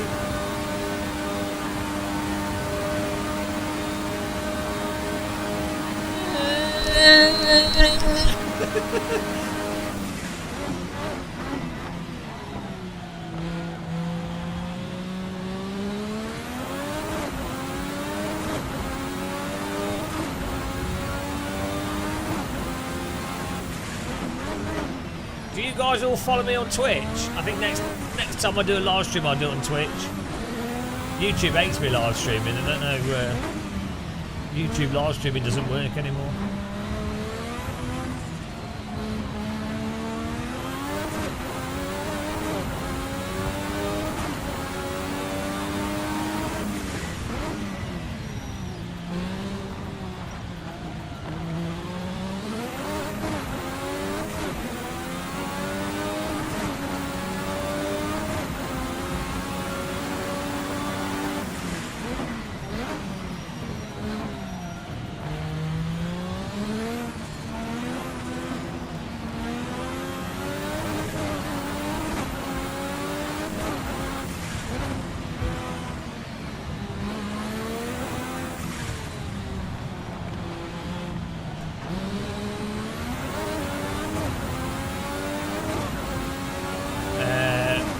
Another streaming platform.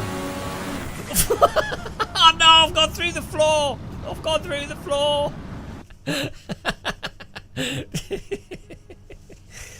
Oh boy. Oh, I hate going through the floor. Right. I thought I'd call it a night for tonight though, because I'm pretty knackered. 5 hours of this. Jesus Christ. 5 hours of driving this. No wonder my arms are hurting. It's a fun car, I think. Yeah. I think it's a fun car. Well done, Nico, Greg's in the King of the King Grey. Yeah, I think it's a fun car. I wouldn't say it's the best RSS car. I would say the Lotus in AC, the 98T has better force feedback. It's more detailed force feedback. This has more interesting handling. But sounds much better on this one. It's good. It's a good car. I mean, for £5, you know, with all the car skins and everything, be good.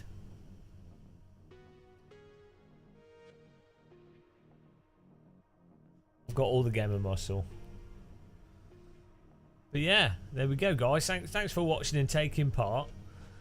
Sorry, yeah, it's £4. Yeah, I think it's all right. It's good. I had a good fun driving it. It's an interesting challenge. Trying to drive it quick. But yeah, take care, guys. Thanks for watching. Have a good night. Follow us on Twitch if you haven't, so you're notified when we go live on there. And I'll see you guys soon. Till the next one. Goodbye, guys. Goodbye. Have a good night. Oh, you can subscribe here and click the like button as well if you want to. Bye. This is going to the world's shortest credits.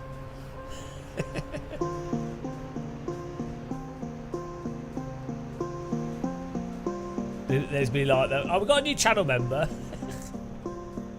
Ah, there you go. That's it. That's all that happened.